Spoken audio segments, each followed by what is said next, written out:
Bulfinch's Mythology, The Age of Fable, by Thomas Bulfinch. Chapter 23. Achilles and Hercules. The river god Achilles told the story of Erysichthon to Theseus and his companions, whom he was entertaining at his hospitable board, while they were delayed on their journey by the overflow of his waters. Having finished his story, he added, "But why should I tell of other persons' transformations when I myself am an instance of the possession of this power? Sometimes I become a serpent, and sometimes a bull, with horns on my head. Or should I say, I once could do so. But now I have but one horn, having lost one." And here he groaned and was silent. Theseus asked him the cause of his grief, and how he lost his horn. To which question the river god replies as follows: "Who likes to tell of his defeats? Yet I will not hesitate to relate mine, comforting myself with the thought of the greatness of my conqueror, for it was Hercules. Perhaps you have heard of the fame of Deianira, the fairest of maidens, whom a host of suitors strove to win. Hercules and myself were of the number, and the rest yielded to us too. He urged in his behalf his descent from Jove and his labors by which he had exceeded the exactions of Juno, his stepmother. I, on the other hand, said to the father of the maiden, 'Behold me, the king of the waters that flow through your land. I am no stranger from a foreign shore, but belong to the country, a part of your realm. Let it not stand in my way that royal Juno owes me no enmity nor punishes me with heavy tasks. As for this man, who boasts himself the son of Jove, it is either a false pretense or disgraceful to him if true, for it cannot be true except by his mother's shame.' As I said this, Hercules scowled upon me, and with difficulty restrained his rage. 'My hand will answer better than my tongue,' said he. 'I yield to you the victory in words, but trust my cause to the strife of deeds.' With that he advanced towards me, and I was ashamed, after what I had said, to yield. I threw off my green vesture and presented myself for the struggle. He tried to throw me, now attacking my head, now my body. My bulk was my protection, and he assailed me in vain. For a time we stopped, then returned to the conflict. We each kept our position, determined not to yield. Foot to foot, I bending over him, clenching his hand in mine, with my forehead almost touching his. Thrice Hercules tried to throw me off, and the fourth time he succeeded, brought me to the ground, and himself upon my back. I tell you the truth, it was as if a mountain had fallen on me. I struggled to get my arms at liberty, panting and reeking with perspiration. He gave me no chance to recover, but seized my throat. My knees were on the earth and my mouth in the dust. Finding that I was no match for him in the warrior's art, I resorted to others and glided away in the form of a serpent. I curled my body in a coil and hissed at him with my forked tongue. He smiled scornfully at this, and said, 'It was the labor of my infancy to conquer snakes.' So saying, he clasped my neck with his hands. I was almost choked, and struggled to get my neck out of his grasp. Vanquished in this form, I tried what alone remained to me, and assumed the form of a bull. He grasped my neck with his arm, and dragging my head down to the ground, overthrew me on the sand. Nor was this enough. His ruthless hand rent my horn from my head. The Naiades took it, consecrated it, and filled it with fragrant flowers. Plenty adopted my horn and made it her own, and called it cornucopia. The ancients were fond of finding hidden meaning in their mythological tales. They explain this fight of Achilles with Hercules by saying Achilles was a river that in seasons of rain overflowed its banks. When the fable says that Achilles loved Deianira and sought a union with her, the meaning is that the river in its windings flowed through part of Deianira's kingdom. It is said to take the form of a snake because of its winding, and of a bull because it made a brawling or roaring in its course. When the river swelled, it made itself another channel. Thus its head was horned. Hercules prevented the return of these periodical overflows by embankments and canals, and therefore he was said to have vanquished the river god and cut off his horn. Finally, the lands formerly subject to overflow, but now redeemed, became very fertile. And this is meant by the horn of plenty. There is another account of the origin of the cornucopia. Jupiter at his birth was committed by his mother Rhea to the care of the daughters of Melesias, a Cretan king. They fed the infant deity with the milk of the goat Amalthea. Jupiter broke off one of the horns of the goat and gave it to his nurses, and endowed it with the wonderful power of becoming fulfilled with whatever the possessor might wish. The name of Amalthea is also given by some writers to the mother of Bacchus. It is thus used by Milton, Paradise Lost, Book 4. That Nyseian isle, girt with the river Triton, where old Cham, whose Gentiles Ammon call, and Lymian Jove, hid Amalthea and her florid son, young Bacchus, from his stepdame Rhea's eye. Admetus and Alcestis. Aesculapius, the son of Apollo, was endowed by his father with such skill in the healing art that he even restored the dead to life. At this Pluto took alarm, and prevailed on Jupiter to launch a thunderbolt at Aesculapius. Apollo was indignant at the destruction of his son, and wreaked his vengeance on the innocent workmen who had made the thunderbolt.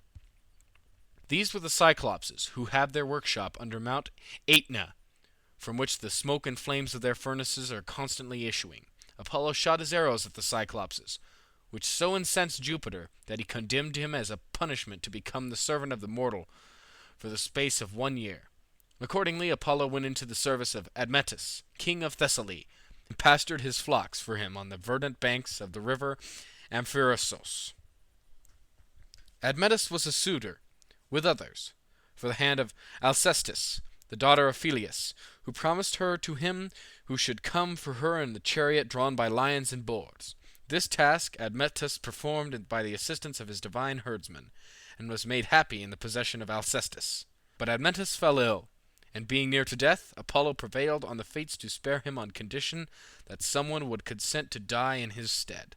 Admetus, in his joy at this reprieve, thought little of the ransom, and perhaps remembering the declarations of attachment which he had often heard from his courtiers and dependents, fancied that it would be easy to find a substitute.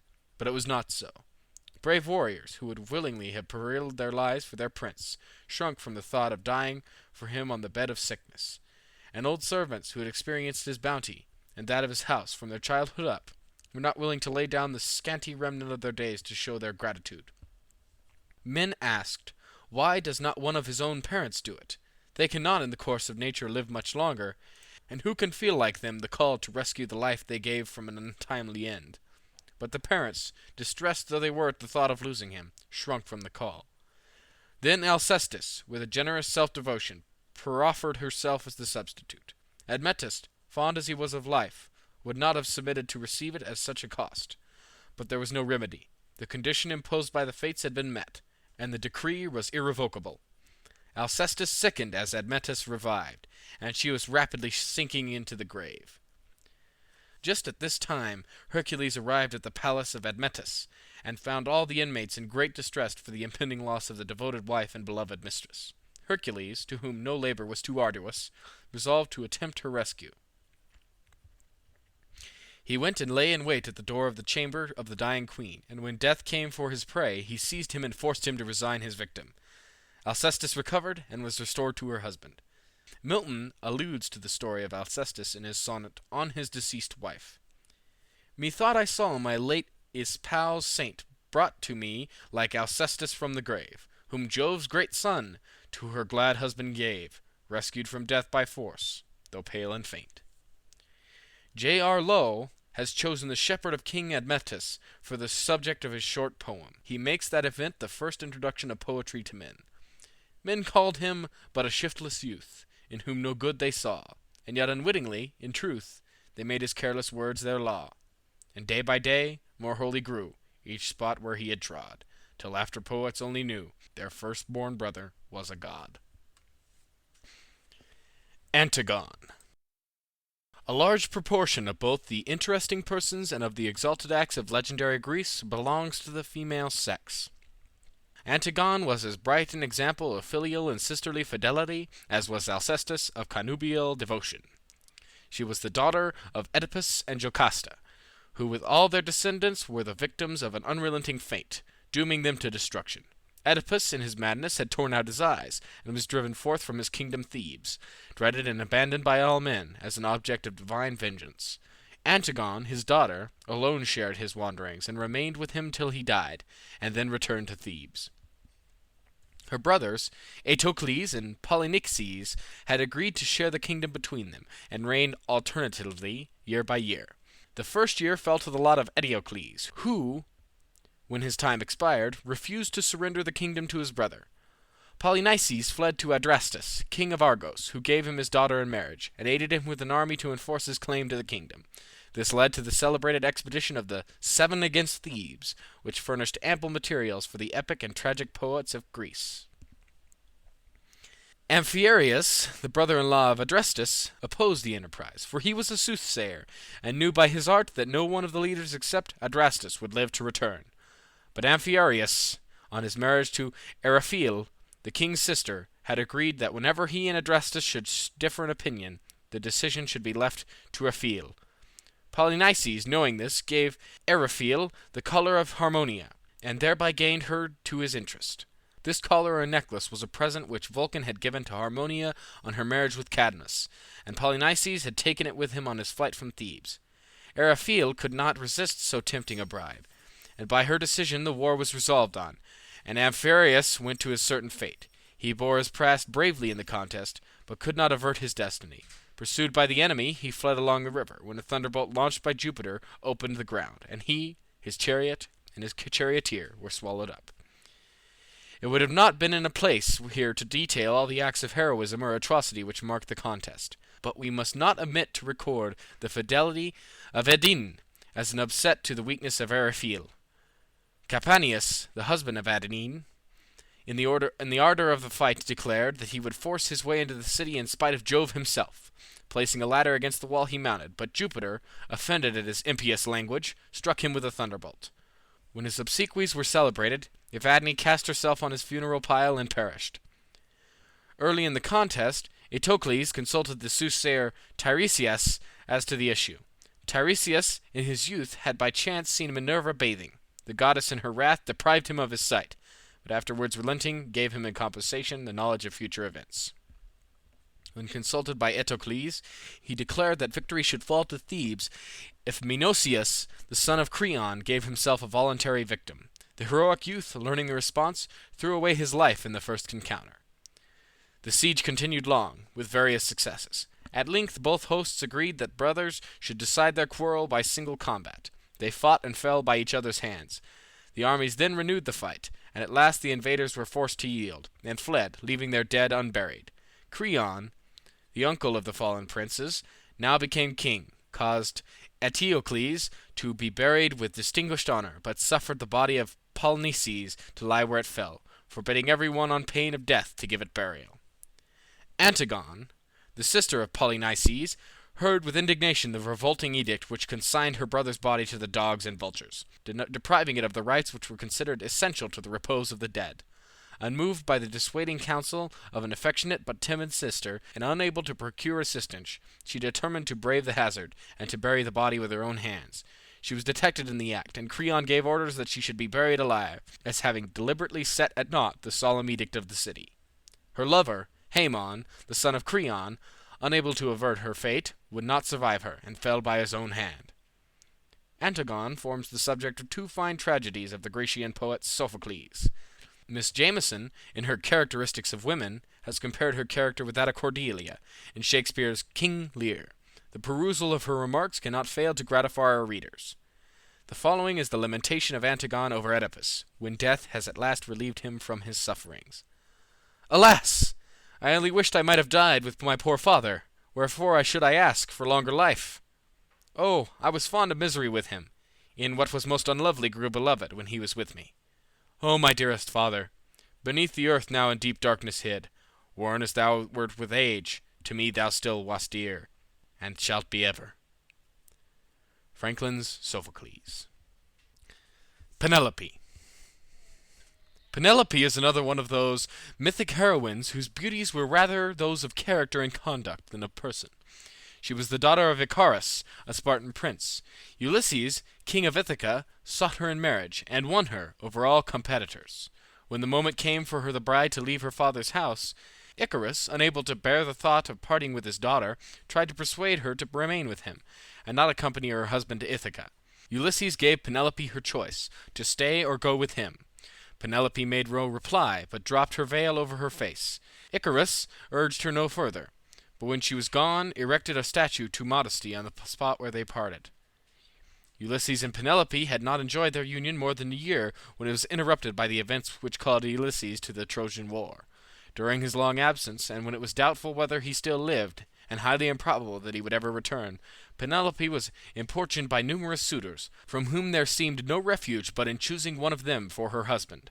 Penelope, however, employed every art to gain time, still hoping for Ulysses' return. One of her arts of delay was engaging in the preparation of a robe for the funeral canopy of Laertes, her husband's father.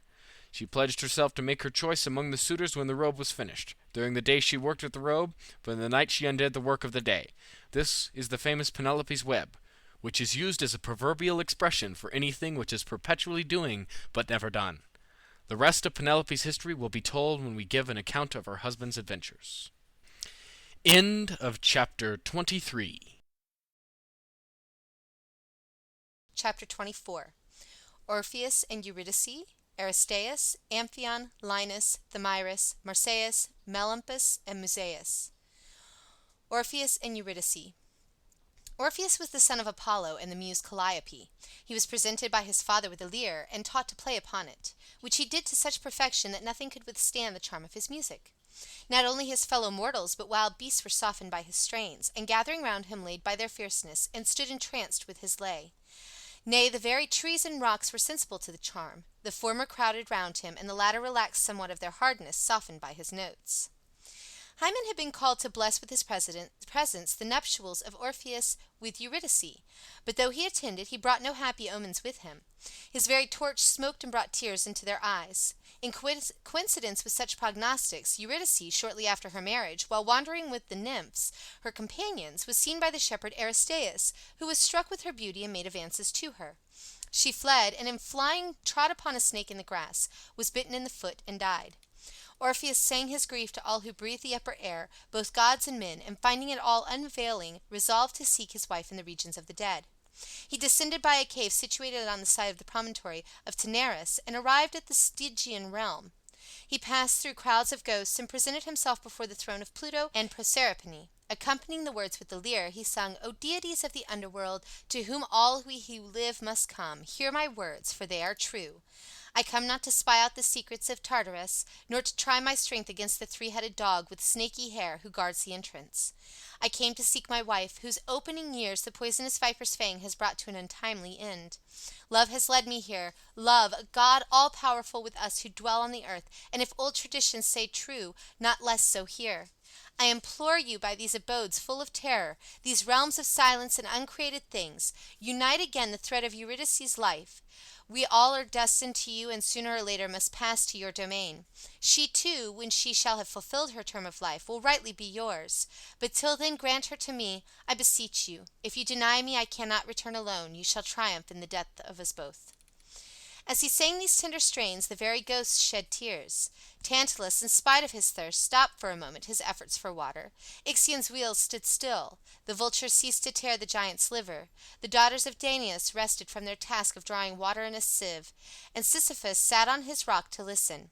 Then, for the first time, it is said, the cheeks of the Furies were wet with tears. Proserpine could not resist, and Pluto himself gave way. Eurydice was called. She came from among the new-arrived ghosts, limping with her wounded foot. Orpheus was permitted to take her away with him on one condition, that he should not turn around to look at her till they should have reached the upper air. Under this condition they proceeded on their way, he leading, she following, through passages dark and steep, in total silence, till they had nearly reached the outlet into the cheerful upper world, when Orpheus, in a moment of forgetfulness, to assure himself that she was still following, cast a glance behind him, when instantly she was borne away. Stretching out their arms to embrace each other, they grasped only the air. Dying now a second time, she yet cannot reproach her husband, for how can she blame his impatience to behold her? "Farewell," she said, "a last farewell," and was hurried away, so fast that the sound hardly reached his ears.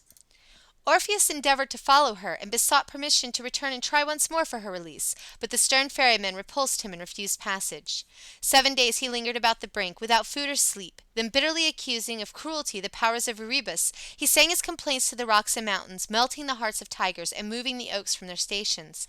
He held himself aloof from womankind, dwelling constantly on the recollection of his sad mischance. The Thracian maidens tried their best to captivate him, but he repulsed their advances. They bore with him as long as they could, but finding him insensible one day, excited by the rites of Bacchus, one of them exclaimed, "See yonder our despiser," and threw at him her javelin. The weapon, as soon as it came within the sound of his lyre, fell harmless at his feet. So did also the stones that they threw at him. But the women raised a scream and drowned the voice of the music, and then the missiles reached him and soon were stained with his blood. The maniacs tore him limb from limb, and threw his head and his lyre into the river Hebrus, down which they floated, murmuring sad music, to which the shores responded a plaintive symphony.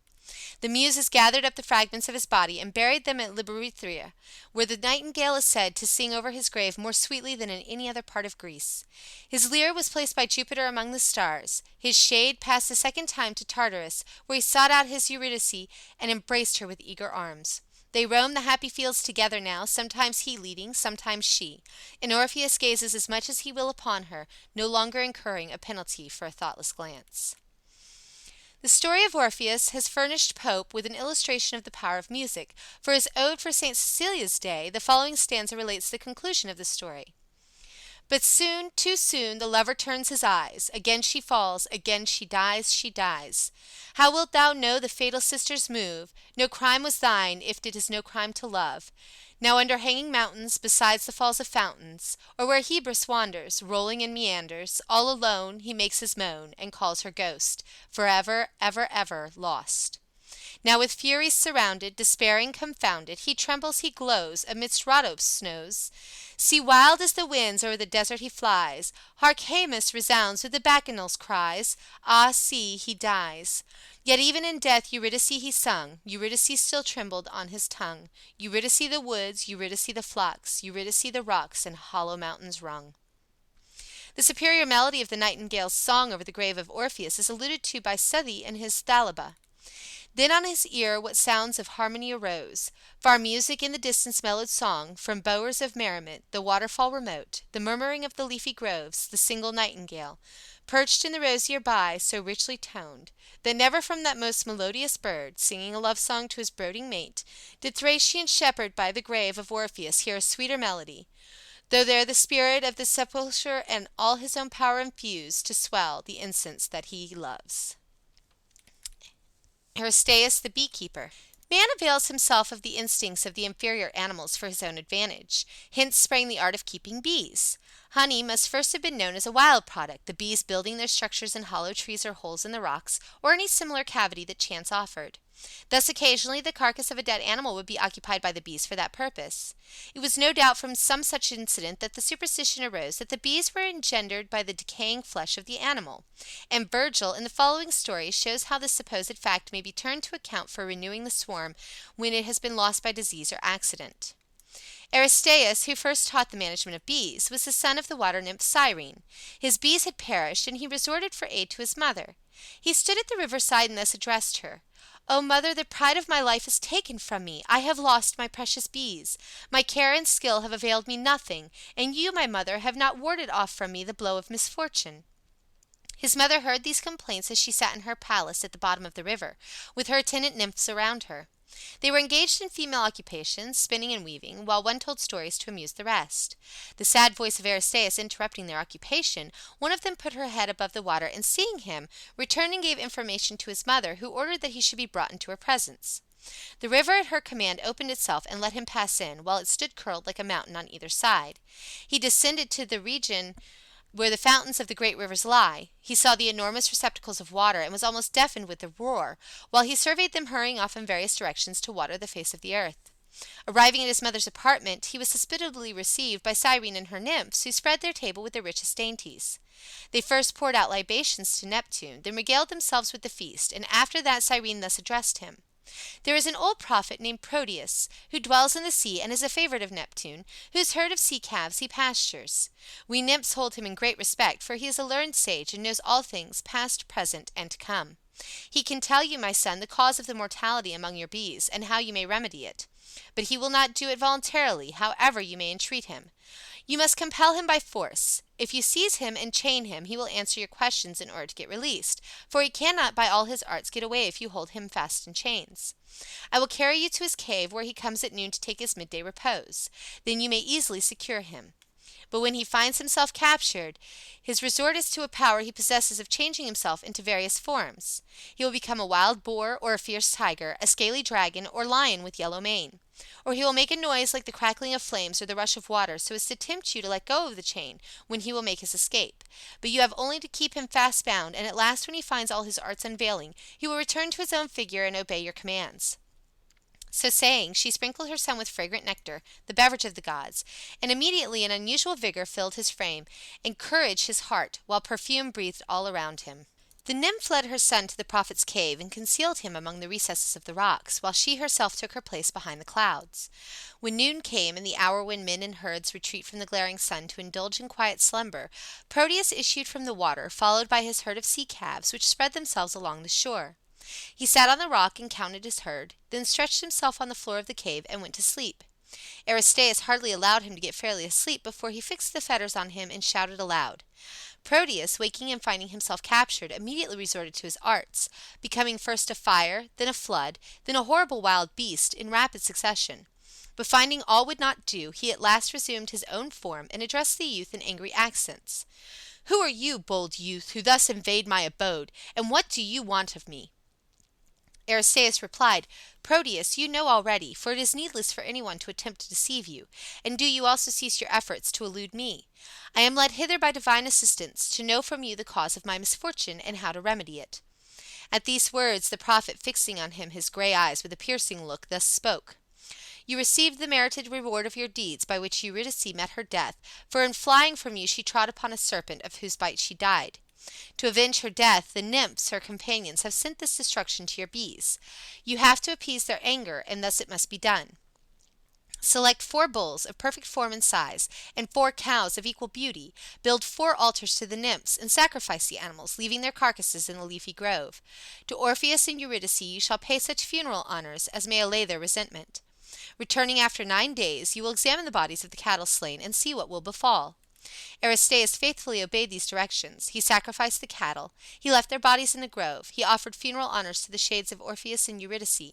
Then, returning on the 9th day, he examined the bodies of the animals, and, wonderful to relate, a swarm of bees had taken possession of one of the carcasses and were pursuing their labors there as in a hive. In the task, Cowper alludes to the story of Aristaeus when speaking of the ice palace built by the Empress Anne of Russia. He had been describing the fantastic forms which ice assumes in connection with waterfalls, etc. Less worthy of applause, though more admired, because a novelty the work of man, imperial mistress of the fur-clad Russ, thy most magnificent and mighty freak, the wonder of the north. No forest fell, when thou wouldst build, no quarry sent its stores, to enrich thy walls, but thou didst hew the floods, and make the marble of the glassy wave. In such a palace Aristaeus found Cyrene, when he bore the plaintive tale of his lost bees to her maternal ear. Milton also appears to have had Cyrene in her domestic scene in his mind when he described to us Sabrina, the nymph of the river Severn, in the guardian spirit's song in Comus. "Sabrina fair, listen where thou art sitting under the glassy, cool, translucent wave, in twisted braids of lilies knitting, the loose train of thy amber-dropping hair.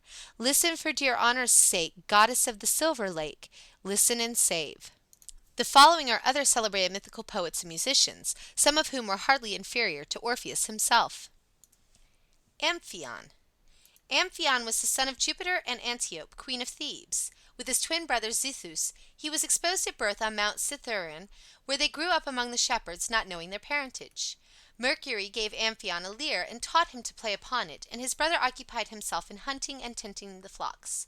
Meanwhile, Antiope, their mother, who had been treated with great cruelty by Lycus, the usurping king of Thebes, and by Dirce, his wife, found means to inform her children of their rights and to summon them to her assistance. With a band of their fellow herdsmen they attacked and slew Lycus, and tying Dirce by the hair of her head to a bull, let him drag her till she was dead. Amphion, having become king of Thebes, fortified the city with a wall. It is said that when he played on his lyre, the stones moved of their own accord and took their places in the wall.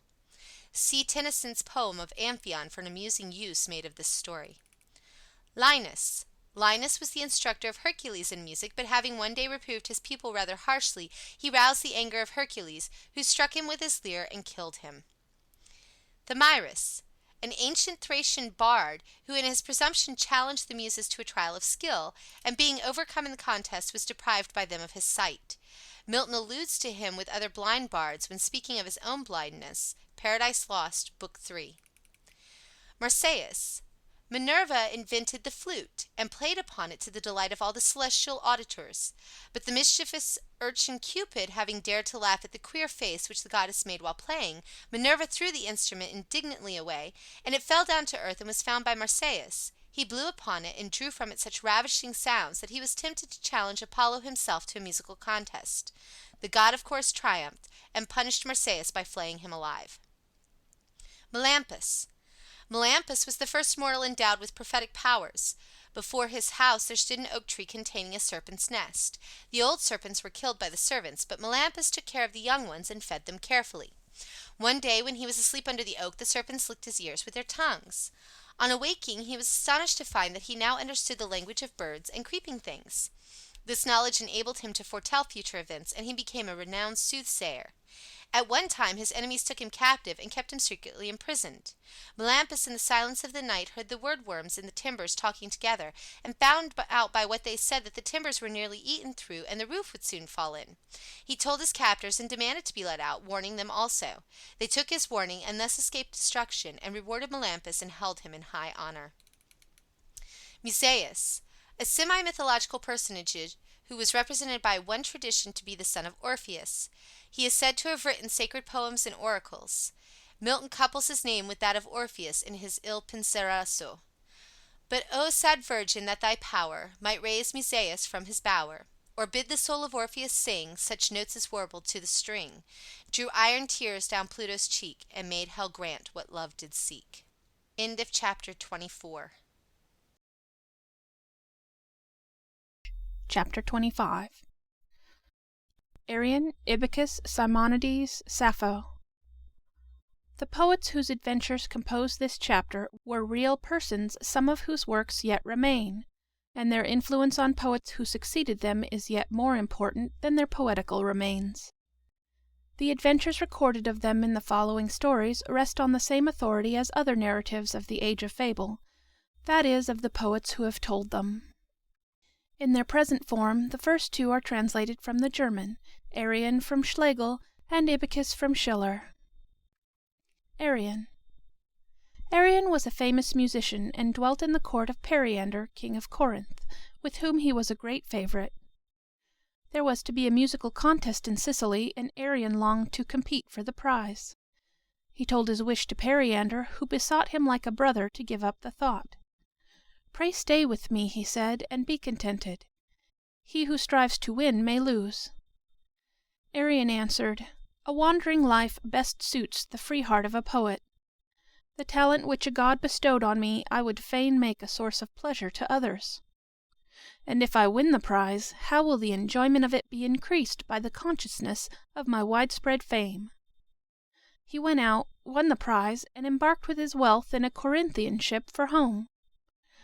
On the second morning after setting sail, the wind breathed mild and fair. "O Periander," he exclaimed, "dismiss your fears. Soon shall you forget them in my embrace. With what lavish offerings will we display our gratitude to the gods, and how merry will we be at the festal board!" The wind and sea continued propitious. Not a cloud dimmed the firmament. He had not trusted too much to the ocean, but he had to man. He overheard the seamen exchanging hints with one another, and found they were plotting to possess themselves of his treasure. Presently they surrounded him loud and mutinous, and said, "Arion, you must die. If you would have a grave on shore, yield yourself to die on this spot, but if otherwise, cast yourself into the sea." "Will nothing satisfy you but my life?" said he. "Take my gold and welcome. I willingly buy my life at that price." "No, we cannot spare you. Your life would be too dangerous to us. Where could we go to escape from Periander, if he should know that you had been robbed by us? Your gold would be of little use to us, if, on returning home, we could never more be free from fear.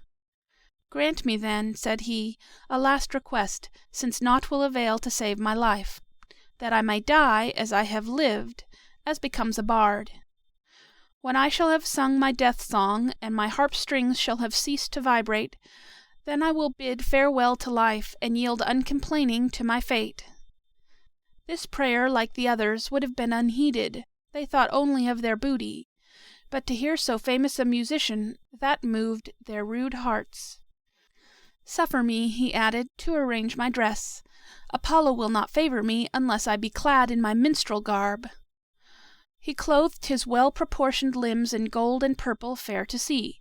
His tunic fell around him in graceful folds, jewels adorned his arms, his brow was crowned with a golden wreath, and over his neck and shoulders flowed his hair perfumed with odors. His left hand held the lyre, his right the ivory wand with which he struck its chords.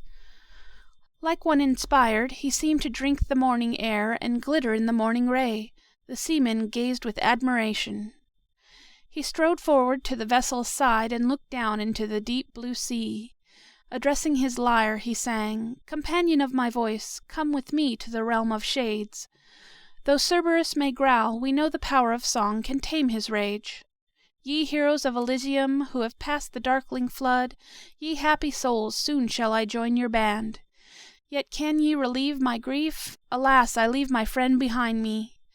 Thou, who didst find thy Eurydice, and lose her again as soon as found, when she had vanished like a dream, how didst thou hate the cheerful light? I must away, but I will not fear, the gods look down upon us. Ye who slay me unoffending, when I am no more, your time of trembling shall come.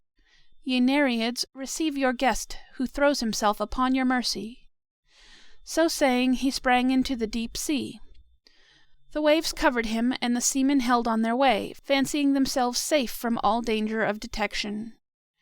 But the strains of his music had drawn round him the inhabitants of the deep to listen, and dolphins followed the ship as if chained by a spell. While he struggled in the waves, a dolphin offered him his back, and carried him mounted thereon safe to shore. At the spot where he landed, a monument of brass was afterwards erected upon the rocky shore to preserve the memory of the event. When Arion and the dolphin parted, each to his own element, Arion thus poured forth his thanks. "Farewell, thou faithful, friendly fish, would that I could reward thee. But thou canst not wend with me, nor I with thee. Companionship we may not have. May Galatea, queen of the deep, accord thee her favor, and thou, proud of the burden, draw her chariot over the smooth mirror of the deep." Arion hastened from the shore, and soon saw before him the towers of Corinth. He journeyed on, harp in hand, singing as he went, full of love and happiness, forgetting his losses, and mindful only of what remained, his friend and his lyre. He entered the hospitable halls, and was soon clasped in the embrace of Periander. "I come back to thee, my friend," he said. "The talent which a god bestowed has been the delight of thousands, but false knaves have stripped me of my well-earned treasure, yet I retain the consciousness of widespread fame." Then he told Periander all the wonderful events that had befallen him, who heard him with amazement. "Shall such wickedness triumph?" said he. "Then in vain is power lodged in my hands. That we may discover the criminals, you must remain here in concealment, and so they will approach without suspicion." When the ship arrived in the harbor, he summoned the mariners before him. "Have you heard anything of Arion?" he inquired. "I anxiously look for his return." They replied, "We left him well and prosperous in Tarentum." As they said these words, Arion stepped forth and faced them. His well-proportioned limbs were arrayed in gold and purple fair to see. His tunic fell around him in graceful folds. Jewels adorned his arms. His brow was crowned with a golden wreath, and over his neck and shoulders flowed his hair perfumed with odors. His left hand held the lyre, his right the ivory wand with which he struck its chords. They fell prostrate at his feet, as if a lightning bolt had struck them. "We meant to murder him, and he has become a god. O earth, open and receive us." Then Periander spoke. "He lives, the master of the lay. Kind heaven protects the poet's life. As for you, I invoke not the spirit of vengeance. Arion wishes not your blood. Ye slaves of avarice, be gone. Seek some barbarous land, and never may aught beautiful delight your souls." Spenser represents Arion, mounted on his dolphin, accompanying the train of Neptune and Amphitrite. Then was there heard a most celestial sound Of dainty music, which did next ensue, And on the floating waters as enthroned, Arion with his harp unto him drew The ears and hearts of all that goodly crew. even when as yet the dolphin which him bore through the Aegean seas from pirates' view stood still by him, astonished at his lore, and all the raging seas for joy forgot to roar. Byron in his Childe Harold, Canto II, alludes to the story of Arion when, describing his voyage, he represents one of the seamen making music to entertain the rest. The moon is up, by heaven a lovely eve. Long streams of light o'er dancing waves expand. Now lads on shore may sigh, and maids believe such be our fate when we return to land. Meantime some rude Arion's restless hand wakes the brisk harmony that sailors love.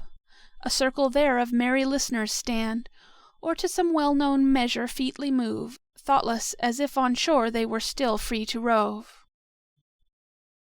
Ibycus. In order to understand the story of Ibycus, which follows, it is necessary to remember, first, that the theatres of the ancients were immense fabrics capable of containing from 10 to 30,000 spectators, and as they were used only on festival occasions and admission was free to all, they were usually filled. They were without roofs and open to the sky, and the performances were in the daytime. Secondly, the appalling representation of the Furies is not exaggerated in the story. It is recorded that Aeschylus, the tragic poet, having on one occasion represented the Furies in a chorus of 50 performers, the terror of the spectators was such that many fainted and were thrown into convulsions, and the magistrates forbade a like representation for the future. Ibycus, the pious poet, was on his way to the chariot races and musical competitions held at the Isthmus of Corinth, which attracted all of Grecian lineage. Apollo had bestowed on him the gift of song, the honeyed lips of the poet, and he pursued his way with lightsome step, full of the god. Already the towers of Corinth crowning the height appeared in view, and he had entered with pious awe the sacred grove of Neptune. No living object was in sight, only a flock of cranes flew overhead, taking the same course as himself in their migration to a southern clime. "Good luck to you, ye friendly squadrons!" he exclaimed. "My companions from across the sea, I take your company for a good omen.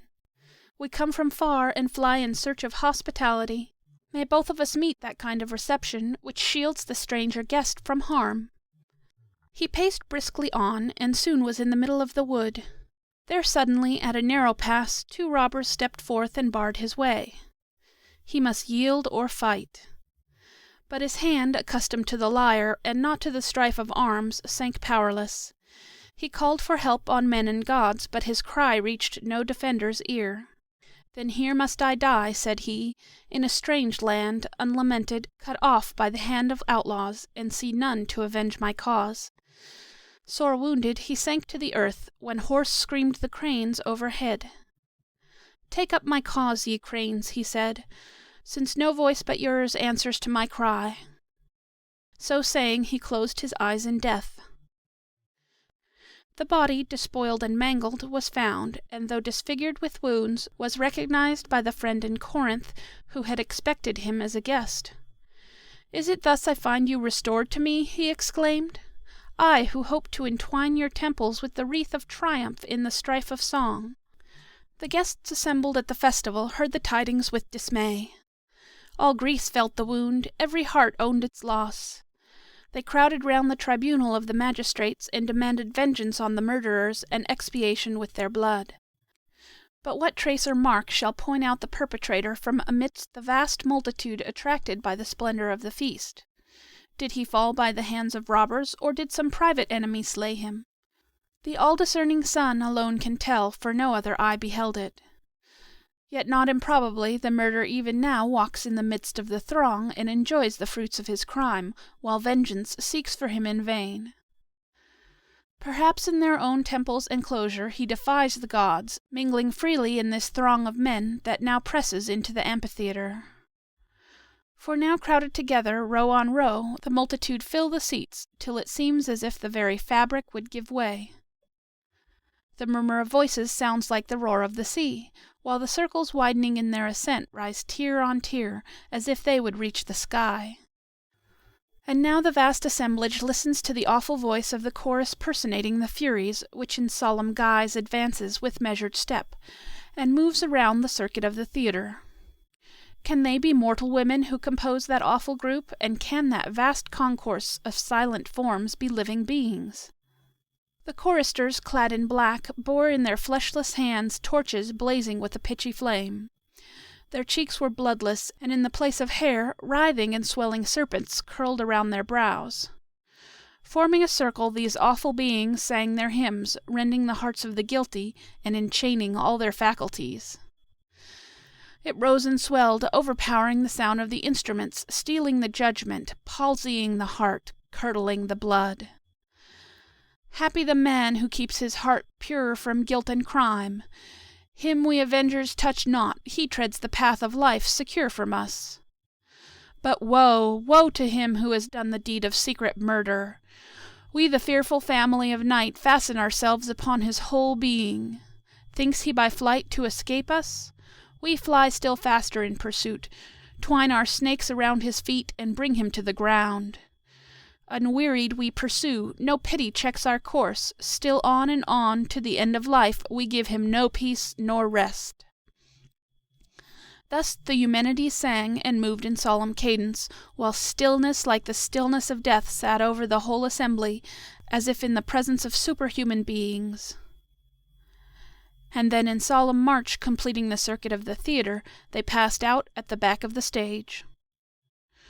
Every heart fluttered between illusion and reality, and every breast panted with undefined terror, quailing before the awful power that watches secret crimes and winds unseen the skein of destiny. At that moment a cry burst forth from one of the uppermost benches. "Look, look, comrade, yonder are the cranes of Ibycus!" And suddenly there appeared sailing across the sky a dark object, which a moment's inspection showed to be a flock of cranes flying directly over the theatre. Of Ibycus, did he say? The beloved name revived the sorrow in every breast. As wave follows waves over the face of the sea, so ran from mouth to mouth the words, "Of Ibycus, him whom we all lament, whom some murderer's hand laid low, what have the cranes to do with him?" And louder grew the swell of voices, while like a lightning's flash the thought sped through every heart, "Observe the power of the Eumenides. The pious poet shall be avenged, the murderer has informed against himself. Seize the man who uttered that cry, and the other to whom he spoke." The culprit would gladly have recalled his words, but it was too late. The faces of the murderers, pale with terror, betrayed their guilt. The people took them before the judge. They confessed their crime, and suffered the punishment they deserved. Simonides. Simonides was one of the most prolific of the early poets of Greece, but only a few fragments of his compositions have descended to us. He wrote hymns, triumphal odes, and elegies. In the last species of composition he particularly excelled. His genius was inclined to the pathetic, and none could touch with truer effect the chords of human sympathy.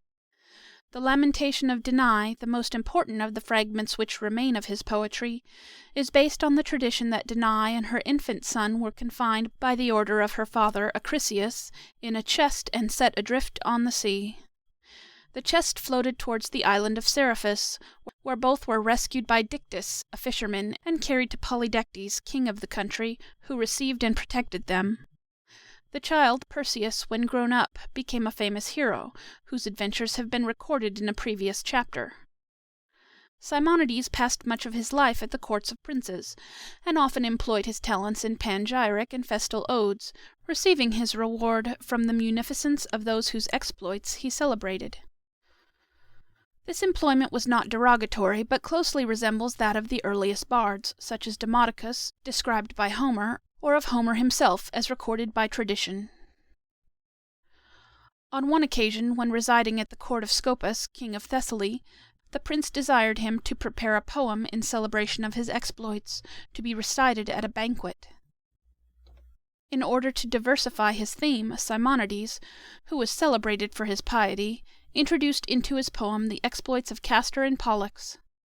Such digressions were not unusual with the poets on similar occasions, and one might suppose an ordinary mortal might have been content to share the praises of the sons of Leda. But vanity is exacting, and as Scopas sat at his festal board among his courtiers and sycophants, He grudged every verse that did not rehearse his own praises.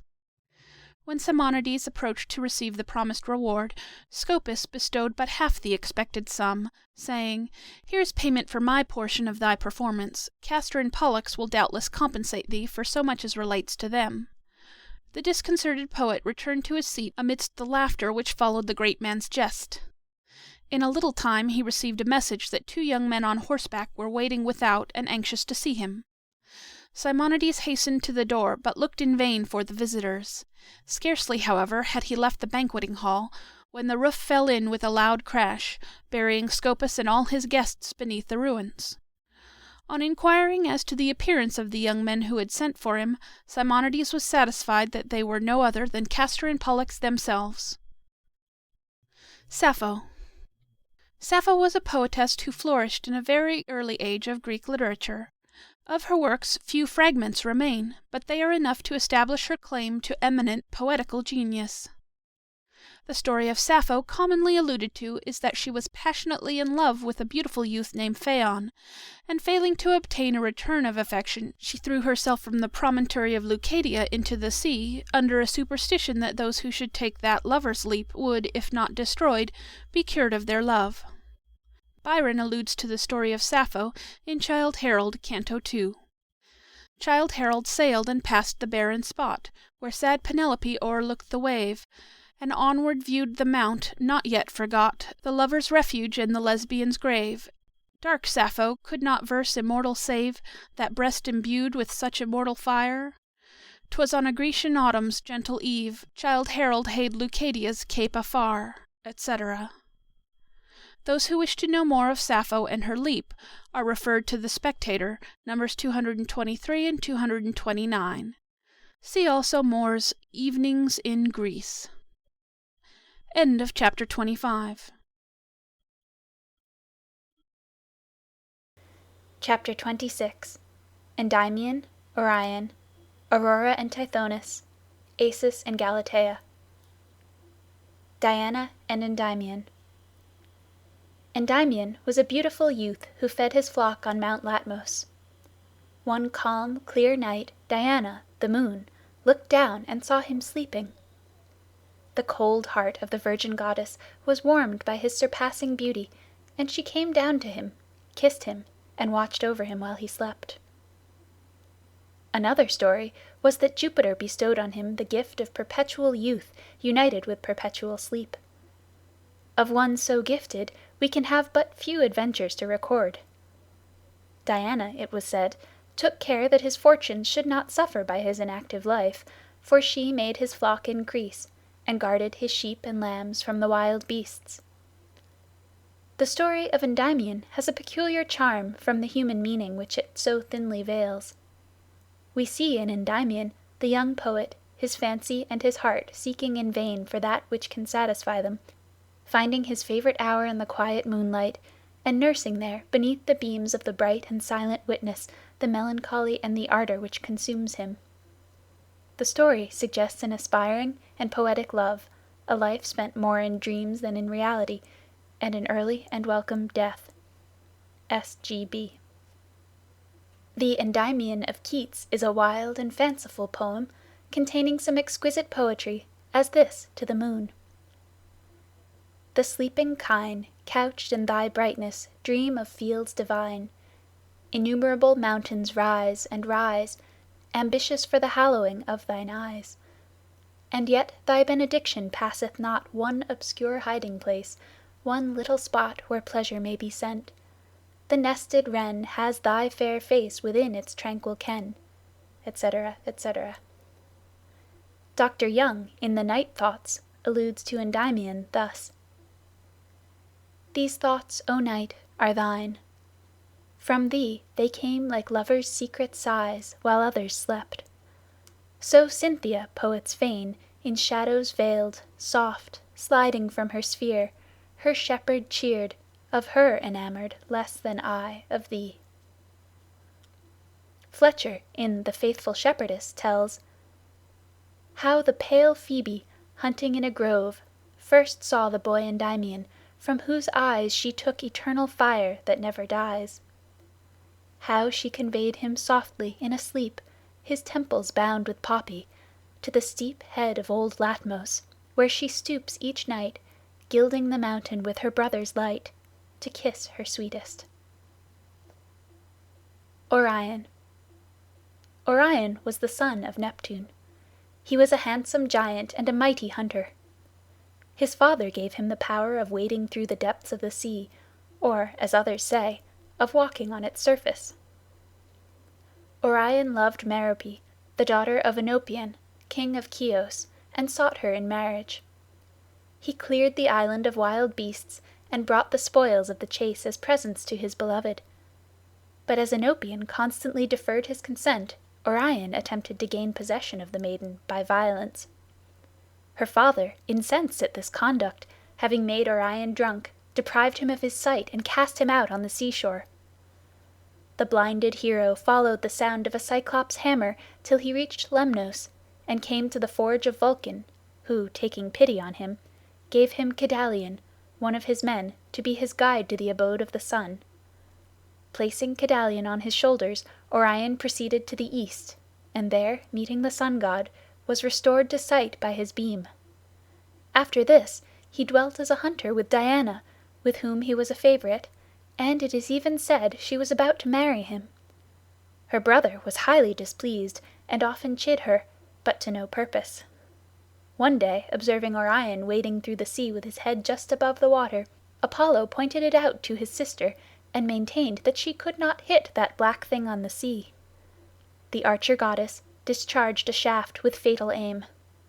The waves rolled the dead body of Orion to the land, and bewailing her fatal error with many tears, Diana placed him among the stars, where he appears as a giant, with a girdle, sword, lion's skin, and club. Sirius, his dog, follows him, and the Pleiades fly before him. The Pleiades were daughters of Atlas, and nymphs of Diana's train. One day Orion saw them, and became enamored and pursued them. In their distress they prayed to the gods to change their form, and Jupiter, in pity, turned them into pigeons, and then made them a constellation in the sky. Though their number was 7, only 6 stars are visible, for Electra, one of them, it is said left her place that she might not behold the ruin of Troy, for that city was founded by her son Dardanus. The sight had such an effect on her sisters that they have looked pale ever since. Mr. Longfellow has a poem on the occultation of Orion. The following lines are those in which he alludes to the mythic story. We must premise that on the celestial globe Orion is represented as robed in a lion's skin and wielding a club. At the moment the stars of the constellation, one by one, were quenched in the light of the moon, the poet tells us, "Down fell the red skin of the lion into the river at his feet. His mighty club no longer beat the forehead of the bull, but he reeled as of yore beside the sea, when blinded by Enopion, he sought the blacksmith at his forge, and climbing up the narrow gorge, fixed his blank eyes upon the sun." Tennyson has a different theory of the Pleiades. "Many a night I saw the Pleiades rising through the mellow shade, glitter like a swarm of fireflies tangled in a silver braid." Locksley Hall. Byron alludes to the lost Pleiad. "Like the lost Pleiad seen no more below." See also Mrs. Hemans's verses on the same subject. Aurora and Tithonus. The goddess of the dawn, like her sister the moon, was at times inspired with the love of mortals. Her greatest favorite was Tithonus, son of Laomedon, king of Troy. She stole him away and prevailed on Jupiter to grant him immortality, but, forgetting to have youth joined in the gift, after some time she began to discern, to her great mortification, that he was growing old. When his hair was quite white she left his society, but he still had the range of her palace, lived on ambrosial food, and was clad in celestial raiment. At length he lost the power of using his limbs, and then she shut him up in his chamber, whence his feeble voice might at times be heard.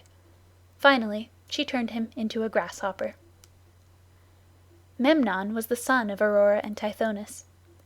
He was king of the Ethiopians, and dwelt in the extreme east on the shore of the ocean, He came with his warriors to assist the kindred of his father in the war of Troy. King Priam received him with great honors, and listened with admiration to his narrative of the wonders of the ocean shore.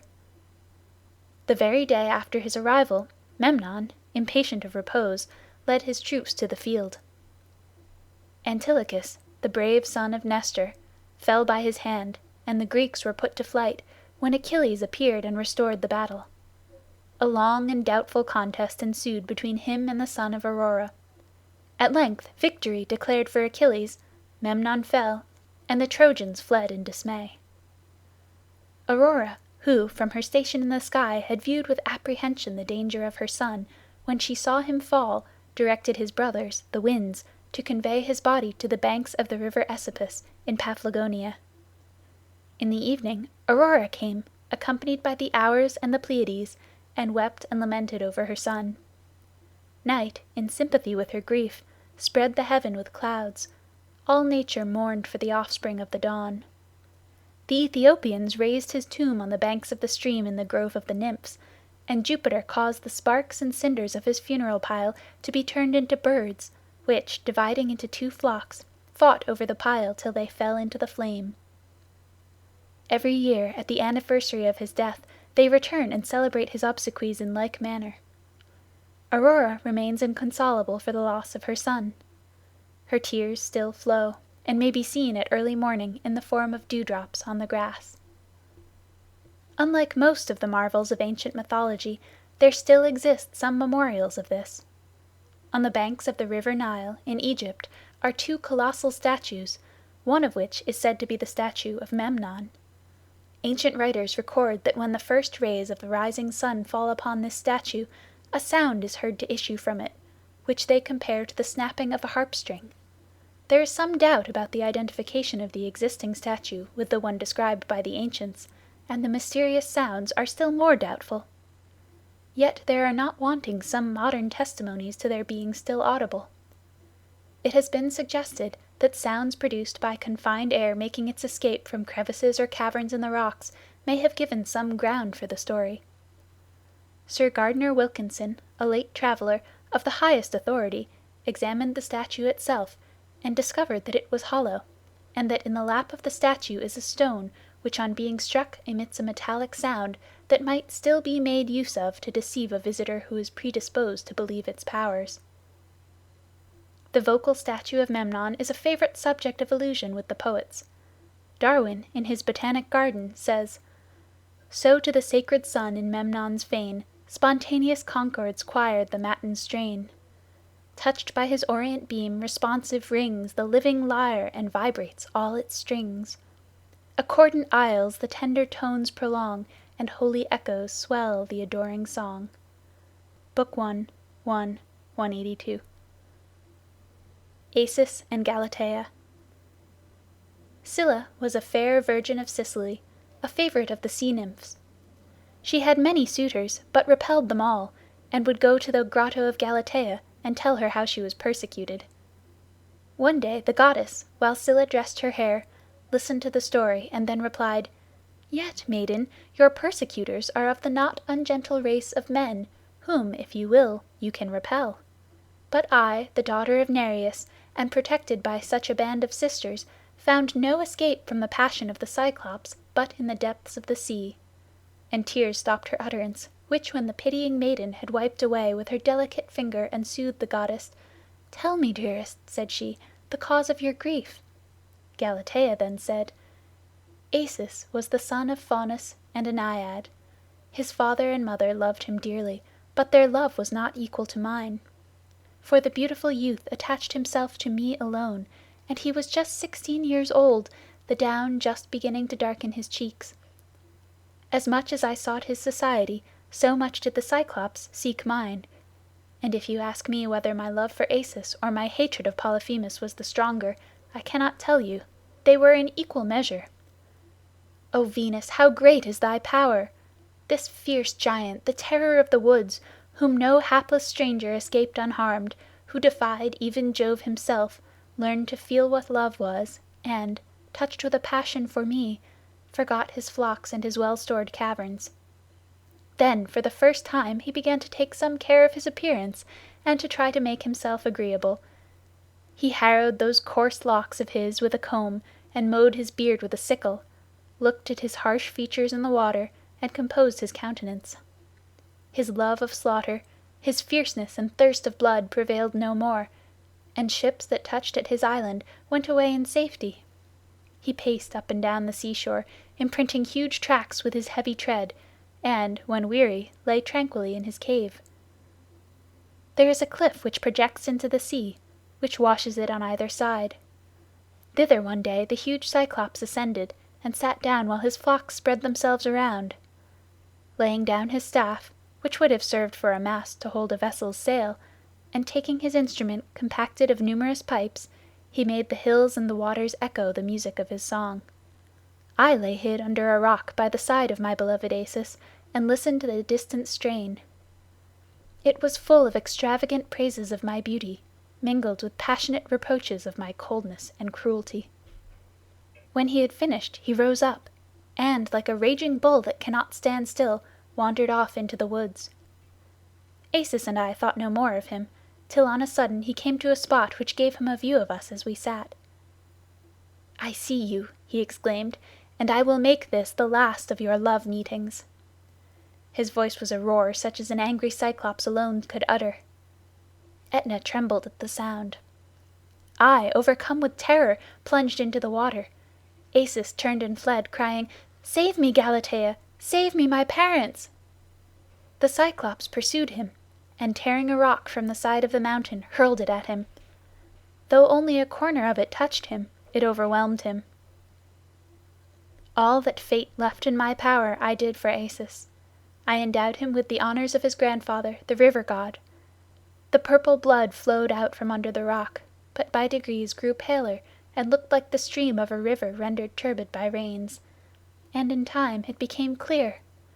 The rock cleaved open, and the water, as it gushed from the chasm, uttered a pleasing murmur. Thus Acis was changed into a river, and the river retains the name of Acis. Dryden, in his Simon and Iphigenia, has told the story of a clown converted into a gentleman by the power of love, in a way that shows traces of kindred to the old story of Galatea and the Cyclops.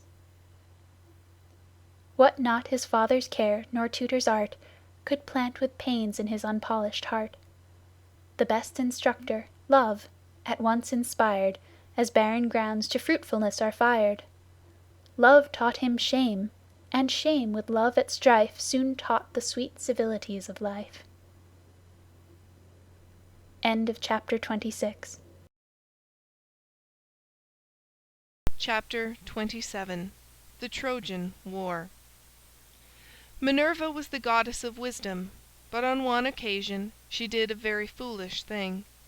She entered into competition with Juno and Venus for the prize of beauty. It happened thus. At the nuptials of Peleus and Thetis, all the gods were invited, with the exception of Eris, or Discord. Enraged at her exclusion, the goddess threw a golden apple among the guests, with the inscription, "For the fairest." Thereupon Juno, Venus, and Minerva each claimed the apple. Jupiter, not willing to decide in so delicate a matter, sent the goddesses to Mount Ida, where the beautiful shepherd Paris was tending his flocks, and to him was committed the decision. The goddesses accordingly appeared before him. Juno promised him power and riches, Minerva glory and renown in war, and Venus the fairest of women for his wife, each attempting to bias his decision in her own favor. Paris decided in favor of Venus, and gave her the golden apple, thus making the two other goddesses his enemies. Under the protection of Venus, Paris sailed to Greece, and was hospitably received by Menelaus, king of Sparta. Now Helen, the wife of Menelaus, was the very woman whom Venus had destined for Paris, the fairest of her sex. She had been sought as a bride by numerous suitors, and before her decision was made known, they all, at the suggestion of Ulysses, one of their number, took an oath that they would defend her from all injury and avenge her cause if necessary. She chose Menelaus, and was living with him happily when Paris became their guest. Paris, aided by Venus, persuaded her to elope with him, and carried her to Troy, whence arose the famous Trojan War, the theme of the greatest poems of antiquity, those of Homer and Virgil. Menelaus called upon his brother chieftains of Greece to fulfill their pledge, and join him in his efforts to recover his wife. They generally came forward, but Ulysses, who had married Penelope, and was very happy in his wife and child, had no disposition to embark in such a troublesome affair. He therefore hung back, and Palamedes was sent to urge him. When Palamedes arrived at Ithaca, Ulysses pretended to be mad. He yoked an ass and an ox together to the plough and began to sow salt. Palamedes, to try him, placed the infant Telemachus before the plough, whereupon the father turned the plough aside, showing plainly that he was no madman, and after that could no longer refuse to fulfill his promise. Being now himself gained for the undertaking, he lent his aid to bring in other reluctant chiefs, especially Achilles. This hero was the son of that Thetis at whose marriage the apple of discord had been thrown among the goddesses. Thetis was herself one of the immortals, a sea-nymph, and knowing that her son was fated to perish before Troy if he went on the expedition, she endeavored to prevent his going. She sent him away to the court of King Lycomedes, and induced him to conceal himself in the disguise of a maiden among the daughters of the king. Ulysses, hearing he was there, went disguised as a merchant to the palace, and offered for sale female ornaments, among which he had placed some arms.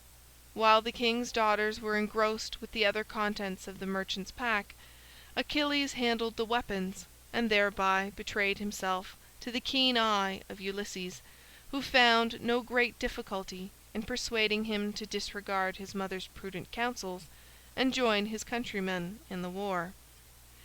Priam was king of Troy, and Paris, the shepherd and seducer of Helen, was his son. Paris had been brought up in obscurity, because there were certain ominous forebodings connected with him from his infancy that he would be the ruin of the state. These forebodings seemed at length likely to be realized, for the Grecian armament now in preparation was the greatest that had ever been fitted out. Agamemnon, king of Mycenae, and brother of the injured Menelaus, was chosen commander-in-chief. Achilles was their most illustrious warrior. After him ranked Ajax, gigantic in size and of great courage, but dull of intellect; Diomede, second only to Achilles in all the qualities of a hero; Ulysses, famous for his sagacity; and Nestor, the oldest of the Grecian chiefs, and one to whom they all looked up for counsel. But Troy was no feeble enemy. Priam the king was now old, but he had been a wise prince, and had strengthened his state by good government at home and numerous alliances with his neighbours. But the principal stay and support of his throne was his son Hector, one of the noblest characters painted by heathen antiquity. He felt from the first a presentiment of the fall of his country, but still persevered in his heroic resistance, yet by no means justified the wrong which brought this danger upon her. He was united in marriage with Andromache, and as a husband and father his character was not less admirable than as a warrior. The principal leaders on the side of the Trojans, besides Hector, were Aeneas and Deiphobus, Glaucus and Sarpedon. After 2 years of preparation, the Greek fleet and army assembled in the port of Aulis in Boeotia. Here Agamemnon, in hunting, killed a stag which was sacred to Diana, and the goddess in return visited the army with pestilence, and produced a calm which prevented the ships from leaving the port. Calchas, the soothsayer, thereupon announced that the wrath of the virgin goddess could only be appeased by the sacrifice of a virgin on her altar, and that none other but the daughter of the offender would be acceptable. Agamemnon, however reluctant, yielded his consent, and the maiden Iphigenia was sent for under the pretense that she was to be married to Achilles. When she was about to be sacrificed, the goddess relented and snatched her away, leaving a hind in her place, and Iphigenia, enveloped in a cloud, was carried to Taurus, where Diana made her priestess of her temple. Tennyson, in his Dream of Fair Women, makes Iphigenia thus describe her feelings at the moment of sacrifice. Quote, "I was cut off from hope in that sad place, which yet to name my spirit loathes and fears. My father held his hand upon my face, I, blinded by my tears, still strove to speak, my voice was thick with sighs, as in a dream, dimly I could descry the stern black-bearded kings with wolfish eyes, waiting to see me die. The tall masts quivered as they lay afloat, the temples and the people and the shore. One drew a sharp knife through my tender throat, slowly, and nothing more." Unquote. The wind now proving fair, the fleet made sail and brought the forces to the coast of Troy. The Trojans came to oppose their landing, and at the first onset Protesilaus fell by the hand of Hector. Protesilaus had left at home his wife Laodamia, who was most tenderly attached to him. When the news of his death reached her, she implored the gods to be allowed to converse with him only 3 hours. The request was granted. Mercury led Protesilaus back to the upper world, and when he died a second time, Laodamia died with him. There was a story that the nymphs planted elm trees round his grave, which grew very well till they were high enough to command a view of Troy, and then withered away, while fresh branches sprang from the roots. Wordsworth has taken the story of Protesilaus and Laodamia for the subject of a poem. It seems the oracle had declared that victory should be the lot of that party from which should fall the first victim to the war. The poet represents Protesilaus on his brief return to earth, as relating to Laodamia the story of his fate. Quote, "The wished-for wind was given. I then revolved the oracle upon the silent sea, and if no worthier led the way, resolved that of 1,000 vessels mine should be the foremost prow in pressing to the strand, mine the first blood that tinged the Trojan sand. Yet bitter, ofttimes bitter was the pang, when of thy loss I thought, beloved wife. On thee too fondly did my memory hang, and on the joys we shared in mortal life, the paths which we had trod, these fountains, flowers, my new-planned cities and unfinished towers.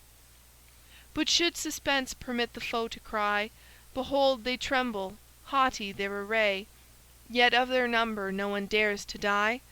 In soul I swept the indignity away. Old frailties then recurred, but lofty thought in act embodied my deliverance wrought. Ellipsis. Upon the side of Hellespont such faith was entertained, a knot of spiry trees for ages grew from out the tomb of him for whom she died, and ever when such stature they had gained that Ilium's walls were subject to their view, the trees' tall summits withered at the sight, a constant interchange of growth and blight." Unquote. The Iliad. The war continued without decisive results for 9 years. Then an event occurred which seemed likely to be fatal to the cause of the Greeks, and that was a quarrel between Achilles and Agamemnon. It is at this point that the great poem of Homer, the Iliad, begins. The Greeks, though unsuccessful against Troy, had taken the neighboring and allied cities, and in the division of the spoil a female captive, by name Chryseis, daughter of Chryses, priest of Apollo, had fallen to the share of Agamemnon. Chryses came bearing the sacred emblems of his office, and begged the release of his daughter. Agamemnon refused. Thereupon Chryses implored Apollo to afflict the Greeks, till they should be forced to yield their prey. Apollo granted the prayer of his priest, and sent pestilence into the Grecian camp. Then a council was called to deliberate how to allay the wrath of the gods and avert the plague. Achilles boldly charged their misfortunes upon Agamemnon, as caused by his withholding Chryseis. Agamemnon, enraged, consented to relinquish his captive, but demanded that Achilles should yield to him in her stead Briseis, a maiden who had fallen to Achilles' share in the division of the spoil. Achilles submitted, but forthwith declared that he would take no further part in the war. He withdrew his forces from the general camp, and openly avowed his intention of returning home to Greece.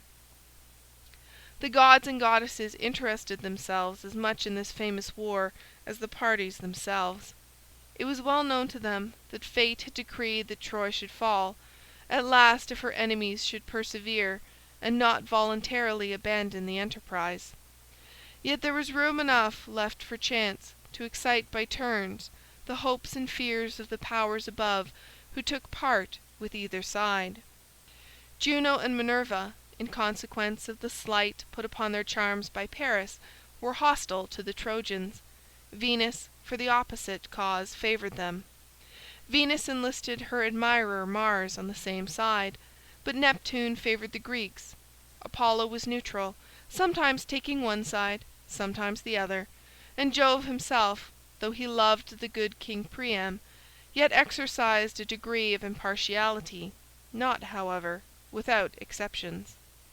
Thetis, the mother of Achilles, warmly resented the injury done to her son. She repaired immediately to Jove's palace and besought him to make the Greeks repent of their injustice to Achilles by granting success to the Trojan arms. Jupiter consented, and in the battle which ensued the Trojans were completely successful. The Greeks were driven from the field and took refuge in their ships. Then Agamemnon called a council of his wisest and bravest chiefs. Nestor advised that an embassy should be sent to Achilles to persuade him to return to the field, that Agamemnon should yield the maiden, the cause of the dispute, with ample gifts to atone for the wrong he had done. Agamemnon consented, and Ulysses, Ajax, and Phoenix were sent to carry to Achilles the penitent message. They performed that duty, but Achilles was deaf to their entreaties. He positively refused to return to the field, and persisted in his resolution to embark for Greece without delay. The Greeks had constructed a rampart around their ships, and now instead of besieging Troy, they were in a manner besieged themselves within their rampart. The next day after the unsuccessful embassy to Achilles, a battle was fought, and the Trojans, favored by Jove, were successful, and succeeded in forcing a passage through the Grecian rampart, and were about to set fire to the ships. Neptune, seeing the Greeks so pressed, came to their rescue. He appeared in the form of Calchas the prophet, encouraged the warriors with his shouts, and appealed to each individually till he raised their ardor to such a pitch that they forced the Trojans to give way. Ajax performed prodigies of valor, and at length encountered Hector. Ajax shouted defiance, to which Hector replied, and hurled his lance at the huge warrior. It was well aimed, and struck Ajax, where the belts that bore his sword and shield crossed each other on the breast. The double guard prevented its penetrating, and it fell harmless. Then Ajax, seizing a huge stone, one of those that served to prop the ships, hurled it at Hector. It struck him in the neck and stretched him on the plain. His followers instantly seized him and bore him off, stunned and wounded. While Neptune was thus aiding the Greeks and driving back the Trojans, Jupiter saw nothing of what was going on, for his attention had been drawn from the field by the wiles of Juno. That goddess had arrayed herself in all her charms, and to crown all had borrowed of Venus her girdle, called cestus, which had the effect to heighten the wearer's charms to such a degree that they were quite irresistible. So prepared, Juno went to join her husband, who sat on Olympus watching the battle. When he beheld her she looked so charming that the fondness of his early love revived, and forgetting the contending armies and all other affairs of state, he thought only of her, and let the battle go as it would. But this absorption did not continue long, and when, upon turning his eyes downward, he beheld Hector stretched on the plain, almost lifeless from pain and bruises, he dismissed Juno in a rage, commanding her to send Iris and Apollo to him. When Iris came, he sent her with a stern message to Neptune, ordering him instantly to quit the field. Apollo was dispatched to heal Hector's bruises and to inspirit his heart. These orders were obeyed with such speed that while the battle still raged, Hector returned to the field, and Neptune betook himself to his own dominions. An arrow from Paris's bow wounded Machaon, son of Aesculapius, who inherited his father's art of healing, and was therefore of great value to the Greeks as their surgeon, besides being one of their bravest warriors. Nestor took Machaon in his chariot and conveyed him from the field. As they passed the ships of Achilles, that hero, looking out over the field, saw the chariot of Nestor and recognized the old chief, but could not discern who the wounded chief was. So calling Patroclus, his companion and dearest friend, he sent him to Nestor's tent to inquire. Patroclus, arriving at Nestor's tent, saw Machaon wounded, and having told the cause of his coming would have hastened away, but Nestor detained him, to tell him the extent of the Grecian calamities. He reminded him also how at the time of departing for Troy, Achilles and himself had been charged by their respective fathers with different advice, Achilles to aspire to the highest pitch of glory, Patroclus, as the elder, to keep watch over his friend and to guide his inexperience. "Now," said Nestor, "is the time for such influence. If the gods so please, thou mayest win him back to the common cause, but if not, let him at least send his soldiers to the field. And come thou, Patroclus, clad in his armor, and perhaps the very sight of it may drive back the Trojans." Patroclus was strongly moved with this address, and hastened back to Achilles, revolving in his mind all he had seen and heard. He told the prince the sad condition of affairs at the camp of their late associates, Diomede, Ulysses, Agamemnon, Machaon, all wounded, the rampart broken down, the enemy among the ships preparing to burn them, and thus to cut off all means of return to Greece. While they spoke, the flames burst forth from one of the ships. Achilles at the sight relented so far as to grant Patroclus his request to lead the Myrmidons, for so were Achilles' soldiers called, to the field, and to lend him his armor, that he might thereby strike more terror into the minds of the Trojans. Without delay the soldiers were marshalled. Patroclus put on the radiant armor and mounted the chariot of Achilles, and led forth the men ardent for battle. But before he went, Achilles strictly charged him that he should be content with repelling the foe. "Seek not," said he, "to press the Trojans without me, lest thou add still more to the disgrace already mine." Then exhorting the troops to do their best, he dismissed them full of ardor to the fight.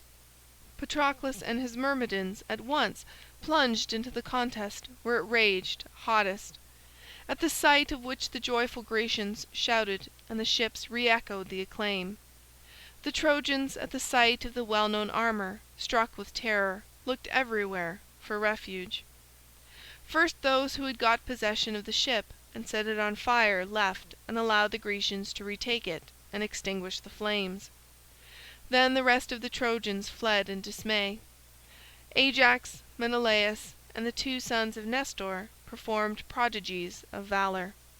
Hector was forced to turn his horses' heads and retire from the enclosure, leaving his men entangled in the fosse to escape as they could. Patroclus drove them before him, slaying many, none daring to make a stand against him. At last Sarpedon, son of Jove, ventured to oppose himself in fight to Patroclus. Jupiter looked down upon him and would have snatched him from the fate which awaited him, but Juno hinted that if he did so it would induce all others of the inhabitants of heaven to interpose in like manner whenever any of their offspring were endangered, to which reason Jove yielded. Sarpedon threw his spear, but missed Patroclus. But Patroclus threw his with better success. It pierced Sarpedon's breast, and he fell, and calling to his friends to save his body from the foe, expired. Then a furious contest arose for the possession of the corpse. The Greeks succeeded and stripped Sarpedon of his armor, but Jove would not allow the remains of his son to be dishonored, and by his command Apollo snatched from the midst of the combatants the body of Sarpedon, and committed it to the care of the twin brothers Death and Sleep, by whom it was transported to Lycia, the native land of Sarpedon, where it received due funeral rites. Thus far Patroclus had succeeded to his utmost wish in repelling the Trojans and relieving his countrymen, but now came a change of fortune. Hector, borne in his chariot, confronted him. Patroclus threw a vast stone at Hector, which missed its aim, but smote Cebriones, the charioteer, and knocked him from the car. Hector leaped from the chariot to rescue his friend, and Patroclus also descended to complete his victory. Thus the two heroes met face to face. At this decisive moment the poet, as if reluctant to give Hector the glory, records that Phoebus took part against Patroclus. He struck the helmet from his head and the lance from his hand. At the same moment an obscure Trojan wounded him in the back, and Hector, pressing forward, pierced him with his spear. He fell, mortally wounded. Then arose a tremendous conflict for the body of Patroclus, but his armor was at once taken possession of by Hector, who, retiring a short distance, divested himself of his own armor and put on that of Achilles, then returned to the fight. Ajax and Menelaus defended the body, and Hector and his bravest warriors struggled to capture it. The battle raged with equal fortunes when Jove enveloped the whole face of heaven with a dark cloud. The lightning flashed, the thunder roared, and Ajax, looking round for someone whom he might dispatch to Achilles to tell him of the death of his friend, and of the imminent danger that his remains would fall into the hands of the enemy, could see no suitable messenger. It was then that he exclaimed in those famous lines so often quoted, quote, "Father of heaven and earth, deliver thou Achaea's host from darkness, clear the skies, give day, and since thy sovereign will is such, destruction with it, but oh, give us day." Unquote. Cowper. Or as rendered by Pope, quote, "Lord of earth and air, O King, O Father, hear my humble prayer. Dispel this cloud, the light of heaven restore. Give me to see, and Ajax asks no more. If Greece must perish, we thy will obey, but let us perish in the face of day." Unquote. Jupiter heard the prayer and dispersed the clouds. Then Ajax sent Antilochus to Achilles with the intelligence of Patroclus's death, and of the conflict raging for his remains. The Greeks at last succeeded in bearing off the body to the ships, closely pursued by Hector and Aeneas and the rest of the Trojans. Achilles heard the fate of his friend with such distress that Antilochus feared for a while that he would destroy himself. His groans reached the ears of his mother, Thetis, far down in the depths of ocean where she abode, and she hastened to him to inquire the cause. She found him overwhelmed with self-reproach that he had indulged his resentment so far and suffered his friend to fall a victim to it. But his only consolation was the hope of revenge. He would fly instantly in search of Hector, but his mother reminded him that he was now without armor, and promised him, if he would but wait till the morrow, she would procure from him a suit of armor from Vulcan more than equal to that he had lost. He consented, and Thetis immediately repaired to Vulcan's palace. She found him busy at his forge, making tripods for his own use, so artfully constructed that they moved forward of their own accord when wanted, and retired again when dismissed. On hearing the request of Thetis, Vulcan immediately laid aside his work and hastened to comply with her wishes. He fabricated a splendid suit of armor for Achilles, first a shield adorned with elaborate devices, then a helmet crusted with gold, then a corselet and greaves of impenetrable temper, all perfectly adapted to his form, and of consummate workmanship. It was all done in one night, and Thetis, receiving it, descended with it to earth, and laid it down at Achilles' feet at the dawn of day. The first glow of pleasure that Achilles had felt since the death of Patroclus was at the sight of this splendid armor. And now, arrayed in it, he went forth into the camp, calling all the chiefs to council. When they were all assembled he addressed them. Renouncing his displeasure against Agamemnon, and bitterly lamenting the miseries that had resulted from it, he called on them to proceed at once to the field. Agamemnon made a suitable reply, laying all the blame on At, the goddess of discord, and thereupon complete reconcilement took place between the heroes. Then Achilles went forth to battle inspired with a rage and thirst for vengeance that made him irresistible.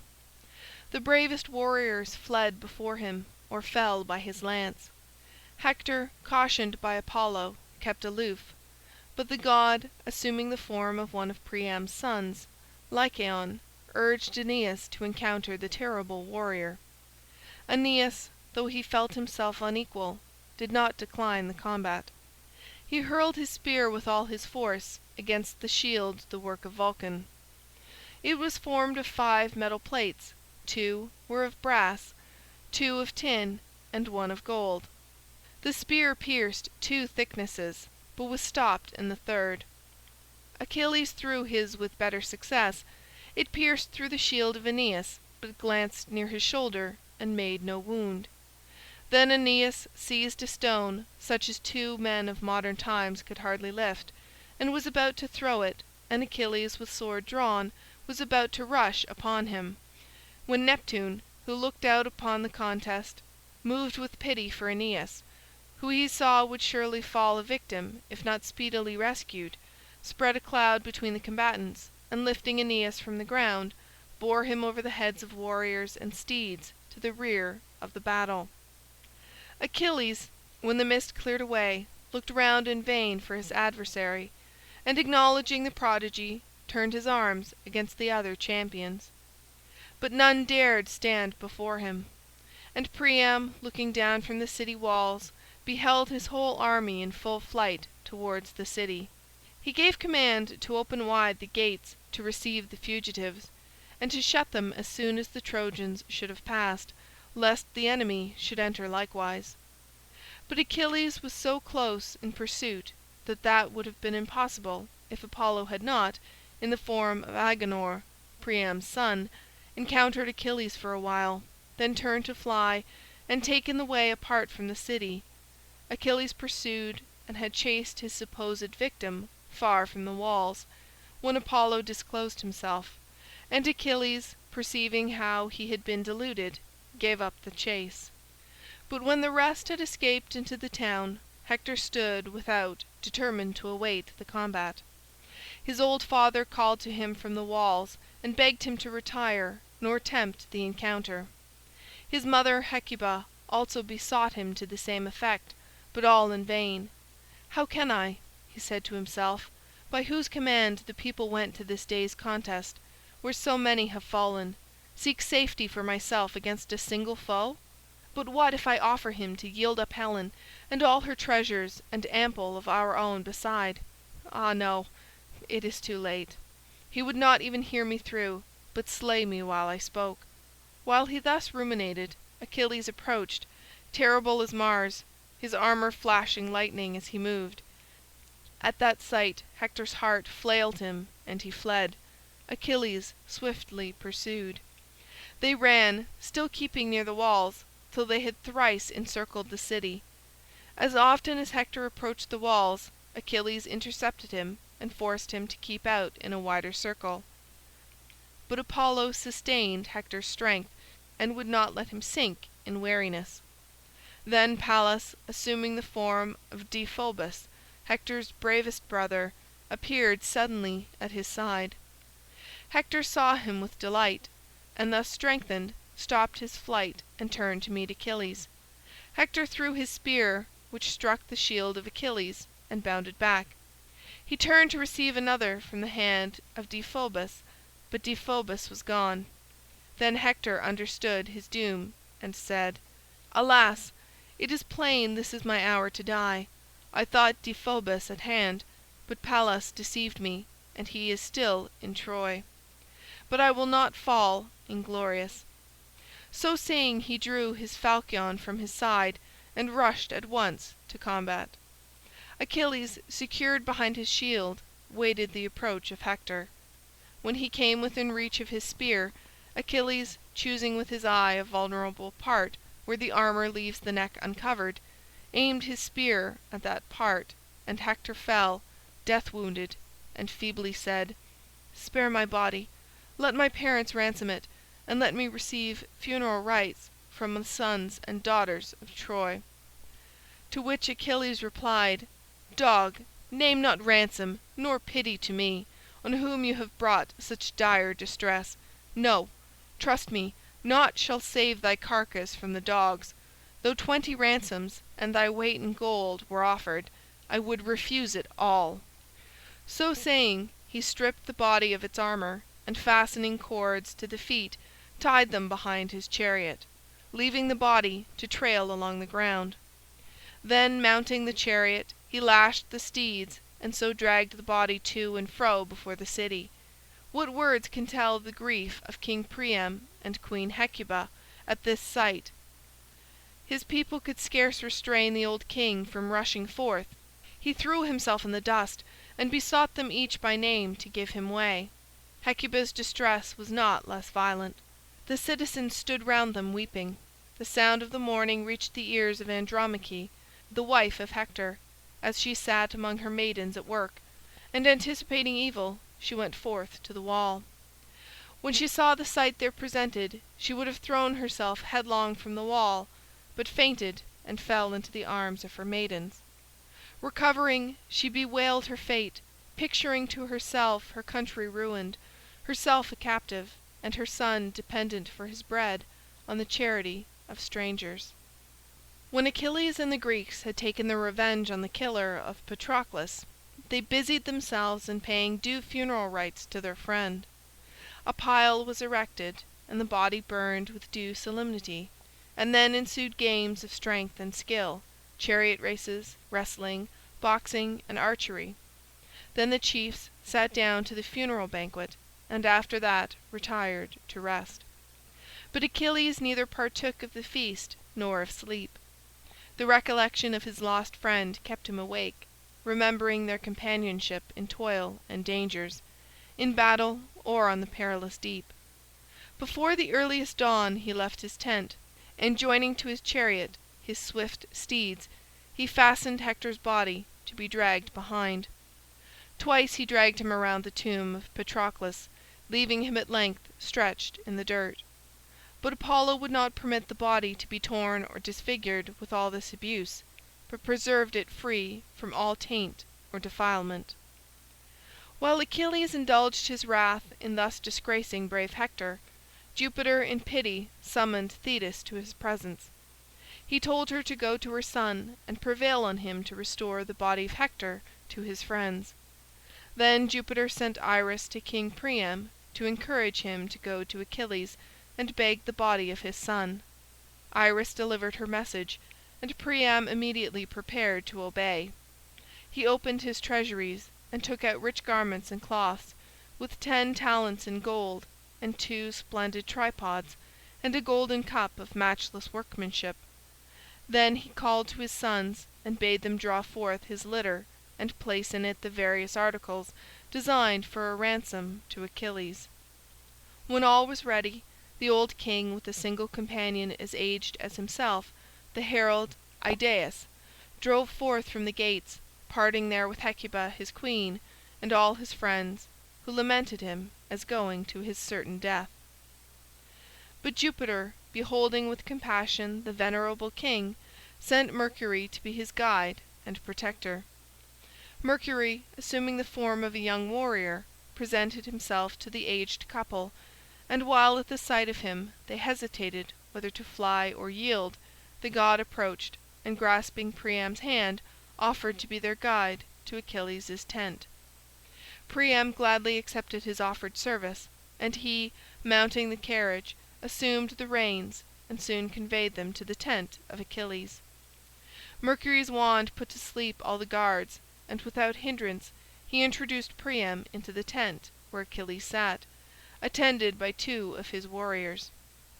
The old king threw himself at the feet of Achilles, and kissed those terrible hands which had destroyed so many of his sons. "Think, O Achilles," he said, "of thy own father, full of days like me, and trembling on the gloomy verge of life. Perhaps even now some neighbour chief oppresses him, and there is none at hand to succour him in his distress. Yet doubtless, knowing that Achilles lives, he still rejoices, hoping that one day he shall see thy face again. But no comfort cheers me, whose bravest sons, so late the flower of Ilium, all have fallen. Yet one I had, one more than all the rest the strength of my age, whom, fighting for his country, thou hast slain. I come to redeem his body, bringing inestimable ransom with me. Achilles, reverence the gods, recollect thy father, for his sake show compassion to me." These words moved Achilles, and he wept, remembering by turns his absent father and his lost friend. Moved with pity of Priam's silver locks and beard, he raised him from the earth, and thus spake: "Priam, I know that thou hast reached this place conducted by some god, for without aid divine no mortal even in his prime of youth had dared the attempt. I grant thy request, moved thereto by the evident will of Jove." So saying, he arose, and went forth with his 2 friends, and unloaded of its charge the litter, leaving 2 mantles and a robe for the covering of the body, which they placed on the litter, and spread the garment over it, that not unveiled it should be borne back to Troy. Then Achilles dismissed the old king with his attendants, having first pledged himself to allow a truce of 12 days for the funeral solemnities. As the litter approached the city and was descried from the walls, the people poured forth to gaze once more on the face of their hero. Foremost of all, the mother and the wife of Hector came, and at the sight of the lifeless body renewed their lamentations. The people all wept with them, and to the going down of the sun there was no pause or abatement of their grief. The next day preparations were made for the funeral solemnities. For 9 days the people brought wood and built the pile, and on the 10th they placed the body on the summit and applied the torch, while all Troy thronging forth encompassed the pile.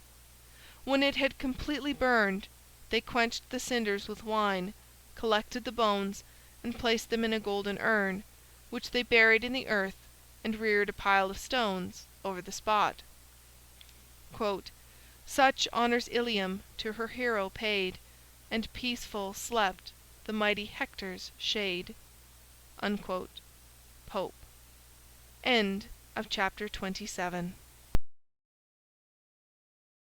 Chapter 28. Chapter 28. The Fall of Troy, Return of the Greeks, Orestes and Electra. The Fall of Troy. The story of the Iliad ends with the death of Hector, and it is from the Odyssey and later poems that we learn the fate of the other heroes. After the death of Hector, Troy did not immediately fall, but receiving aid from new allies, still continued its resistance. One of these allies was Memnon, the Ethiopian prince, whose story we have already told. Another was Penthesilea, queen of the Amazons, who came with a band of female warriors. All the authorities attest their valor and the fearful effect of their war cry. Penthesilea slew many of the bravest warriors, but was at last slain by Achilles. But when the hero bent over his fallen foe and contemplated her beauty, youth, and valor, he bitterly regretted his victory. Thyestes, an insolvent brawler and demagogue, ridiculed his grief, and was in consequence slain by the hero. Achilles by chance had seen Polyxena, daughter of King Priam, perhaps on the occasion of the truce which was allowed the Trojans for the burial of Hector. He was captivated with her charms, and to win her in marriage agreed to use his influence with the Greeks to grant peace to Troy.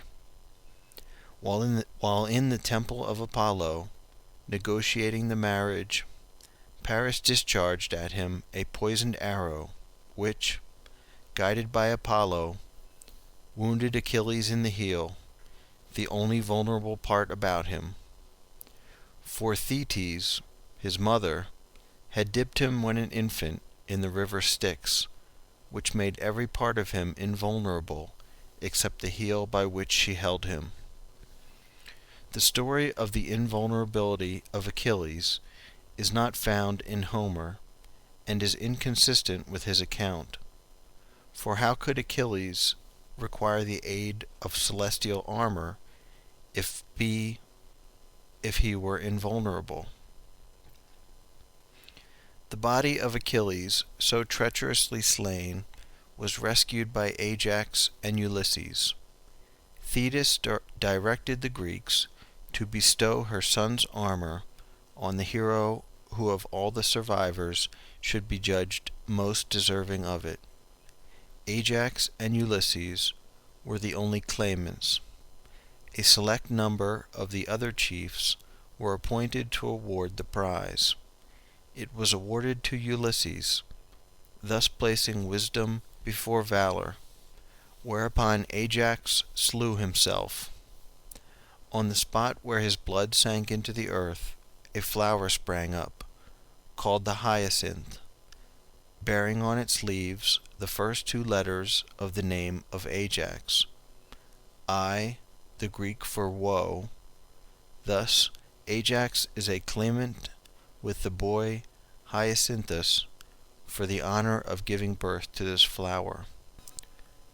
There is a species of larkspur which represents the hyacinth of the poets in preserving the memory of this event, the Delphinium ajacis, Ajax larkspur. It was now discovered that Troy could not be taken but by the aid of the arrows of Hercules. They were in possession of Philoctetes, the friend who had been with Hercules at the last and lighted his funeral pyre. Philoctetes had joined the Grecian expedition against Troy, but had accidentally wounded his foot with one of the poisoned arrows, and the smell from his wound proved so offensive that his companions carried him to the Isle of Lemnos and left him there. Diomed was now sent to induce him to rejoin the army. He succeeded. Philoctetes was cured of his wound by Machaon, and Paris was the first victim of the fatal arrows. In his distress, Paris bethought him of one whom in his prosperity he had forgotten. This was the nymph Oenone, whom he had married when a youth, and had abandoned for the fatal beauty Helen. Oenone, remembering the wrongs she had suffered, refused to heal the wound, and Paris went back to Troy and died. Oenone quickly repented and hastened after him with remedies, but came too late, and in her grief hung herself. There was in Troy a celebrated statue of Minerva called the Palladium.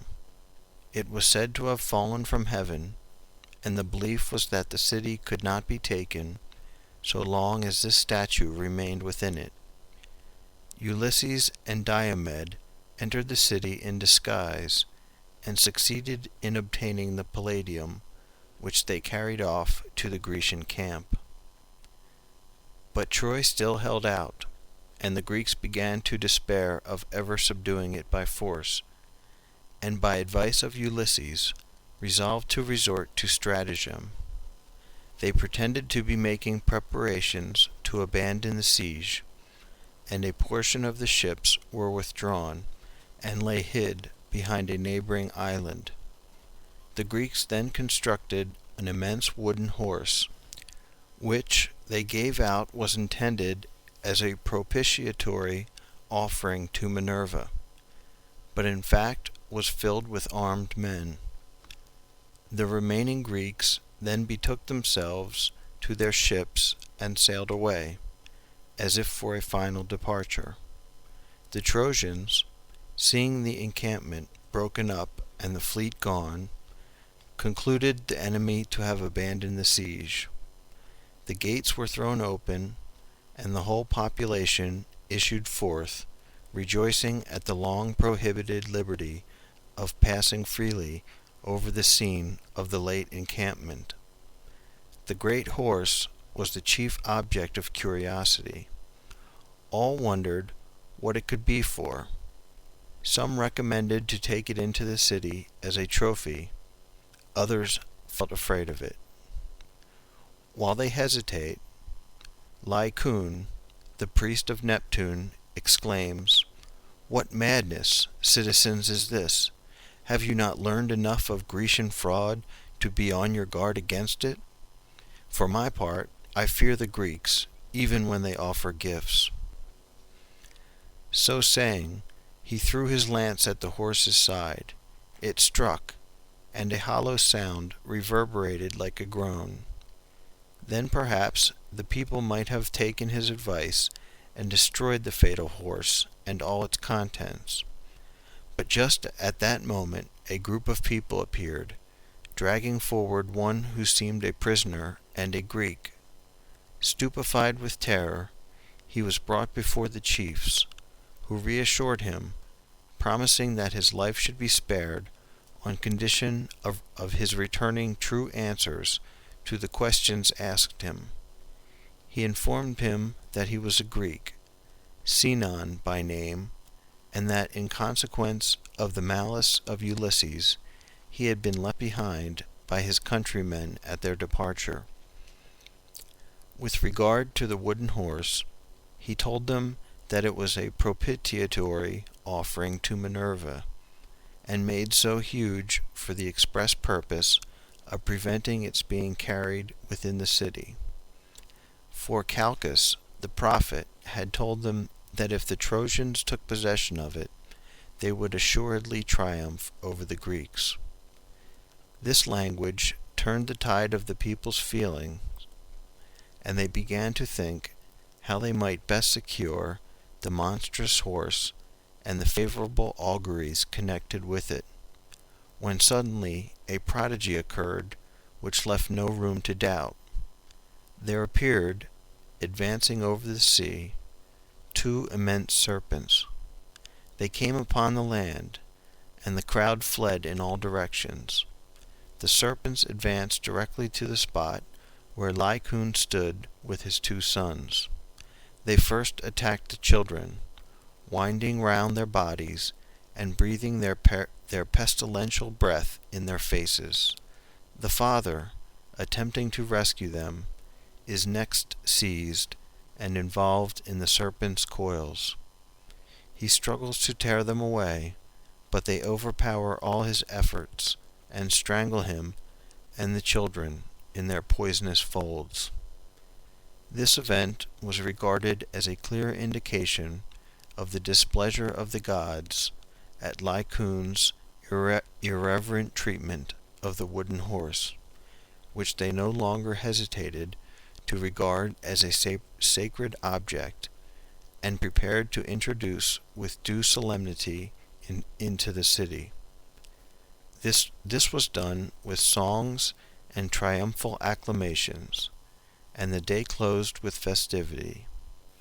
In the night, the armed men who were enclosed in the body of the horse, being led out by the traitor Sinon, opened the gates of the city to their friends who had returned under the cover of the night. The city was set on fire, the people, overcome with feasting and sleep, put to the sword, and Troy completely subdued. One of the most celebrated groups of statuary in existence is that of Lycaon and his children in the embrace of the serpents. A cast of it is owned by the Boston Athenaeum. The original is in the Vatican at Rome. The following lines are from the Childe Harold of Byron. Quote, "Now turning to the Vatican, go see Lycaon's torture, dignifying pain, a father's love and mortal's agony, with an immortal's patience blending. Vain the struggle, vain against the coiling strain, and gripe and deepening of the dragon's grasp, the old man's clinch, the long envenomed chain rivets the living links, the enormous asp enforces pang on pang, and stifles gasp on gasp." End quote. The comic poets will also occasionally borrow a classical allusion. The following is from Swift's description of a city shower. Quote, boxed in a chair, the beau impatient sits, while spouts run clattering o'er the roof by fits, and ever and anon, with frightful din, the leather sounds, he trembles from within. So when Troy chairmen bore the wooden steed, pregnant with Greeks impatient to be freed, those bully Greeks, who, as the moderns do, instead of paying chairmen, run them through. Lycaon struck the outside with a spear, and each imprisoned champion quaked with fear. King Priam, end quote. King Priam lived to see the downfall of his kingdom, and was slain at last on the fatal night when the Greeks took the city. He had armed himself, and was about to mingle with the combatants, but was prevailed on by Hecuba, his aged queen, to take refuge with herself and his daughters as a suppliant at the altar of Jupiter. While there, his youngest son, Polites, pursued by Pyrrhus, the son of Achilles, rushed in wounded, and expired at the feet of his father. Whereupon Priam, overcome with indignation, hurled his spear with feeble hand against Pyrrhus, and was forthwith slain by him. Queen Hecuba and her daughter Cassandra were carried captives to Greece. Cassandra had been loved by Apollo, and he gave her the gift of prophecy, but afterwards offended with her, he rendered the gift unavailing by ordaining that her predictions should never be believed. Polyxena, another daughter who had been loved by Achilles, was demanded by the ghost of that warrior, and was sacrificed by the Greeks upon his tomb. Menelaus and Helen. Our readers will be anxious to know the fate of Helen, the fair but guilty occasion of so much slaughter. On the fall of Troy, Menelaus recovered possession of his wife, who had not ceased to love him, though she had yielded to the might of Venus and deserted him for another. After the death of Paris, she aided the Greeks secretly on several occasions, and in particular when Ulysses and Diomed entered the city in disguise to carry off the Palladium. She saw and recognized Ulysses, but kept the secret, and even assisted them in obtaining the image. Thus she became reconciled to her husband, and they were among the first to leave the shores of Troy for their native land. But having incurred the displeasure of the gods, they were driven by storms from shore to shore of the Mediterranean, visiting Cyprus, Phoenicia, and Egypt. In Egypt they were kindly treated and presented with rich gifts, of which Helen's share was a golden spindle and a basket on wheels. The basket was to hold the wool and spools for the queen's work. Dyer, in his poem of the Fleece, thus alludes to this incident. Quote, "Many yet adhere to the ancient distaff at the bosom fixed, casting the whirling spindle as they walk.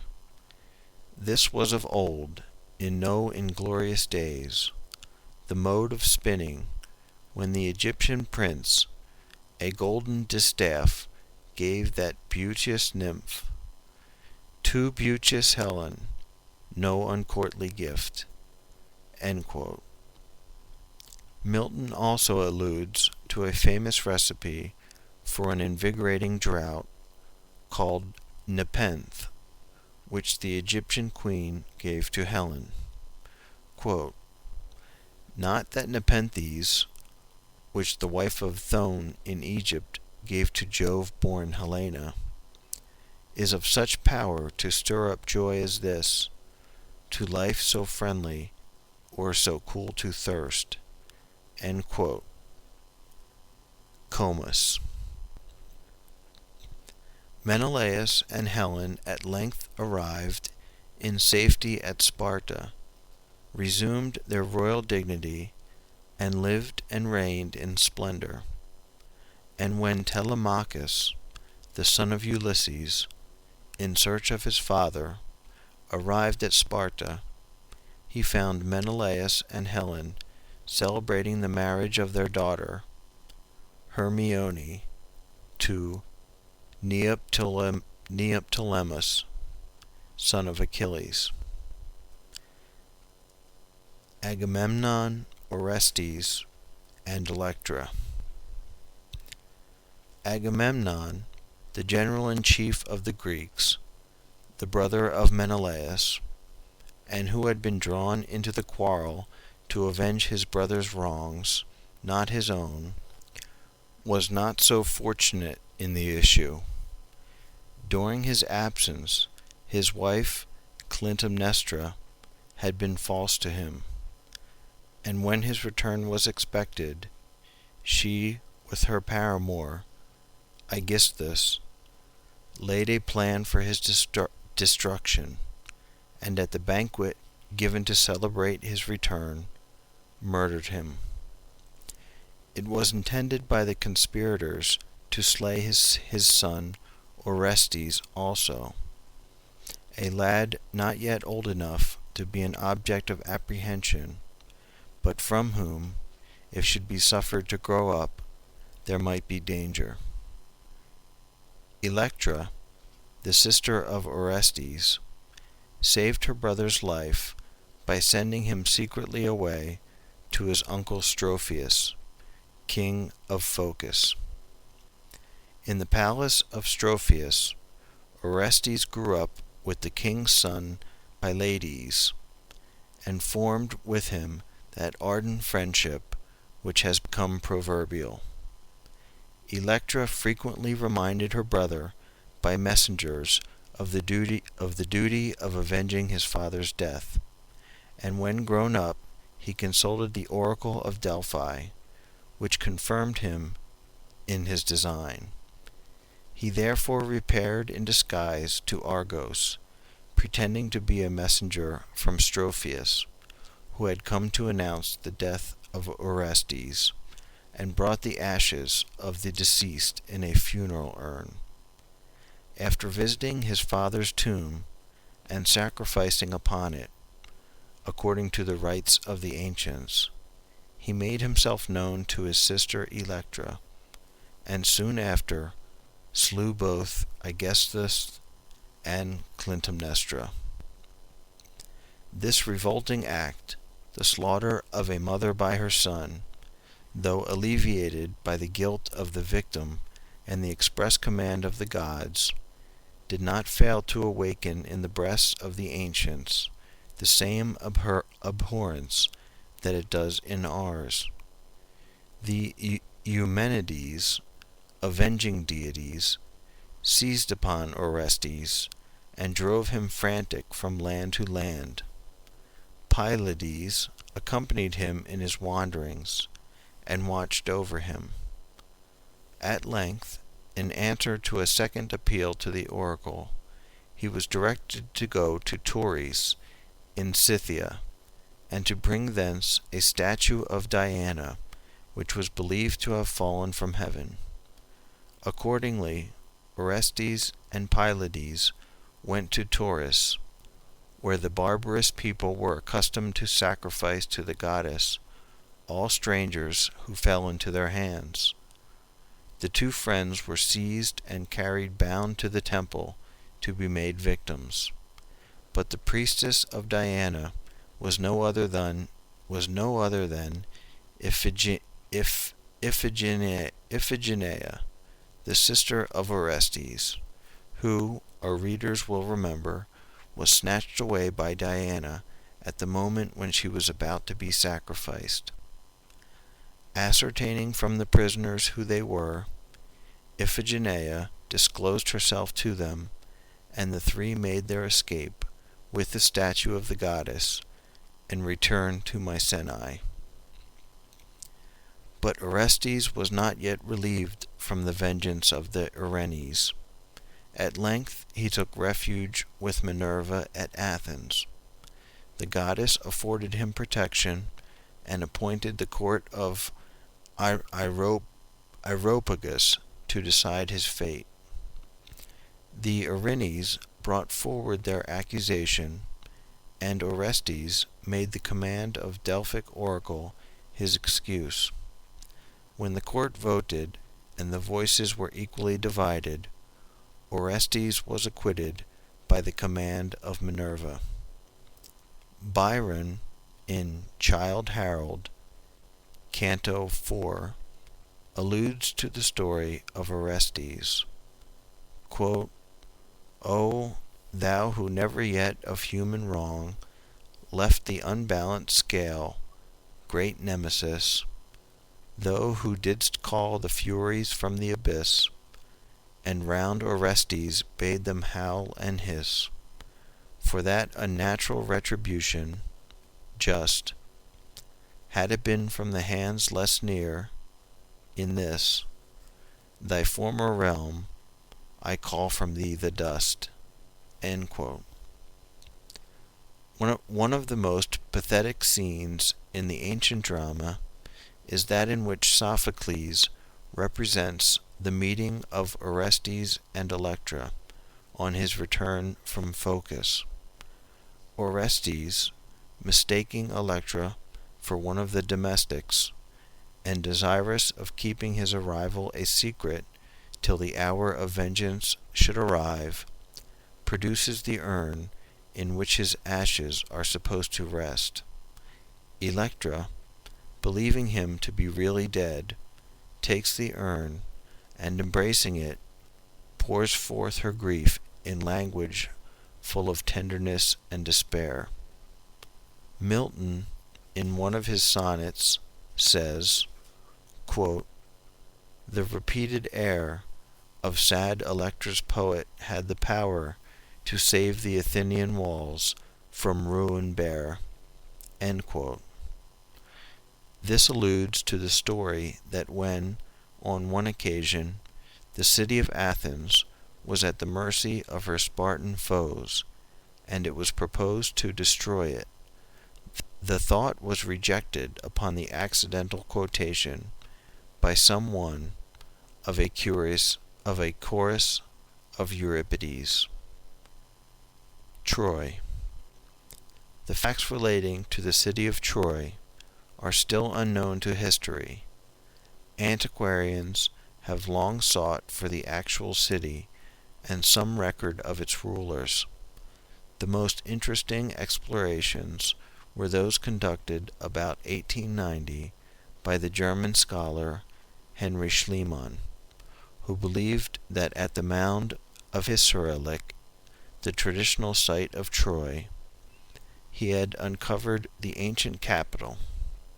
Schliemann excavated down below the ruins of 3 or 4 settlements, each revealing an earlier civilization, and finally came upon some royal jewels and other relics said to be Priam's treasure. Scholars are by no means agreed as to the historic value of these discoveries. End of chapter 28. Chapter 29. Adventures of Ulysses, the Lotus Eaters, Cyclops, Circe, Sirens, Scylla and Charybdis, Calypso. Return of Ulysses. The romantic poem of the Odyssey is now to engage our attention. It narrates the wanderings of Ulysses, Odysseus in the Greek language, in his return from Troy to his own kingdom Ithaca. From Troy the vessels first made land at Ismarus, city of the Ciconians, where, in a skirmish with the inhabitants, Ulysses lost 6 men from each ship. Sailing thence, they were overtaken by a storm, which drove them for 9 days along the sea, till they reached the country of the Lotus Eaters. Here, after watering, Ulysses sent 3 of his men to discover who the inhabitants were. These men, on coming among the Lotus Eaters, were kindly entertained by them, and were given some of their own food, the lotus plant, to eat. The effect of this food was such that those who partook of it lost all thoughts of home and wished to remain in that country. It was by main force that Ulysses dragged these men away, and he was even obliged to tie them under the benches of the ships. Footnote: Tennyson, in The Lotus Eaters, has charmingly expressed the dreamy, languid feeling which the lotus food is said to have produced. How sweet it were, here in the downward stream, with half-shut eyes ever to seem, falling asleep in a half-dream, to dream and dream, like yonder amber light which would not leave the myrrh bush on the height, to hear each other's whispered speech, eating the lotus day by day, to watch the crisping ripples on the beach, and tender curving lines of creamy spray, to lend our hearts and spirits wholly to the influence of mild-minded melancholy, to muse and brood and live again in memory, with those old faces of our infancy heaped over with a mound of grass, 2 handfuls of white dust shut in an urn of brass. They next arrived at the country of the Cyclops. The Cyclops were giants who inhabited an island of which they were the only possessors. The name means round eye, and these giants were so called because they had but one eye, and that placed in the middle of the forehead. They dwelt in caves and fed on the wild productions of the island, and on what their flocks yielded, for they were shepherds. Ulysses left the main body of his ships at anchor, and with one vessel went to the Cyclops' island to explore for supplies. He landed with his companions, carrying with them a jar of wine for a present, and coming to a large cave they entered it, and finding no one within examined its contents. They found it stored with the richest of the flock, quantities of cheese, pails and bowls of milk, lambs and kids in their pens, all in nice order.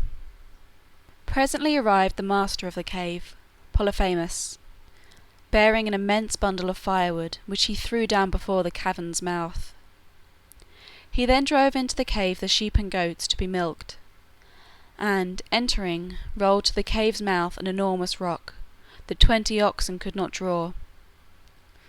Next he sat down and milked his ewes, preparing a part for cheese, and setting the rest aside for his customary drink. Then, turning round his great eye, he discerned the strangers, and growled out to them, demanding who they were, and where from. Ulysses replied most humbly, stating that they were Greeks, from the great expedition that had lately won so much glory in the conquest of Troy, that they were now on their way home, and finished by imploring his hospitality in the name of the gods. Polyphemus deigned no answer, but reaching out his hand seized 2 of the Greeks, whom he hurled against the side of the cave, and dashed out their brains. He proceeded to devour them with great relish, and having made a hearty meal, stretched himself out on the floor to sleep.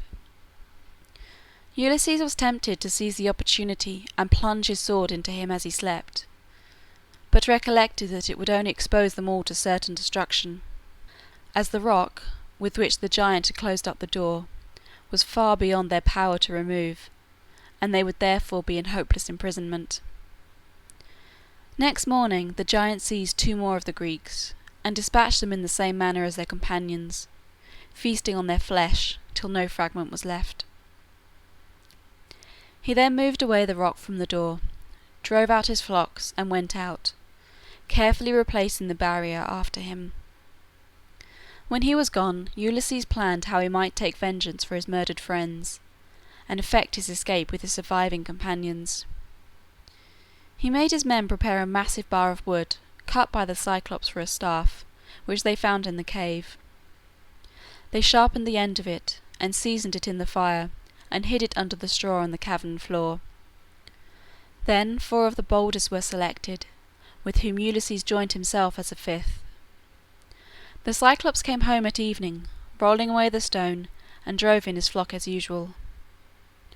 After milking them, and making his arrangements as before, he seized 2 more of Ulysses' companions, and dashed their brains out, and made his evening meal upon them, as he had the others. After he had supped, Ulysses, approaching him, handed him a bowl of wine, saying, "Cyclops, this is wine. Taste and drink after thy meal of man's flesh." He took and drank it, and was hugely delighted with it, and called for more. Ulysses supplied him once again, which pleased the giant so much that he promised him as a favour that he should be the last of the party devoured. He asked him his name, to which Ulysses replied, "My name is No Man." After his supper the giant lay down to repose, and was soon sound asleep. Then Ulysses, with his 4 select friends, thrust the end of the stake into the fire till it was all one burning coal. Then poising it exactly above the giant's only eye, they buried it deeply into the socket, twirling it round as a carpenter does his auger. The howling monster with his outcry filled the cavern, and Ulysses with his aids nimbly got out of his way and concealed themselves in the cave. He, bellowing, called aloud on all the Cyclopses dwelling in the caves around him, far and near. They on his cry flocked round the den, and inquired what grievous hurt had caused him to sound such an alarm and break their slumbers. He replied, "O friends, I die, and no man gives the blow." They answered, "If no man hurts thee, it is the stroke of Jove, and thou must bear it." So saying, they left him groaning. Next morning the Cyclops rolled away the stone to let his flock out to pasture, but planted himself in the door of the cave to feel of all as they went out, that Ulysses and his men should not escape with them. But Ulysses had made his men harness the rams of the flock 3 abreast, with osiers, which they found on the floor of the cave. To the middle ram of the 3 one of the Greeks suspended himself, so protected by the exterior rams on either side. As they passed, the giant felt of the animals' backs and sides, but never thought of their bellies.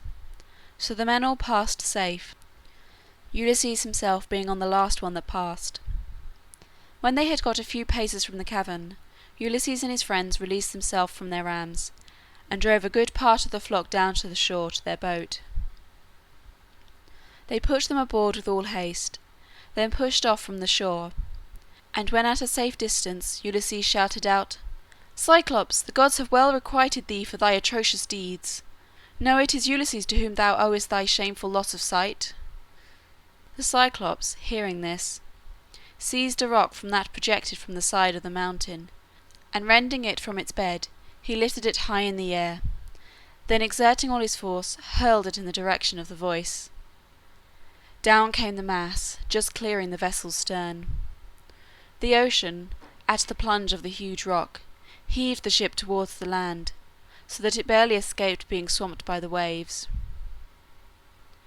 When they had with the utmost difficulty pulled off shore, Ulysses was about to hail the giant again, but his friends besought him not to do so.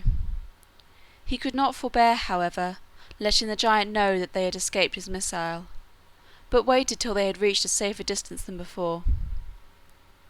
The giant answered them with curses, but Ulysses and his friends plied their oars vigorously, and soon regained their companions. Ulysses next arrived at the island of Aeolus. To this monarch Jupiter had instructed the government of the winds, to send them forth or retain them at his will. He treated Ulysses hospitably, and at his departure gave him, tied up in a leathern bag with a silver string, such winds as might be hurtful and dangerous, commanding fair winds to blow the barks towards their country. 9 days they sped before the wind, and all that time Ulysses had stood at the helm, without sleep. At last, quite exhausted, he lay down to sleep. While he slept, the crew conferred together about the mysterious bag, and concluded it must contain treasures given by the hospitable king Aeolus to their commander. Tempted to secure some portion for themselves, they loosed the string, when immediately the winds rushed forth. The ships were driven far from their course, and back again to the island they had just left. Aeolus was so indignant at their folly that he refused to assist them further, and they were obliged to labour over their course once more by means of their oars. The Laestrygonians. Their next adventure was with the barbarous tribe of Laestrygonians. The vessels all pushed into the harbour, tempted by the secure appearance of the cove, completely landlocked. Only Ulysses moored his vessel without. As soon as the Laestrygonians found the ships completely in their power, they attacked them, heaving huge stones which broke and overturned them, and with their spears dispatched the seamen as they struggled in the water. All the vessels with their crews were destroyed, except Ulysses' own ship, which had remained outside, and finding no safety but in flight, he exhorted his men to ply their oars vigorously, and they escaped. With grief for their slain companions mixed with joy at their own escape, they pursued their way till they arrived at the Aeaean Isle, where Circe dwelt, the daughter of the sun. Landing here, Ulysses climbed a hill, and gazing round saw no signs of habitation except in one spot at the centre of the island, where he perceived a palace embowered with trees. He sent forward one half of his crew, under the command of Eurylochus, to see what prospect of hospitality they might find. As they approached the palace they found themselves surrounded by lions, tigers, and wolves. Not fierce, but tamed by Circe's art, for she was a powerful magician. All these animals had once been men, but had been changed by Circe's enchantments into the form of beasts. The sounds of soft music were heard from within, and a sweet female voice singing. Eurylochus called aloud, and the goddess came forth and invited them in. They all gladly entered, except Eurylochus, who suspected danger. The goddess conducted her guests to a seat, and had them served with wine and other delicacies. When they had feasted heartily, she touched them one by one with her wand, and they immediately changed into swine, in head, body, voice, and bristles, yet with their intellects as before. She shut them in her sties, and supplied them with acorns and such other things as swine love. Eurylochus hurried back to the ship and told the tale. Ulysses thereupon determined to go himself, and try if by any means he might deliver his companions. As he strode onward alone, he met a youth who addressed him familiarly, appearing to be acquainted with his adventures. He announced himself as Mercury, and informed Ulysses of the arts of Circe, and of the danger of approaching her. As Ulysses was not to be dissuaded from his attempt, Mercury provided him with a sprig of the plant moly, of wonderful power to resist sorceries, and instructed him how to act. Ulysses proceeded, and reaching the palace was courteously received by Circe, who entertained him as she had done with his companions, and after he had eaten and drank, touched him with her wand, saying, "Hence, seek the sty and wallow with thy friends." But he, instead of obeying, drew his sword and rushed upon her with fury in his countenance. She fell on her knees and begged for mercy. He dictated a solemn oath that she would release his companions and practice no further harm against him or them, and she repeated it, at the same time promising to dismiss them all in safety after hospitably entertaining them. She was as good as her word. The men were restored to their shapes, the rest of the crew summoned from the shore, and the whole magnificently entertained day after day, till Ulysses seemed to have forgotten his native land, and to have reconciled himself to an inglorious life of ease and pleasure. At length his companions recalled him to nobler sentiments, and he received their admonition gratefully. Circe aided their departure, and instructed them how to pass safely by the coast of the Sirens. The Sirens were sea nymphs, who had the power of charming by their song all who heard them, so that the unhappy mariners were irresistibly impelled to cast themselves into the sea to their destruction. Circe directed Ulysses to fill the ears of his seamen with wax, so that they should not hear the strain, and to cause himself to be bound to the mast, and his people to be strictly enjoined, whatever he might do or say, by no means to release him till they should have passed the Sirens' island. Ulysses obeyed these directions. He filled the ears of his people with wax, and suffered them to bind him with cords firmly to the mast.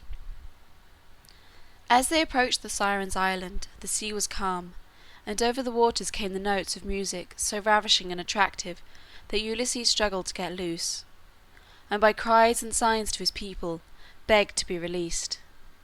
But they, obedient to his previous orders, sprang forward and bound him still faster. They held on their course, and the music grew fainter, till it ceased to be heard, when, with joy, Ulysses gave his companions the signal to unseal their ears, and they relieved him from his bonds. The imagination of a modern poet, Keats, has discovered for us the thoughts that passed through the brains of the victims of Circe after their transformation. In his Endymion, he represents one of them, a monarch in the guise of an elephant, addressing the sorceress in human language, thus: "I sue not for my happy crown again, I sue not for my phalanx on the plain, I sue not for my lone, my widowed wife, I sue not for my ruddy drops of life. My children fair, my lovely girls and boys, I will forget them, I will pass these joys, ask naught so heavenward, so too high. Only I pray, as fairest boon, to die, to be delivered from this cumbrous flesh, from this gross, detestable, filthy mesh, and merely given to the cold, bleak air. Have mercy, goddess! Circe, feel my prayer." Scylla and Charybdis. Ulysses had been warned by Circe of the two monsters, Scylla and Charybdis. We have already met with Scylla in the story of Glaucus, and remember that she was once a beautiful maiden, and was changed into a snaky monster by Circe.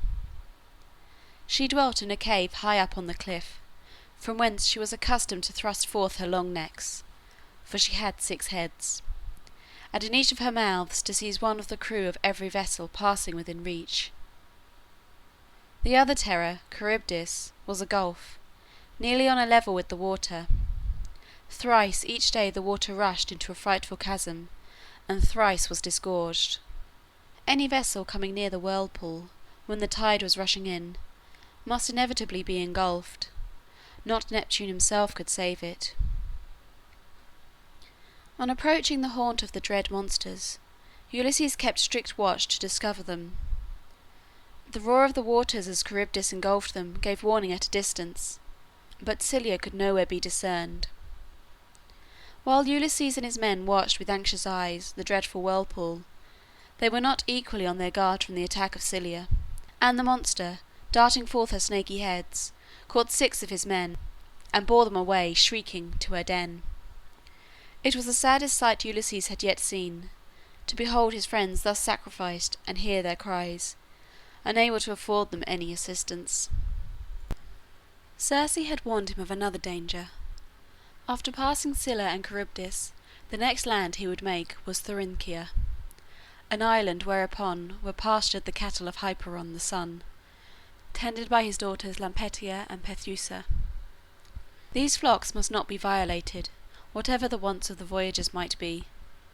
If this injunction was transgressed, destruction was sure to fall on the offenders. Ulysses would willingly have passed the island of the sun without stopping, but his companions so urgently pleaded for the rest and refreshment that would be derived from anchoring and passing the night on shore, that Ulysses yielded. He bound them, however, with an oath that they would not touch one of the animals of the sacred flocks and herds, but content themselves with what provision they yet had left of the supply which Circe had put on board. So long as this supply lasted, the people kept their oath. But contrary winds detained them at the island for a month, and after consuming all their stock of provisions, they were forced to rely upon the birds and fishes they could catch. Famine pressed them, and at length one day, in the absence of Ulysses, they slew some of the cattle, vainly attempting to make amends for the deed by offering from them a portion to the offended powers. Ulysses, on his return to the shore, was horror-struck at perceiving what they had done, and the more so on account of the portentous signs which followed. The skins crept on the ground, and the joints of meat lowed on the spits while roasting. The wind became fair, they sailed from the island. They had not gone far when the weather changed, and a storm of thunder and lightning ensued. A stroke of lightning shattered their mast, which in its fall killed the pilot. At last the vessel itself came to pieces, the keel and mast floating side by side. Ulysses formed of them a raft, to which he clung, and the wind changing, the waves bore him to Calypso's island. All the rest of the crew perished. The following allusion to the topics we have just been considering is from Milton's Comus, line 252. I have often heard my mother Circe and the Sirens 3, amidst the flowery kirtled Naiades, culling their potent herbs and baneful drugs, who as they sung would take the prisoned soul and lap it in Elysium. Scylla wept, and chid her barking waves into attention, and fell Charybdis murmured soft applause. Scylla and Charybdis have become proverbial, to denote opposite dangers which beset one's course. Calypso. Calypso was a sea nymph, which name denotes a numerous class of female divinities of lower rank, yet sharing many of the attributes of the gods. Calypso received Ulysses hospitably, entertained him magnificently, became enamoured of him, and wished to retain him forever, conferring on him immortality. But he persisted in his resolution to return to his country and his wife and son. Calypso at last received the command of Jove to dismiss him. Mercury brought the message to her, and found her in her grotto, which is thus described by Homer. A garden vine, luxuriant on all sides, mantled the spacious cavern. Cluster hung, profuse. 4 fountains of serenest lymph, their sinuous course pursuing side by side, strayed all around, and everywhere appeared meadows of softest verdure, purpled o'er with violets. It was a scene to fill a god from heaven with wonder and delight.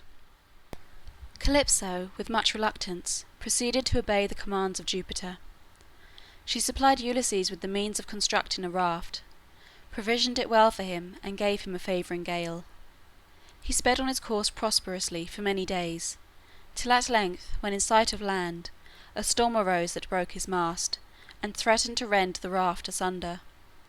In this crisis he was seen by a compassionate sea nymph, who, in the form of a cormorant, alighted on the raft, and presented him a girdle, directing him to bind it beneath his breast, and if he should be compelled to trust himself to the waves, it would buoy him up and enable him by swimming to reach the land. Fenelon, in his romance of Telemachus, has given us the adventures of the son of Ulysses in search of his father. Among other places at which he arrived, following on his father's footsteps, was Calypso's isle, and, as in the former case, the goddess tried every art to keep him with her, and offered to share her immortality with him. But Minerva, who in the shape of Mentor accompanied him and governed all his movements, made him repel her allurements, and when no other means of escape could be found, the two friends leaped from a cliff into the sea, and swam to a vessel which lay becalmed off shore. Byron alludes to this leap of Telemachus and Mentor in the following stanza: But not in silence pass Calypso's isles, the sister tenants of the middle deep. There for the weary still a haven smiles, though the fair goddess long has ceased to weep, and o'er her cliffs a fruitless watch to keep from him who dared prefer a mortal bride. Here too is Boy essayed the dreadful leap, stern Mentor urged from high to yonder tide. While thus of both bereft, the nymph queen doubly sighed. End of chapter 29. Chapter 30. The Phaeacians. Fate of the suitors. The Phaeacians. Ulysses clung to the raft while any of its timbers kept together, and when it no longer yielded him support, binding the girdle around him, he swam. Minerva smoothed the billows before him, and sent him a wind that rolled the waves towards the shore. The surf beat high on the rocks, and seemed to forbid approach. But at length, finding calm water at the mouth of a gentle stream, he landed, spent with toil, breathless and speechless, and almost dead. After some time, reviving, he kissed the soil, rejoicing, yet at a loss what course to take. At a short distance he perceived a wood, to which he turned his steps. There, finding a covert sheltered by intermingling branches alike from the sun and the rain, he collected a pile of leaves and formed a bed, on which he stretched himself, and heaping the leaves over him, fell asleep. The land where he was thrown was Scheria, the country of the Phaeacians. These people dwelt originally near the Cyclops, but being oppressed by that savage race, they migrated to the isle of Scheria, under the conduct of Nausithous, their king. They were, the poet tells us, a people akin to the gods, who appeared manifestly and feasted among them when they offered sacrifices, and did not conceal themselves from solitary wayfarers when they met them. They had abundance of wealth, and lived in the enjoyment of it undisturbed by the alarms of war. For as they dwelt remote from gain-seeking men, no enemy ever approached their shores, and they did not even require to make use of bows and quivers. Their chief employment was navigation. Their ships, which went with the velocity of birds, were imbued with intelligence. They knew every port and needed no pilot.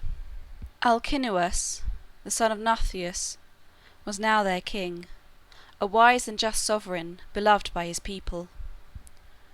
Now it happened that the very night on which Ulysses was cast ashore on the Phaeacian island, and while he lay sleeping on his bed of leaves, Nausicaa, the daughter of the king, had a dream sent by Minerva, reminding her that her wedding day was not far distant, and that it would be but a prudent preparation for that event to have a general washing of the clothes of the family.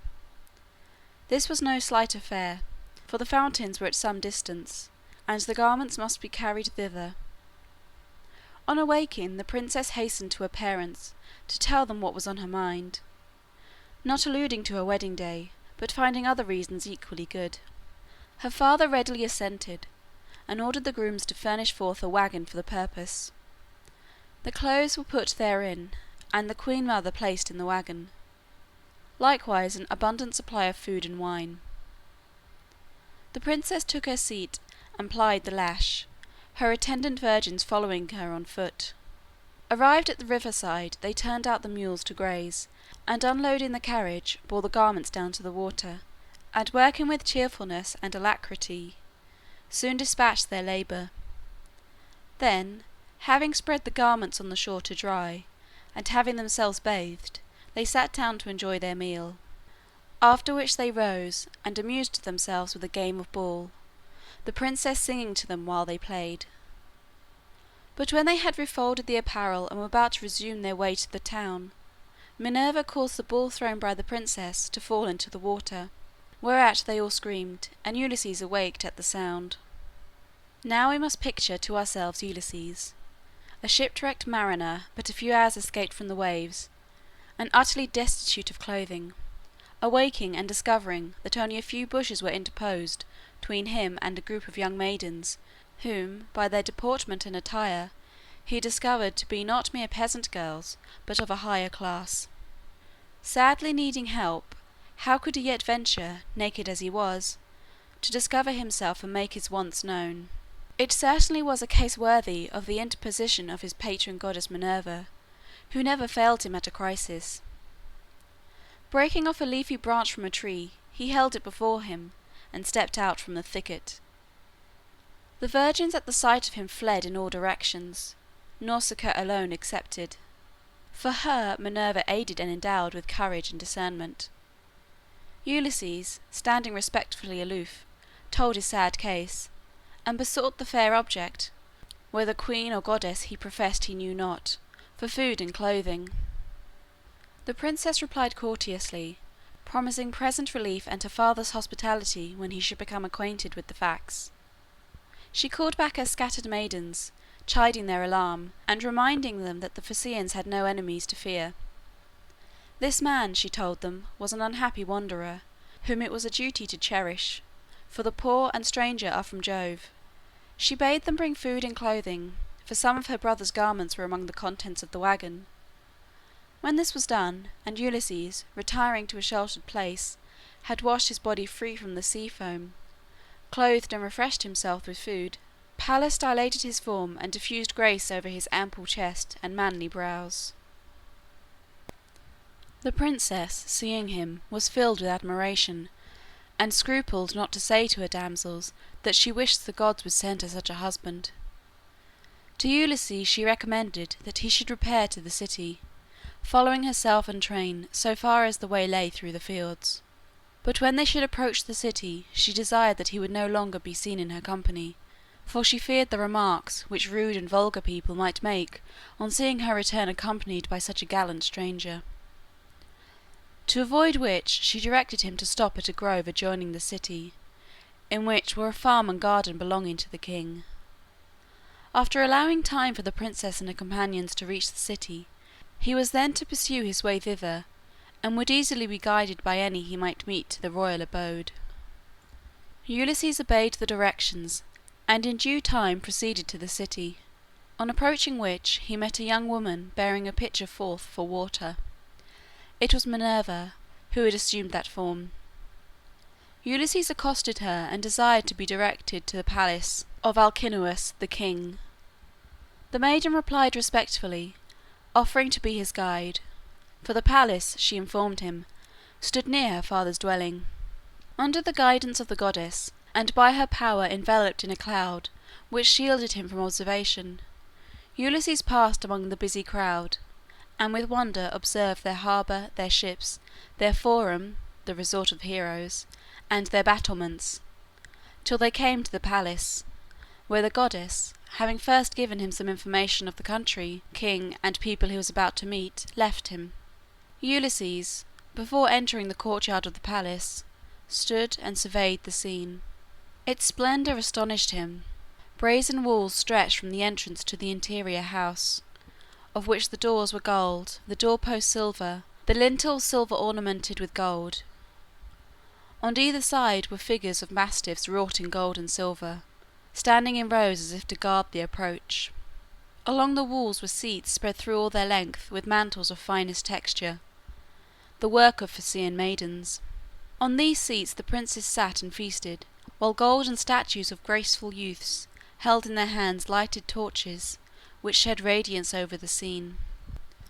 Full 50 female menials served in household offices, some employed to grind the corn, others to wind off the purple wool or ply the loom. For the Phaeacian woman as far exceeded all other women in household arts as the mariners of that country did the rest of mankind in the management of ships. Without the court a spacious garden lay, 4 acres in extent.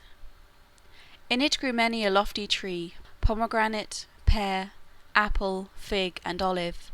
Neither winter's cold nor summer's drought arrested their growth, but they flourished in constant succession, some budding while others were maturing. The vineyard was equally prolific. In one quarter you might see the vines, some in blossom, some loaded with ripe grapes, and in another observe the vintagers treading the winepress. On the garden's borders flowers of all hues bloomed all the year round, arranged with the neatest art. In the midst 2 fountains poured forth their waters, one flowing by artificial channels over all the garden, the other conducted through the courtyard of the palace, whence every citizen might draw his supplies. Ulysses stood gazing in admiration, unobserved himself, for the cloud which Minerva spread around him still shielded him. At length, having sufficiently observed the scene, he advanced with rapid step into the hall where the chiefs and senators were assembled, pouring liberation to Mercury, whose worship followed the evening meal. Just then Minerva dissolved the cloud, and disclosed him to the assembled chiefs. Advancing to the place where the queen sat, he knelt at her feet and implored her favour and assistance to enable him to return to his native country. Then, withdrawing, he seated himself in the manner of supplicants at the hearth-side. For a time none spoke. At length an aged statesman, addressing the king, said, "It is not fit that a stranger who asks our hospitality should be kept waiting in suppliant guise, none welcoming him. Let him therefore be led to a seat among us, and supplied with food and wine." At these words the king, rising, gave his hand to Ulysses and led him to a seat, displacing thence his own son to make room for the stranger. Food and wine were set before him, and he ate and refreshed himself. The king then dismissed his guests, notifying them that the next day he would call them to council, to consider what had best be done for the stranger. When the guests had departed, and Ulysses was left alone with the king and queen, the queen asked him who he was and whence he came, and, recognizing the clothes which he wore as those which her maidens and herself had made, from whom he received those garments, he told them of his residence in Calypso's isle, and his departure thence, of the wreck of his raft, his escape by swimming, and of the relief afforded by the princess. The parents heard approvingly, and the king promised to furnish a ship in which his guest might return to his own land. The next day the assembled chiefs confirmed the promise of the king. A bark was prepared and a crew of stout rowers selected, and all betook themselves to the palace, where a bounteous repast was provided. After the feast the king proposed that the young men should show their guests their proficiency in manly sports, and all went forth to the arena for games of running, wrestling, and other exercises. After all had done their best, Ulysses, being challenged to show what he could do, at first declined, but being taunted by one of the youths, seized a quoit of weight far heavier than any of the Phaeacians had thrown, and sent it farther than the utmost throw of theirs. All were astonished, and viewed their guest with greatly increased respect. After the games they returned to the hall, and the herald led in Demodocus, the blind bard. Dear to the muse, who yet appointed him both good and ill, took from him sight, but gave him strains divine. He took for his theme the wooden horse, by means of which the Greeks found entrance into Troy. Apollo inspired him, and he sang so feelingly the terrors and the exploits of the eventful time that all were delighted, but Ulysses was moved to tears. Observing which, Alcinous, when the song was done, demanded of him why at the mention of Troy his sorrows awaked. Had he lost there a father or brother or any dear friend? Ulysses replied by announcing himself by his true name, and at their request recounted the adventures which had befallen him since his departure from Troy. This narrative raised the sympathy and admiration of the Phaeacians for their guest to the highest pitch. The king proposed that all the chiefs should present him with a gift, himself setting the example. They obeyed, and vied with one another in loading the illustrious stranger with costly gifts. The next day Ulysses set sail in the Phaeacian vessel, and in a short time arrived safe at Ithaca, his own island. When the vessel touched the strand he was asleep. The mariners, without waking him, carried him on shore, and landed with him the chest containing his presents, and then sailed away. Neptune was so displeased at the conduct of the Phaeacians in thus rescuing Ulysses from his hands, that, on the return of the vessel to port, he transformed it into a rock, right opposite the mouth of the harbour. Homer's description of the ships of the Phaeacians has been thought to look like an anticipation of the wonders of modern steam navigation. Alcinous says to Ulysses, "Say from what city, from what regions tossed, and what inhabitants those regions boast, in wondrous ships, self-moved, instinct with mind. No helm secures their course, no pilot guides. Like man intelligence they plough the tides, conscious of every coast and every bay that lies beneath the sun's all-seeing ray." Odyssey, Book 8. Lord Carlyle, in his Diary in the Turkish and Greek Waters, thus speaks of Corfu, which he considers to be the ancient Phaeacian island. The sites explain the Odyssey. The temple of the sea god could not have been more fitly placed. Upon a grassy platform of the most elastic turf, on the brow of a crag, commanding harbour and channel and ocean.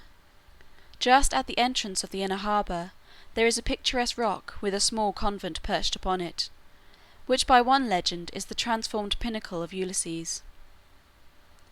Almost the only river on the island is just at the proper distance from the probable site of the city and palace of the king to justify the Princess Nausicaa having had resort to a chariot, and to luncheon when she went with the maidens of the court to wash their garments.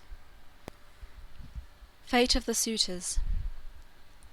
Ulysses had now been away from Ithaca for 20 years, and when he awoke he did not recognize his native land. Minerva appeared to him in the form of a young shepherd, informed him where he was, and told him the state of things at his palace. More than 100 nobles of Ithaca and of the neighbouring islands had been for years suing for the hand of Penelope, his wife, imagining him dead and lording it all over his palace and people, as if they were owners of both, that he might be able to take vengeance upon them. It was important that he should not be recognized. Minerva accordingly metamorphosed him into an unsightly beggar, and as such he was kindly received by Eumaeus, the swineherd, a faithful servant of his house. Telemachus, his son, was absent in quest of his father. He had gone to the courts of the other kings who had returned from the Trojan expedition. While on the search he received counsel from Minerva to return home. He arrived and sought Eumaeus to learn something of the state of affairs at the palace before presenting himself among the suitors. Finding a stranger with Eumaeus, he treated him courteously, though in the garb of a beggar, and promised him assistance. Eumaeus was sent to the palace to inform Penelope privately of her son's arrival, for caution was necessary with regard to the suitors, who, as Telemachus had learned, were plotting to intercept and kill him. When Eumaeus was gone, Minerva presented herself to Ulysses, and directed him to make himself known to his son. At the same time she touched him, removed at once from him the appearance of age and penury, and gave him the aspect of vigorous manhood that belonged to him. Telemachus viewed him with astonishment, and, at first, thought he must be more than mortal. But Ulysses announced himself as his father, and accounted for the change of appearance by explaining that it was Minerva's doing. Then threw Telemachus his arms around his father's neck and wept. Desire intense of lamentation seized on both. Soft murmurs uttering, each indulged his grief. The father and son took counsel together how they should get the better of the suitors, and punish them for their outrages. It was arranged that Telemachus should proceed to the palace, and mingle with the suitors as formerly, that Ulysses should also go as a beggar, a character which in that rude old times had different privileges from which we concede to it now. As traveller and storyteller, the beggar was admitted in the halls of chieftains, and often treated like a guest, though sometimes also, no doubt, with contumely. Ulysses charged his son not to betray, by any display of unusual interest in him, that he knew him to be other than he seemed, and even if he saw him insulted or beaten, not to interpose otherwise than he might do for any stranger. At the palace they found the usual scene of feasting and riot going on. The suitors pretended to receive Telemachus with joy at his return, though secretly mortified at the failure of their plots to take his life. The old beggar was permitted to enter, and provided with a portion from the table. A touching incident occurred as Ulysses entered the courtyard of the palace. An old dog lay in the yard almost dead with age, and seeing a stranger enter, raised his head with ears erect. It was Argus, Ulysses' own dog, that he had in other days often led to the chase. Soon as he perceived long-lost Ulysses nigh, down fell his ears, clapped close, and with his tail glad sign he gave of gratulation, impotent to rise, and to approach his master as of old. Ulysses, noting him, wiped off a tear unmarked. Then his destiny released old Argus, soon as he had lived to see Ulysses in the 20th year restored. As Ulysses sat eating his portion in the hall, the suitors began to exhibit their insolence to him. When he mildly remonstrated, one of them raised a stool and with it gave him a blow. Telemachus had hard work to restrain his indignation at seeing his father so treated in his own hall, but remembering his father's injunctions, said no more than what became him as master of the house, though young, and protector of his guests. Penelope had protracted her decision in favour of either of her suitors so long that there seemed to be no further pretence for delay. The continued absence of her husband seemed to prove that his return was no longer to be expected. Meanwhile her son had grown up, and was able to manage his own affairs. She therefore consented to submit the question of her choice to a trial of skill among the suitors. The test selected was shooting with the bow. 12 rings were arranged in a line, and he whose arrow was sent through the whole 12 was to have the queen for his prize. A bow that one of his brother heroes had given to Ulysses in former times was brought from the armory, and with its quiver full of arrows was laid in the hall. Telemachus had taken care that all other weapons should be removed, under pretence that in the heat of competition there was danger, in some rash moment, of putting them to improper use. All things being prepared for the trial, the first thing to be done was to bend the bow in order to attach the string.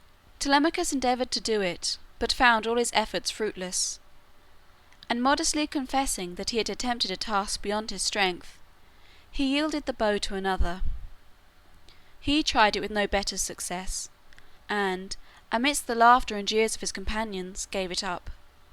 Another tried it, and another. They rubbed the bow with tallow, but all to no purpose. It would not bend. Then spoke Ulysses, humbly suggesting that he should be permitted to try. For, said he, beggar as I am, I was once a soldier, and there is still some strength in these old limbs of mine.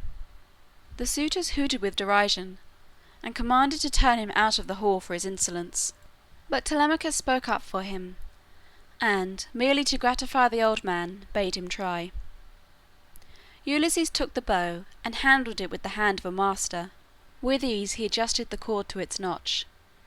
Then, fitting an arrow to the bow, he drew the string, and sped the arrow unerring through the rings. Without allowing them time to express their astonishment, he said, "Now for another mark," and aimed direct at the most insolent one of the suitors. The arrow pierced through his throat, and he fell dead. Telemachus, Eumaeus, and another faithful follower, well armed, now sprang to the side of Ulysses. The suitors, in amazement, looked round for arms, but found none. Neither was there any way for escape, for Eumaeus had secured the door. Ulysses left them not long in uncertainty, and he announced himself as the long-lost chief, whose house they had invaded, whose substance they had squandered, whose wife and son they had persecuted for 10 long years, and told them he meant to have ample vengeance. All were slain, and Ulysses was left master of his palace and possessor of his kingdom and his wife. Tennyson's poem of Ulysses represents the old hero, after his dangers past, and nothing left but to stay at home and be happy, growing tired of inaction and resolving to set forth again in quest of new adventures. Come, my friends, 'tis not too late to seek a newer world. Push off, and setting well in order smite the sounding furrows, for my purpose holds to sail beyond the sunset, and the baths of all the western stars, until I die. It may be that the gulfs will wash us down. It may be we shall touch the happy isles, and see the great Achilles whom we knew, etc. End of chapter 30. Chapter 31. Adventures of Aeneas, the Harpies, Dido, Palinurus. Adventures of Aeneas. We have followed one of the Grecian heroes, Ulysses, in his wanderings on his return home from Troy, and now we propose to share the fortunes of the remnant of the conquered people under their chief Aeneas, in their search for a new home after the ruin of their native city. On that fatal night, when the wooden horse disgorged its contents of armed men, and the capture and conflagration of the city were the result, Aeneas made his escape from the scene of the destruction, with his father and his wife and young son. The father, Anchises, was too old to walk with the speed required, and Aeneas took him upon his shoulders. Thus burdened, leading his son and followed by his wife, he made the best of his way out of the burning city, but, in the confusion, his wife was swept away and lost. On arriving at the place of rendezvous, numerous fugitives of both sexes were found who put themselves under the guidance of Aeneas. Some months were spent in preparation, and at length they embarked. They first landed on the neighboring shores of Thrace, and were preparing to build a city, but Aeneas was deterred by a prodigy. Preparing to offer sacrifice, he tore some twigs from one of the bushes. To his dismay, the wounded part dropped blood. When he repeated the act, a voice from the ground cried out to him, "Spare me, Aeneas. I am your kinsman, Polydore, here murdered with many arrows, from which a bush has grown, nourished with my blood." These words recalled to the recollection of Aeneas that Polydore was a young prince of Troy, whom his father had sent with ample treasures to the neighboring land of Thrace, to be there brought up, at a distance from the horrors of war.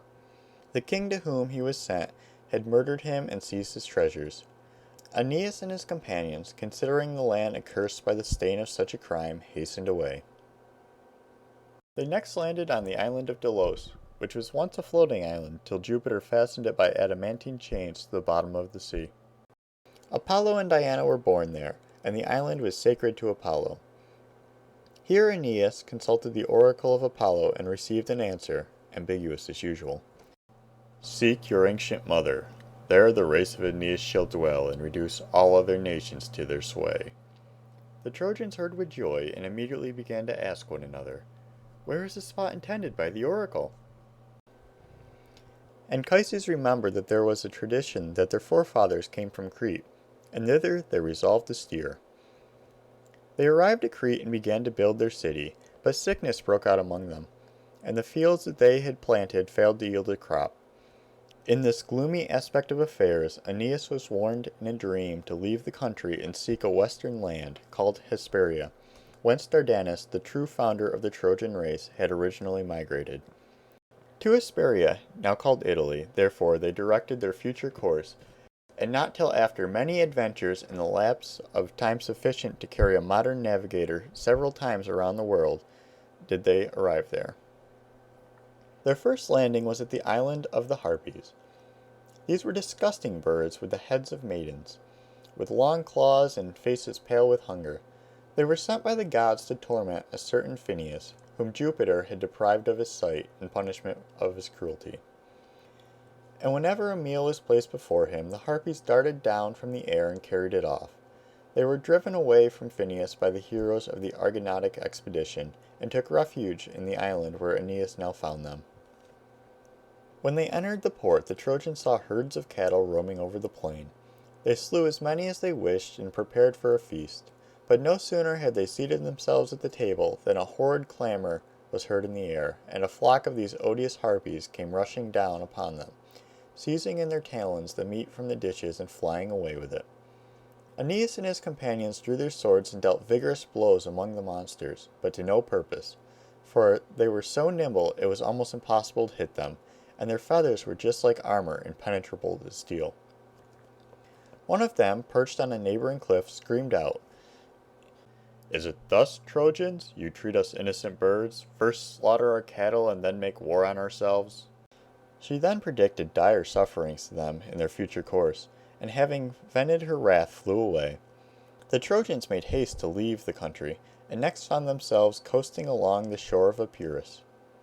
Here they landed, and to their astonishment learned that certain Trojan exiles, who had been carried there as prisoners, had become rulers of the country. Andromache, the widow of Hector, became the wife of one of the victorious Grecian chiefs, to whom she bore a son.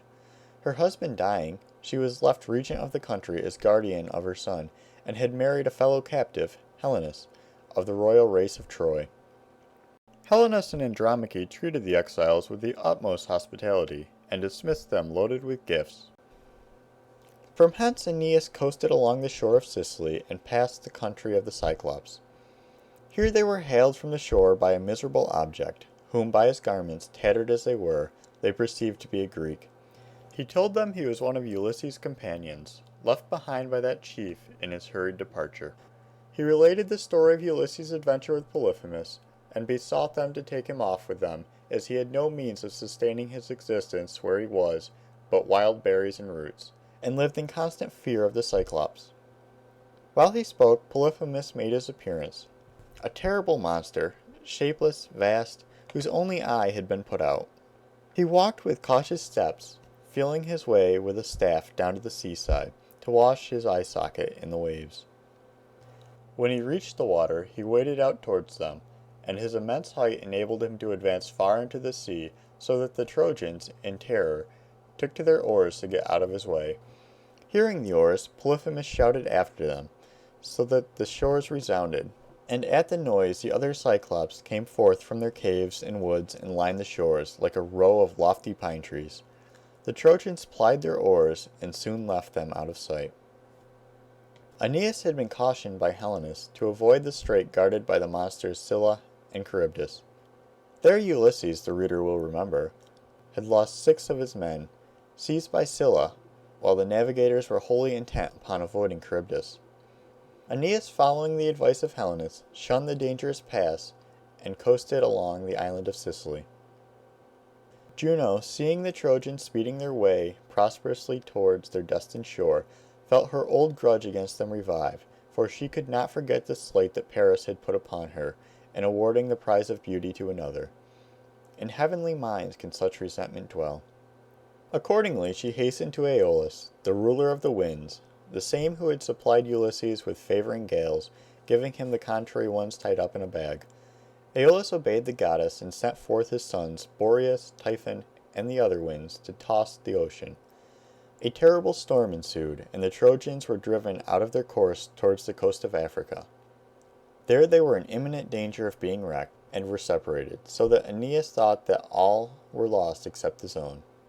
At this crisis, Neptune, hearing the storm raging, and knowing that he had given no orders for one, raised his head above the waves and saw the fleet of Aeneas driving before the gale. Knowing the hostility of Juno, he was at no loss to account for it, but his anger was not the less at this interference in his province. He called the winds and dismissed them with a severe reprimand. He then soothed the waves and brushed away the clouds from before the face of the sun. Some of the ships which had got on the rocks he pried off with his own trident, while Triton and a sea nymph, putting their shoulders under others, set them afloat again. The Trojans, when the sea became calm, sought the nearest shore, which was the coast of Carthage, where Aeneas was so happy as to find that one by one the ships all arrived safe, though badly shaken. Waller, in his panegyric to Lord Protector, Cromwell, alludes to the stilling of the storm by Neptune. Above the waves, as Neptune showed his face to chide the winds and save the Trojan race, so has your highness raised above the rest storms of ambition tossing us repressed. Dido. Carthage, where the exiles had now arrived, was a spot on the coast of Africa opposite Sicily, where at that time a Tyrian colony under Dido, their queen, were laying the foundations of a state destined in later ages to be the rival of Rome itself. Dido was the daughter of Belus, king of Tyre, and the sister of Pygmalion, who succeeded his father on the throne. Her husband was Sichaeus, a man of immense wealth, but Pygmalion, who coveted his treasures, caused him to be put to death. Dido, with a numerous body of friends and followers, both men and women, succeeded in effecting their escape from Tyre in several vessels, carrying with them the treasures of Sichaeus. On arriving at the spot which they had selected as the seat of their future home, they asked of the natives only so much land as they could enclose with a bull's hide. When this was readily granted, she caused the hide to be cut into strips, and with them enclosed a spot on which she built a citadel, and called it Byrsa, a hide. Around this fort the city of Carthage rose, and soon became a powerful and flourishing place. Such was the state of affairs when Aeneas and his Trojans arrived there. Dido received the illustrious exiles with friendliness and hospitality. "Not unacquainted with distress," she said, "I have learned to succor the unfortunate." The queen's hospitality displayed itself in festivities at which games of strength and skill were exhibited. The strangers contended for the palm with her own subjects on equal terms, the queen declaring that whether the victor were Trojan or Tyrian, it should make no difference to her. At the feast which followed the games, Aeneas gave at her request a recital of the closing events of Trojan history, and his own adventures after the fall of the city. Dido was charmed with his discourse, and filled with admiration of his exploits. She conceived an ardent passion for him, and he, for his part, seemed well content to accept the fortunate chance which appeared to offer him at once a happy termination of his wanderings, a home, a kingdom, and a bride. Months rolled away in the enjoyment of pleasant intercourse, and it seemed as if Italy and the empire destined to be founded on its shores were alike forgotten. Seeing which, Jupiter dispatched Mercury with a message to Aeneas recalling him to a sense of his high destiny and commanding him to resume his voyage. Aeneas parted from Dido, though she tried every allurement and persuasion to detain him. The blow to her affection and her pride was too much for her to endure, and when she found that he was gone, she mounted a funeral pile, which she had caused to be erected, and having stabbed herself was consumed with the pile. The flames, rising over the city, were seen by the departing Trojans, and, though the cause was unknown, gave to Aeneas some intimation of the fatal event. The following epigram we find in elegant extracts from the Latin. Unhappy, Dido, was thy fate, in first and second married state. One husband caused thy flight by dying, thy death the other caused by flying. Palinurus. After touching at the island of Sicily, where Acestes, a prince of Trojan lineage, bore sway, who gave them a hospitable reception, the Trojans re-embarked, and held on their course for Italy. Venus now interceded with Neptune to allow her son at last to attain the wished-for goal and find an end to his perils on the deep. Neptune consented, stipulating only for one life as ransom for the rest. The victim was Palinurus, the pilot. As he sat watching the stars with his hand on the helm, Somnus, sent by Neptune, approached in the guise of Phorbas and said, Palinurus, the breeze is fair, the water smooth, and the ship sails steadily on her course. Lie down a while and take needful rest. I will stand at the helm in your place. Palinurus replied, Tell me not of smooth seas or favoring winds. Me, who has seen so much of their treachery, shall I trust Aeneas to the chances of the weather and the winds? And he continued to grasp the helm and to keep his eyes fixed on the stars. But Somnus waved over him a branch moistened with Lethean dew, and his eyes closed in spite of all his efforts. Then Somnus pushed him overboard, and he fell, but keeping his hold upon the helm, it came away with him. Neptune was mindful of his promise and kept the ship on her track without helm or pilot, till Aeneas discovered his loss and, sorrowing deeply for his faithful steersman, took charge of the ship himself.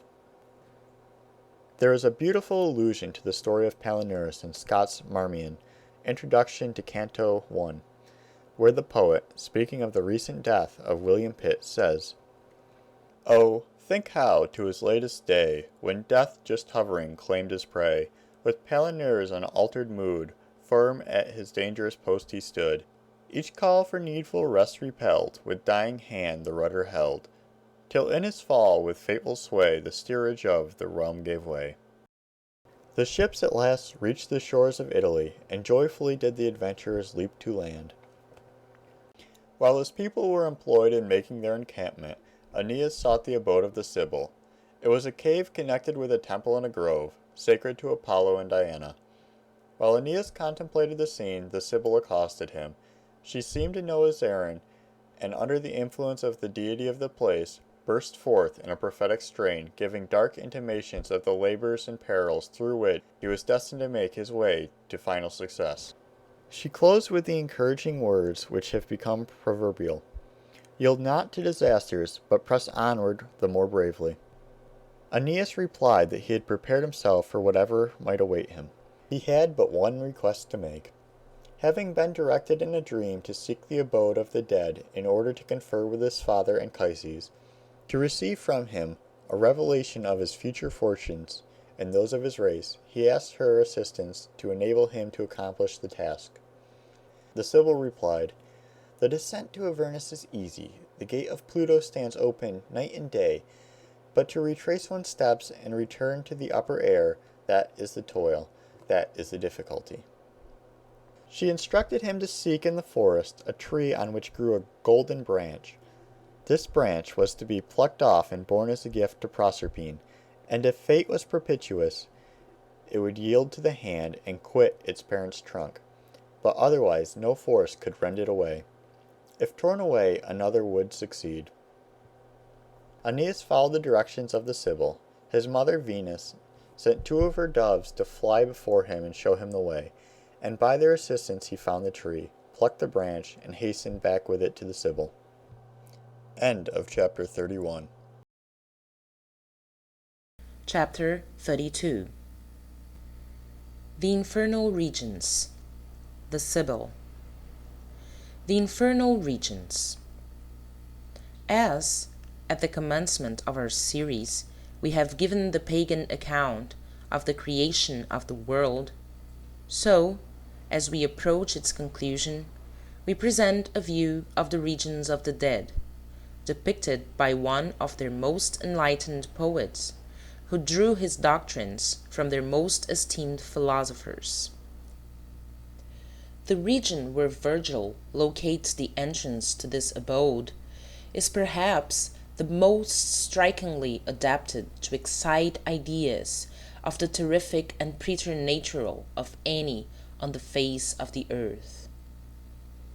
It is the volcanic region near Vesuvius, where the whole country is cleft with chasms, from which sulphurous flames arise, while the ground is shaken with pent-up vapors, and mysterious sounds issue from the bowels of the earth. The lake Avernus is supposed to fill the crater of an extinct volcano.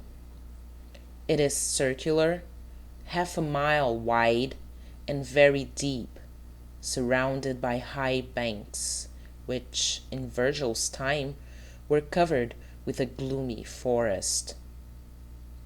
Mephitic vapors rise from its waters, so that no life is found on its banks, and no birds fly over it.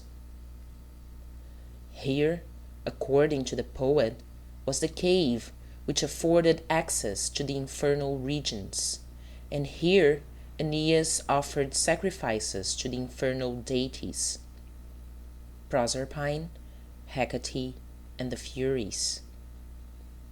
Then a roaring was heard in the earth, the woods on the hilltops were shaken, and the howling of dogs announced the approach of the deities. "Now," said the Sibyl, "summon up your courage, for you will need it." She descended into the cave, and Aeneas followed. Before the threshold of hell they passed through a group of beings who are enumerated as griefs and avenging cares, pale diseases and melancholy age, fear and hunger that tempt to crime, toil, poverty, and death, forms horrible to view. The Furies spread their couches there, and Discord, whose hair was of vipers, tied up with a bloody fillet. Here also were the monsters, Briareus with his 100 arms, hydras hissing, and chimeras breathing fire. Aeneas shuddered at the sight, drew his sword, and would have struck, but the Sibyl restrained him. They then came to the black river Cocytus, where they found the ferryman, Charon, old and squalid, but strong and vigorous, who was receiving passengers of all kinds into his boat. Magnanimous heroes, boys and unmarried girls, as numerous as the leaves that fall at autumn, or the flocks that fly southward at the approach of winter. They stood, pressing for a passage and longing to touch the opposite shore. But the stern ferryman took in only such as he chose, driving the rest back. Aeneas, wondering at the sight, asked the Sibyl, "Why this discrimination?" She answered, "Those who are taken on board the bark are the souls of those who have received due burial rites. The host of others who have remained unburied are not permitted to pass the flood, but wander 100 years, and flit to and fro about the shore, till at last they are taken over." Aeneas grieved at recollecting some of his own companions who had perished in the storm. At that moment he beheld Palinurus, his pilot, who fell overboard and was drowned. He addressed him and asked him the cause of his misfortune. Palinurus replied that the rudder was carried away, and he, clinging to it, was swept away with it. He besought Aeneas most urgently to extend to him his hand and take him in company to the opposite shore. But the Sibyl rebuked him for the wish thus to transgress the laws of Pluto, but consoled him by informing him that the people of the shore where his body had been wafted by the waves should be stirred up by prodigies to give it due burial, and that the promontory should bear the name of Cape Palinurus, which it does to this day. Leaving Palinurus consoled by these words, they approached the boat. Charon, fixing his eyes sternly upon the advancing warrior, demanded by what right he, living and armed, approached that shore. To which the Sibyl replied that they would commit no violence, that Aeneas's only object was to see his father, and finally exhibited the golden branch, at sight of which Charon's wrath relaxed, and he made haste to turn his bark to the shore and receive them on board. The boat, adapted only to the light freight of bodiless spirits, groaned under the weight of the hero. They were soon conveyed to the opposite shore.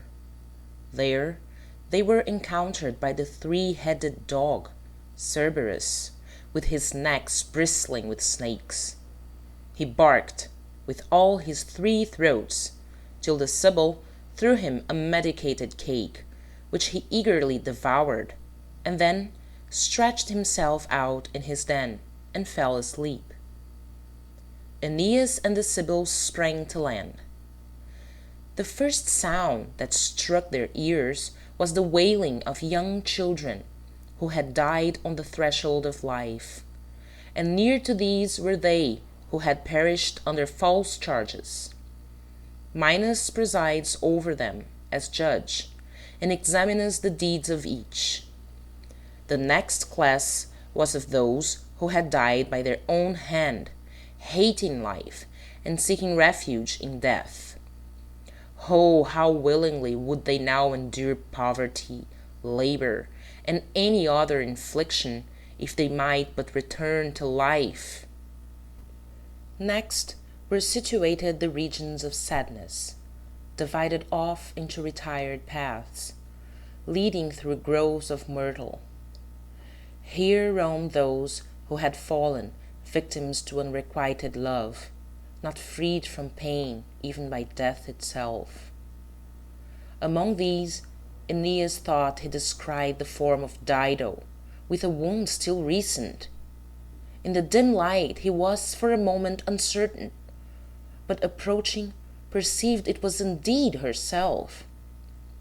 Tears fell from his eyes, and he addressed her in the accents of love. Unhappy Dido, was then the rumour true that you had perished? And was I, alas, the cause? I call the gods to witness that my departure from you was reluctant, and in obedience to the commands of Jove. Nor could I believe that my absence would cost you so dear. Stop, I beseech you, and refuse me not a last farewell. She stood for a moment with averted countenance and eyes fixed on the ground, and then silently passed on, as insensible to his pleadings as a rock. Aeneas followed for some distance, then, with a heavy heart, rejoined his companion and resumed his route. They next entered the fields where roamed the heroes who have fallen in battle. Here they saw many shades of Grecian and Trojan warriors. The Trojans thronged around him, and could not be satisfied with the sight. They asked the cause of his coming, and plied him with innumerable questions. But the Greeks, at the sight of his armor glittering through the murky atmosphere, recognized the hero, and filled with terror, turned their backs and fled, as they used to do on the plains of Troy. Aeneas would have lingered long with his Trojan friends, but the Sibyl hurried him away. They next came to a place where the road divided, the one leading to Elysium, the other to the regions of the condemned. Aeneas beheld, on one side, the walls of a mighty city, around which Phlegethon rolled its fiery waters. Before him was the gate of adamant that neither gods nor men can break through. An iron tower stood by the gate, on which Tisiphone, the avenging Fury, kept guard. From the city were heard groans, and the sound of the scourge, the creaking of iron, and the clanking of chains. Aeneas, horror-struck, inquired of his guide what crimes were those whose punishments produced the sounds he heard. The Sibyl answered, "Here is the judgment hall of Rhadamanthus, who brings to light crimes done in life, which the perpetrator vainly thought impenetrably hid. Tisiphone applies her whip of scorpions, and delivers the offender over to her sister Furies." At this moment, with horrid clang, the brazen gates unfolded, and Aeneas saw within a hydra with 50 heads guarding the entrance. The Sibyl told him that the gulf of Tartarus descended deep, so that its recesses were as far beneath their feet as heaven was high above their heads. In the bottom of this pit, the Titan race, who warred against the gods, lie prostrate. Salmoneus also, who presumed to vie with Jupiter, and built a bridge of brass over which he drove his chariot, that the sound might resemble thunder, launching flaming brands at his people, an imitation of lightning, till Jupiter struck him with a real thunderbolt, and taught him the difference between mortal weapons and divine. Here also is Tityus, the giant, whose form is so immense that as he lies he stretches over 9 acres, while a vulture preys upon his liver, which, as fast as it is devoured, grows again, so that his punishment will have no end. Aeneas saw groups seated at tables loaded with dainties, while nearby stood a fury who snatched away the viands from their lips as fast as they prepared to taste them. Others beheld suspended over their heads huge rocks, threatening to fall, keeping them in a state of constant alarm. These were they who had hated their brothers, or struck their parents, or defrauded the friends who trusted them, or who, having grown rich, kept their money to themselves, and gave no share to others, the last being the most numerous class. Here also were those who had violated the marriage vow, or fought in a bad cause, or failed in fidelity to their employers. Here was one who had sold his country for gold, another who perverted the laws, making them say one thing today and another tomorrow. Ixion was there, fastened to the circumference of a wheel ceaselessly revolving, and Sisyphus, whose task was to roll a huge stone up to a hilltop. But when the steep was well nigh gained, the rock, repulsed by some sudden force, rushed again headlong down to the plain. Again he toiled at it, while the sweat bathed all his weary limbs, but all to no effect. There was Tantalus, who stood in a pool, his chin level with the water, yet he was parched with thirst, and found nothing to assuage it. For when he bowed his hoary head, eager to quaff, the water fled away, leaving the ground at his feet all dry. Tall trees, laden with fruit, stooped their heads to him, pears, pomegranates, apples, and luscious figs. But when with a sudden grasp he tried to seize them, winds whirled them high above his reach. The Sibyl now warned Aeneas that it was time to turn from these melancholy regions and seek the city of the blest.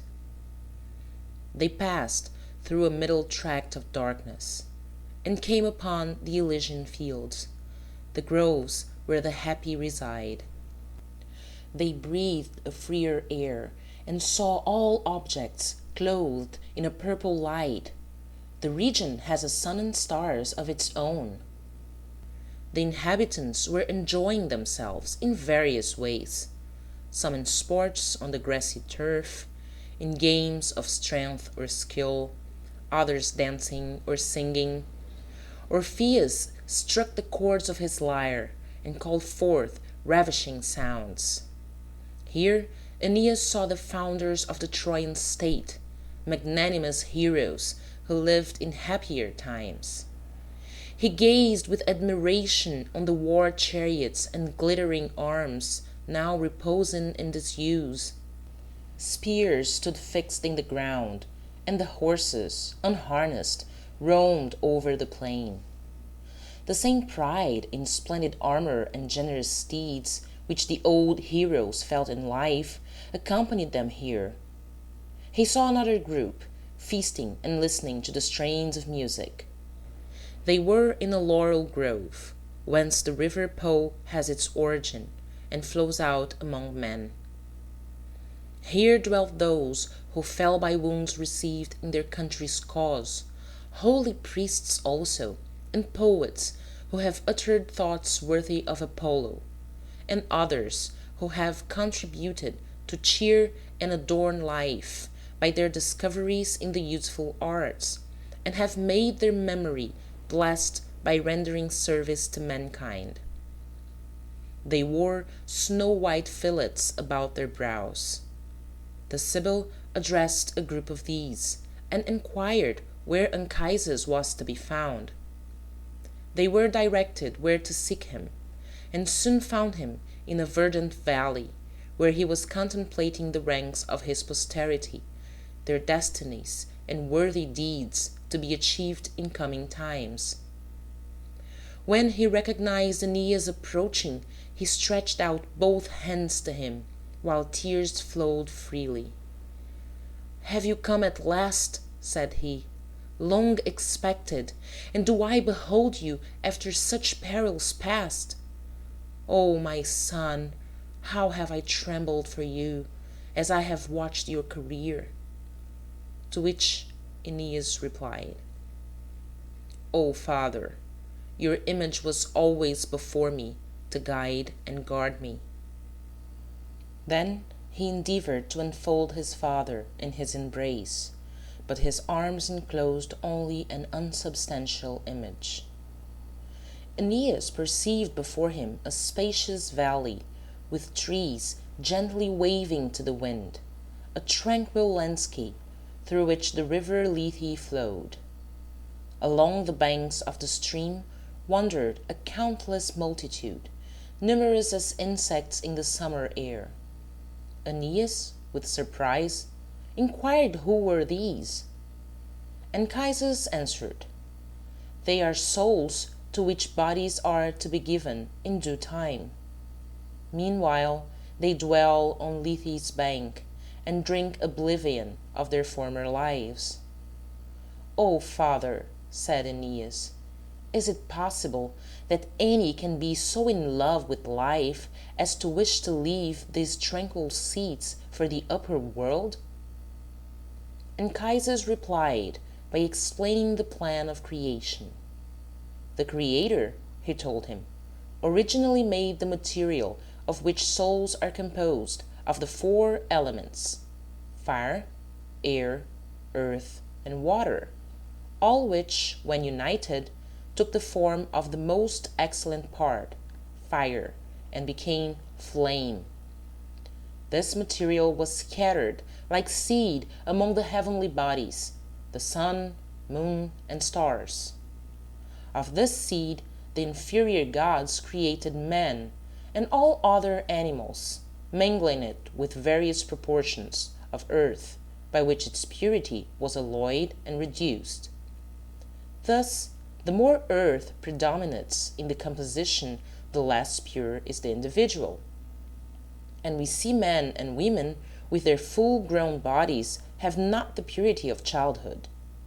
So, in proportion to the time which the union of body and soul has lasted, is the impurity contracted by the spiritual part. This impurity must be purged away after death, which is done by ventilating the souls in the current of winds, or immerging them in water, or burning out their impurities by fire. Some few, of whom Anchises intimates that he is one, are admitted at once to Elysium, there to remain. But the rest, after the impurities of earth are purged away, are sent back to life, endowed with new bodies, having had the remembrance of their former lives effectually washed away by the waters of Lethe.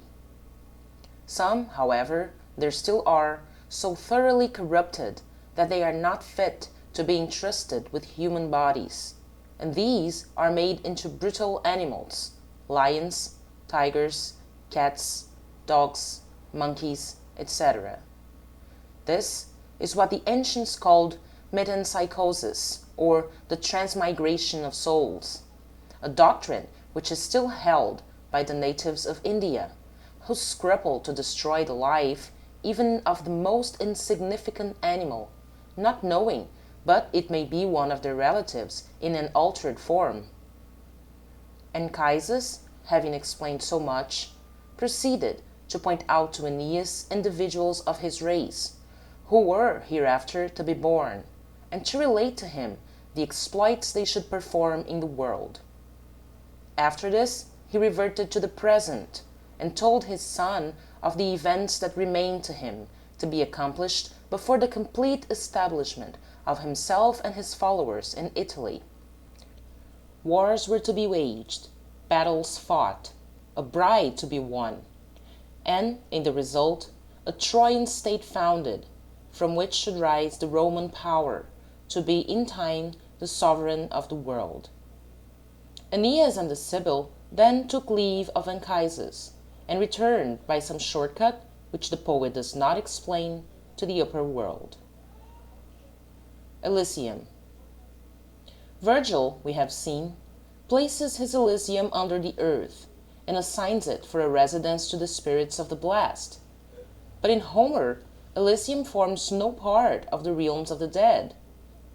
He places it on the west of the earth, near ocean, and describes it as a happy land, where there is neither snow, nor cold, nor rain, and always fanned by the delightful breezes of Zephyrus. Hither favored heroes pass without dying, and live happy under the rule of Rhadamanthus. The Elysium of Hesiod and Pindar is in the Isles of the Blessed, or Fortunate Islands, in the Western Ocean. From these sprang the legend of the happy island Atlantis. This blissful region may have been wholly imaginary, but possibly may have sprung from the reports of some storm-driven mariners who had caught a glimpse of the coast of America.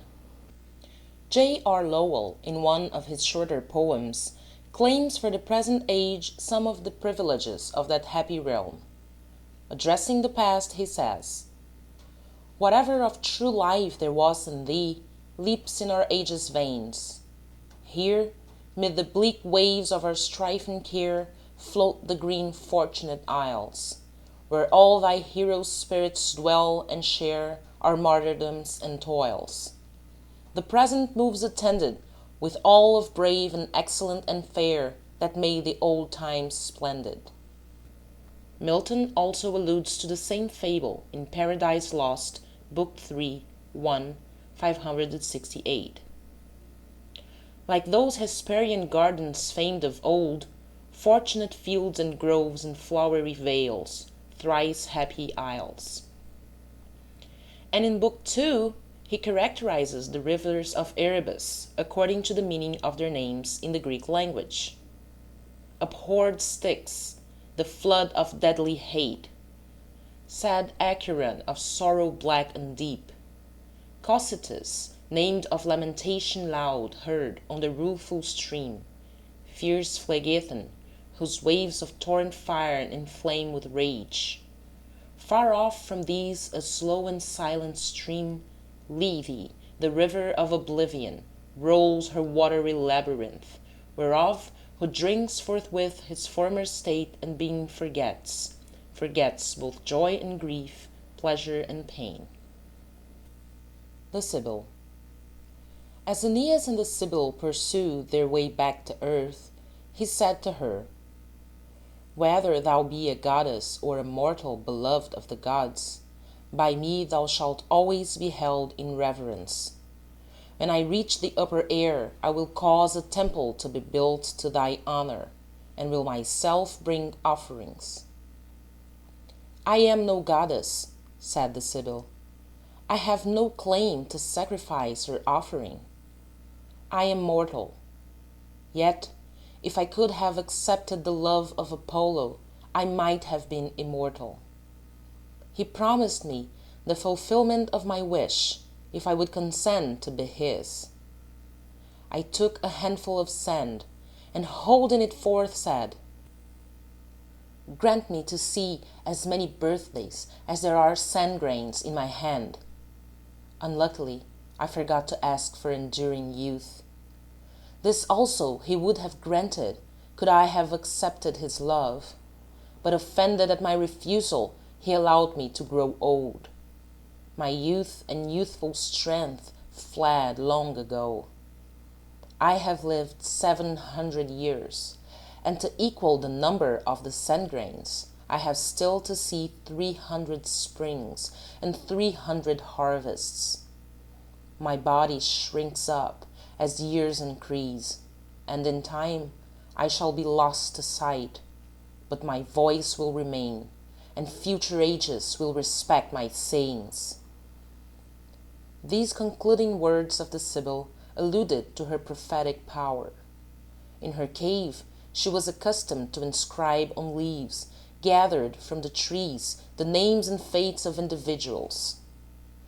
The leaves thus inscribed were arranged in order within the cave, and might be consulted by her votaries. But if perchance at the opening of the door the wind rushed in and dispersed the leaves, the Sibyl gave no aid to restoring them again, and the oracle was irreparably lost. The following legend of the Sibyl is fixed at a later date. In the reign of one of the Tarquins, there appeared before the king a woman who offered him 9 books for sale. The king refused to purchase them, whereupon the woman went away and burned 3 of the books, and returning, offered the remaining books for the same price she had asked for the 9. The king again rejected them, but when the woman, after burning 3 books more, returned and asked for the 3 remaining the same price which she had before asked for the 9, his curiosity was excited, and he purchased the books. They were found to contain the destinies of the Roman state. They were kept in the temple of Jupiter Capitolinus, preserved in a stone chest, and allowed to be inspected only by special officers appointed for that duty, who, on great occasions, consulted them and interpreted their oracles to the people. There were various Sibyls, but the Cumaean Sibyl, of whom Ovid and Virgil write, is the most celebrated of them. Ovid's story of her life, protracted to 1,000 years, may be intended to represent the various Sibyls as being only reappearances of one and the same individual. Young, in the Night Thoughts, alludes to the Sibyl. Speaking of worldly wisdom, he says, "If future fate she plans still all in leaves, like Sibyl, unsubstantial, fleeting bliss, at the first blast it vanishes in air. As worldly schemes resemble Sibyl's leaves, the good man's days to Sibyl's books compare, the price still rising as in number less." End of chapter 32. Chapter 33. Camilla, Evander, Nisus and Aurelius, Mezentius, Turnus. Aeneas, having parted from the Sibyl and rejoined his fleet, coasted along the shores of Italy, and cast anchor in the mouth of the Tiber. The poet, having brought his hero to this spot, the destined termination of his wanderings, invokes his muse to tell him the situation of things at that eventful moment. Latinus, 3rd in descent from Saturn, ruled the country. He was now old and had no male descendant, but had one charming daughter, Lavinia, who was sought in marriage by many neighboring chiefs, one of whom, Turnus, king of the Rutulians, was favored by the wishes of her parents. But Latinus had been warned in a dream by his father, Faunus, that the destined husband of Lavinia should come from a foreign land. From that union should spring a race destined to subdue the world. Our readers will remember that in the conflict with the Harpies, one of those half-human birds had threatened the Trojans with dire sufferings. In particular, she predicted that, before their wanderings ceased, they should be pressed by hunger to devour their tables. This portent now came true, for, as they took their scanty meal, seated on the grass, the men placed their hard biscuit on their laps, and put thereon whatever their gleanings in the woods supplied. Having dispatched the latter, they finished by eating the crusts. seeing which, the boy Iülus said playfully, "See, we are eating our tables." Aeneas caught the words and accepted the omen. "All hail, promised land!" he exclaimed. "This is our home, this our country." He then took measures to find out who were the present inhabitants of the land, and who their rulers. 100 chosen men were sent to the village of Latinus, bearing presents and a request for friendship and alliance. They went and were favorably received. Latinus immediately concluded that the Trojan hero was no other than the promised son-in-law announced by the oracle. He cheerfully granted his alliance, and sent back the messengers mounted on steeds from his stables and loaded with gifts and friendly messages. Juno, seeing things go thus prosperously for the Trojans, felt her old animosity revive, summoned Alecto from Erebus, and sent her to stir up discord. The fury first took possession of the queen, Amata, and roused her to oppose in every way the new alliance. Alecto then speeded to the city of Turnus, and assuming the form of an old priestess, informed him of the arrival of the foreigners, and of the attempts of their prince to rob him of his bride. Next she turned her attention to the camp of the Trojans. There she saw the boy Iülus and his companions amusing themselves with hunting. She sharpened the scent of the dogs, and led them to rouse up from the thicket a tame stag, the favourite of Silvia, the daughter of Tyreus, the king's herdsman. A javelin from the hand of Iülus wounded the animal, and he had only strength left to run homewards, and died at his mistress's feet. Her cries and tears roused her brothers and the herdsmen, and they, seizing whatever weapons came to hand, furiously assaulted the hunting party. These were protected by their friends, and the herdsmen were finally driven back with the loss of 2 of their number. These things were enough to rouse the storm of war, and the queen, Turnus, and the peasants all urged the old king to drive the strangers from the country. He resisted as long as he could, but finding his opposition unavailing, finally gave way and retreated to his retirement. Opening the gates of Janus. It was the custom of the country, when war was to be undertaken, for the chief magistrate, clad in his robes of office, with solemn pomp, to open the gates of the temple of Janus, which were kept shut as long as peace endured. His people now urged the old king to perform that solemn office, but he refused to do so. While they contested, Juno herself, descending from the skies, smote the doors with irresistible force and burst them open. Immediately the whole country was in a flame. The people rushed from every side, breathing nothing but war.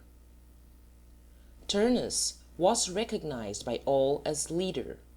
Others joined as allies, chief of whom was Mezentius, a brave and able soldier, but of detestable cruelty.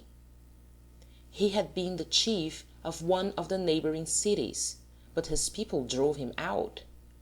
With him was joined his son Lausus, a generous youth, worthy of a better sire. Camilla.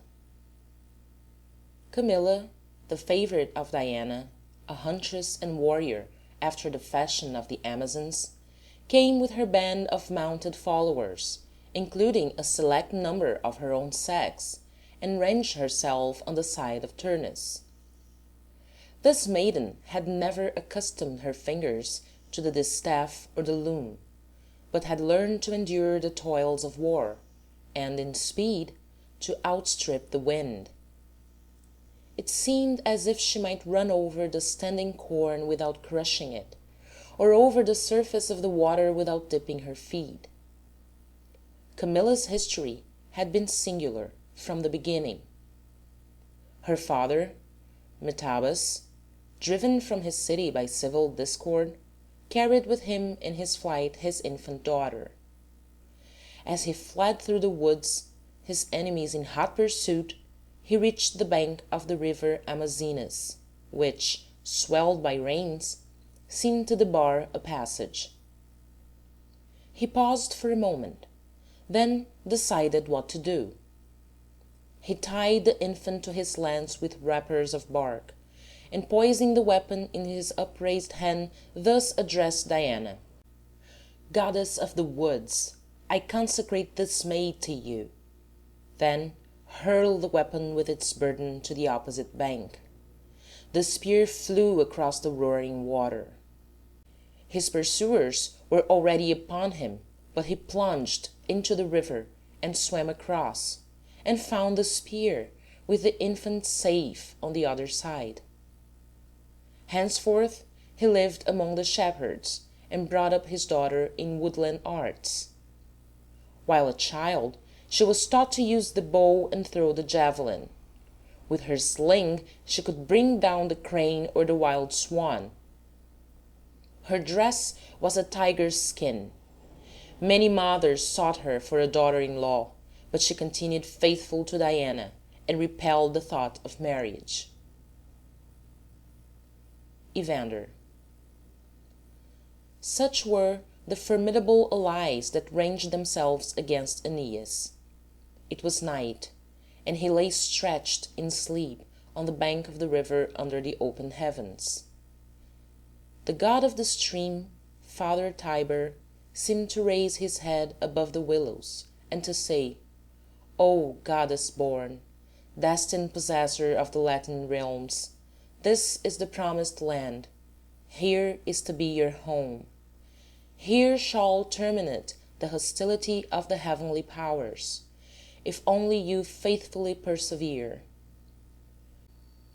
There are friends not far distant. Prepare your boats and row up my stream. I will lead you to Evander, the Arcadian chief. He has long been at strife with Turnus and the Rutulians, and is prepared to become an ally of yours. Rise, offer your vows to Juno, and deprecate her anger. When you have achieved your victory, then think of me." Aeneas woke, and paid immediate obedience to the friendly vision. He sacrificed to Juno, and invoked the god of the river and all his tributary fountains to lend their aid. Then, for the first time, a vessel filled with armed warriors floated on the stream of the Tiber. The river smoothed its waves and bade its current flow gently, while, impelled by the vigorous strokes of the rowers, the vessel shot rapidly up the stream. About the middle of the day they came in sight of the scattered buildings of the infant town, where, in after times, the proud city of Rome grew, whose glory reached the skies.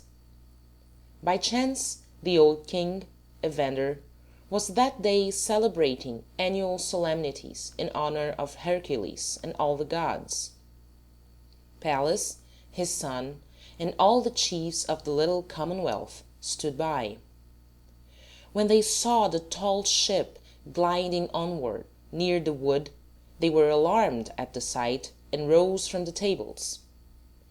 But Pallas forbade the solemnities to be interrupted, and seizing a weapon, stepped forward to the river's bank. He called aloud, demanding who they were and what their object. Aeneas, holding forth an olive branch, replied, "We are Trojans, friends to you, and enemies to the Rutulians. We seek Evander, and offer to join our arms with yours."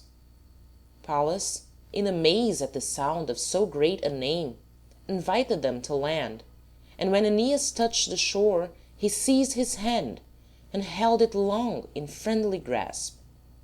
Proceeding through the wood, they joined the king and his party, and were most favorably received. Seats were provided for them at the tables, and the repast proceeded. Infant Rome. When the solemnities were ended, all moved towards the city. The king, bending with age, walked between his son and Aeneas, taking the arm of one or the other of them, and with much variety of pleasing talk, shortening the way. Aeneas, with delight, looked and listened, observing all the beauties of the scene, and learning much of heroes renowned in ancient times. Evander said, "These extensive groves were once inhabited by fauns and nymphs, and a rude race of men who sprang from the trees themselves and had neither laws nor social culture. They knew not how to yoke the cattle, nor raise a harvest, nor provide from present abundance for future want, but browsed like beasts upon the leafy boughs, or fed voraciously on their hunted prey. Such were they when Saturn, expelled from Olympus by his sons, came among them and drew together the fierce savages, formed them into society, and gave them laws. Such peace and plenty ensued that men ever since have called his reign the Golden Age, but by degrees far other times succeeded, and the thirst of gold and the thirst of blood prevailed. The land was a prey to successive tyrants, till fortune and resistless destiny brought me hither, an exile from my native land, Arcadia." Having thus said, he showed him the Tarpeian rock, and the rude spot then overgrown with bushes, where, in after times, the Capitol rose in all its magnificence. He next pointed to some dismantled walls, and said, "Here stood Janiculum, built by Janus, and there Saturnia, the town of Saturn." Such discourse brought them to the cottage of poor Evander, whence they saw the lowing herds roaming over the plain, where now the proud and stately Forum stands. They entered, and a couch was spread for Aeneas, well stuffed with leaves and covered with the skin of a Libyan bear. Next morning, awakened by the dawn and the shrill song of birds beneath the eaves of his low mansion, old Evander rose. Clad in a tunic, and a panther's skin thrown over his shoulders, with sandals on his feet and his good sword girded to his side, he went forth to seek his guest. 2 mastiffs followed him, his whole retinue and bodyguard. He found the hero attended by his faithful Achates, and, Pallas soon joining them, the old king spoke thus: "Illustrious Troyan, it is but little we can do in so great a cause. Our state is feeble, hemmed in on one side by the river, on the other by the Rutulians. But I propose to ally you with a people numerous and rich, to whom fate has brought you at the propitious moment. The Etruscans hold the country beyond the river. Mezentius was their king, a monster of cruelty, who invented unheard-of torments to gratify his vengeance. He would fasten the dead to the living, hand to hand and face to face, and leave the wretched victims to die in that dreadful embrace. At length the people cast him out, him and his house. They burned his palace and slew his friends. He escaped and took refuge with Turnus, who protects him with arms. The Etruscans demand that he shall be given up to deserved punishment, and would ere now have attempted to enforce their demand. But their priests restrain them, telling them that it is the will of heaven that no native of the land shall guide them to victory, and that their destined leader must come from across the sea. They have offered the crown to me, but I am too old to undertake such great affairs, and my son is native born, which precludes him from the choice. You equally by birth and time of life, and fame in arms, pointed out by the gods, have but to appear to be hailed at once as their leader. With you I will join Pallas, my son, my only hope and comfort. Under you he shall learn the art of war, and strive to emulate your great exploits. Then the king ordered horses to be furnished for the Trojan chiefs, and Aeneas, with a chosen band of followers, and Pallas accompanying, mounted, and took the way to the Etruscan city, having sent back the rest of his party in the ships. Aeneas and his band safely arrived at the Etruscan camp, and were received with open arms by Tarchon and his countrymen. Nisus and Euryalus. In the meanwhile, Turnus had collected his bands and made all necessary preparation for the war. Juno sent Iris to him with a message inciting him to take advantage of the absence of Aeneas and surprise the Trojan camp. Accordingly, the attempt was made, but the Trojans were found on their guard, and having received strict orders from Aeneas not to fight in his absence, they lay still in their entrenchments and resisted all the efforts of the Rutulians to draw them into the field. Night coming on, the army of Turnus, in high spirits at their fancied superiority, feasted and enjoyed themselves, and finally stretched themselves on the field and slept secure. In the camp of the Trojans things were far otherwise. There all was watchfulness and anxiety and impatience for Aeneas's return.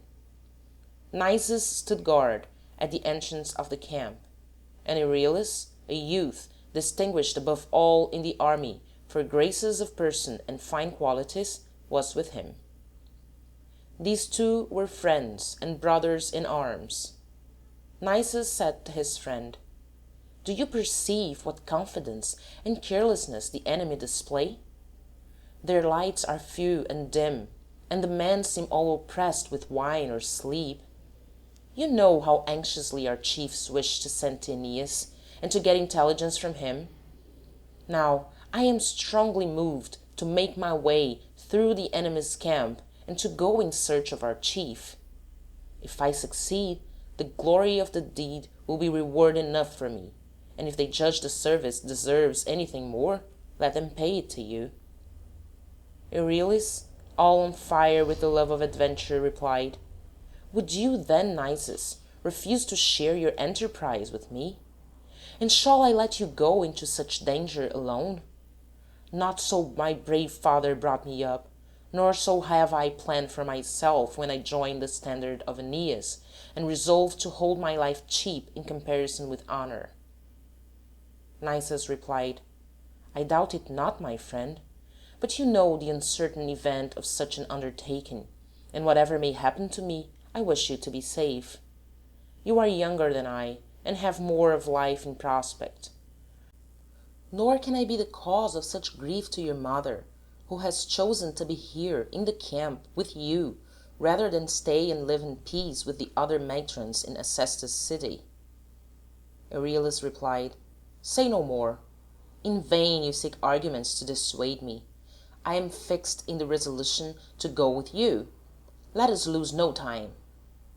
They called the guard, and committing the watch to them, sought the general's tent. They found the chief officers in consultation, deliberating how they should send notice to Aeneas of their situation.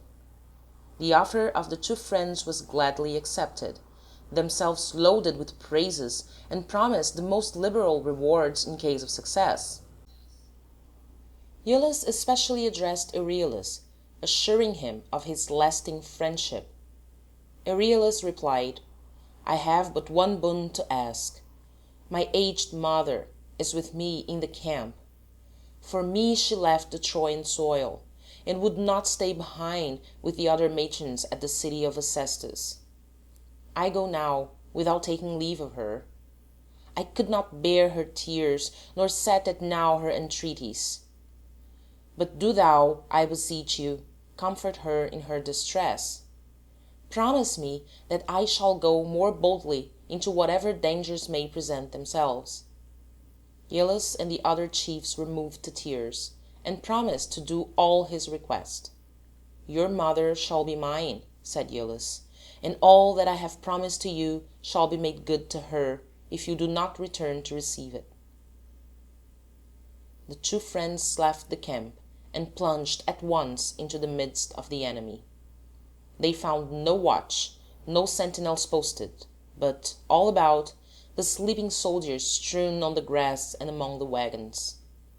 The laws of war at that early day did not forbid a brave man to slay a sleeping foe, and the two Trojans slew, as they passed, such of the enemy as they could without exciting alarm. In one tent Euryalus made prize of a helmet brilliant with golden plumes. They had passed through the enemy's ranks without being discovered, but now suddenly appeared a troop directly in front of them, which, under Volscens, their leader, were approaching the camp. The glittering helmet of Euryalus caught their attention, and Volscens hailed the two and demanded who and whence they were. They made no answer, but plunged into the wood. The horsemen scattered in all directions to intercept their flight. Nisus had eluded pursuit and was out of danger, but Euryalus being missing, he turned back to seek him. He again entered the wood, and soon came within sound of voices. Looking through the thicket, he saw the whole band surrounding Euryalus, with noisy questions. What should he do? How extricate the youth, or would it be better to die with him? Raising his eyes to the moon, which now shone clear, he said, "Goddess, favor my effort," and aiming his javelin at one of the leaders of the troop, struck him in the back and stretched him on the plain with a death blow. In the midst of their amazement, another weapon flew, and another of the party fell dead. Volscens, the leader, ignorant whence the darts came, rushed sword in hand upon Euryalus. "You shall pay the penalty of both," he said, and would have plunged the sword into his bosom, when Nisus, who from his concealment saw the peril of his friend, rushed forward exclaiming, "'Twas I! 'Twas I! Turn your swords against me, Rutulians. I did it. He only followed me as a friend." While he spoke, the sword fell and pierced the comely bosom of Euryalus. His head fell over on his shoulder like a flower cut down by the plough. Nisus rushed upon Volscens and plunged his sword into his body, and was himself slain on the instant by numberless blows. Mezentius.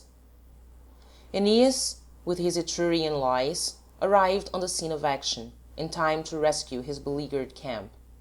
And now, the two armies being nearly equal in strength, the war began in good earnest.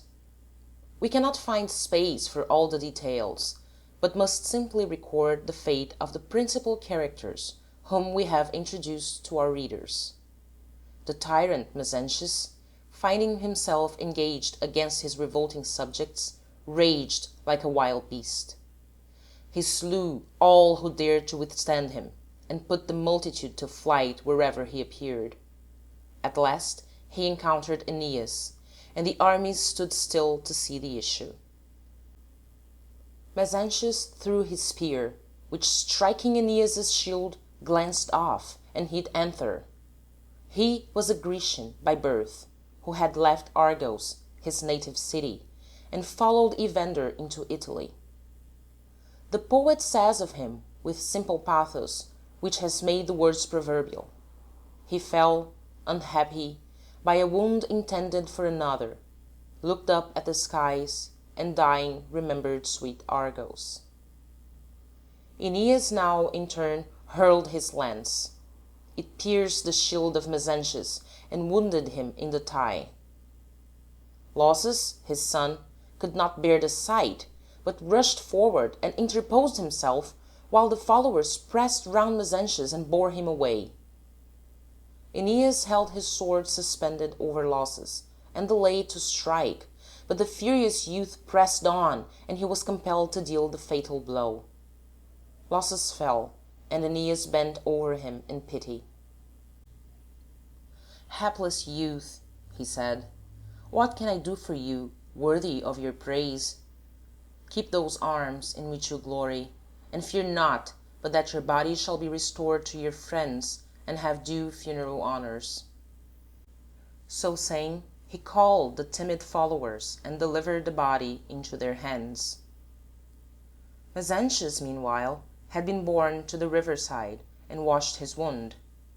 Soon the news reached him of Lausus's death, and rage and despair supplied the place of strength. He mounted his horse and dashed into the thickest of the fight, seeking Aeneas. Having found him, he rode round him in a circle, throwing one javelin after another, while Aeneas stood fenced with his shield, turning every way to meet them. At last, after Mezentius had 3 times made the circuit, Aeneas threw his lance directly at the horse's head. It pierced his temples, and he fell, while a shout from both armies rent the skies. Mezentius asked no mercy, but only that his body might be spared the insults of his revolted subjects, and be buried in the same grave with his son. He received the fatal stroke, not unprepared, and poured out his life and his blood together. Pallas, Camilla, Turnus. While these things were doing in one part of the field, in another Turnus encountered the youthful Pallas. The contest between champions so unequally matched could not be doubtful. Pallas bore himself bravely, but fell by the lance of Turnus. The victor almost relented when he saw the brave youth lying dead at his feet, and spared to use the privilege of a conqueror in despoiling him of his arms. The belt only, adorned with studs and carvings of gold, he took and clasped round his own body. The rest he remitted to the friends of the slain. After the battle there was a cessation of arms for some days, to allow both armies to bury their dead. In this interval Aeneas challenged Turnus to decide the contest by single combat, but Turnus evaded the challenge. Another battle ensued, in which Camilla, the virgin warrior, was chiefly conspicuous. Her deeds of valor surpassed those of the bravest warriors, and many Trojans and Etruscans fell pierced with her darts or struck down by her battle-axe. At last an Etruscan named Arens, who had watched her long, seeking for some advantage, observed her pursuing a flying enemy whose splendid armor offered a tempting prize. Intent on the chase, she observed not her danger, and the javelin of Arens struck her and inflicted a fatal wound. She fell and breathed her last in the arms of her attendant maidens. But Diana, who beheld her fate, suffered not her slaughter to be unavenged. Arens, as he stole away, glad but frightened, was struck by a secret arrow launched by one of the nymphs of Diana's train, and died ignobly and unknown. At length the final conflict took place between Aeneas and Turnus. Turnus had avoided the contest as long as he could, but at last, impelled by the ill success of his arms and by the murmurs of his followers, he braced himself to the conflict. It could not be doubtful.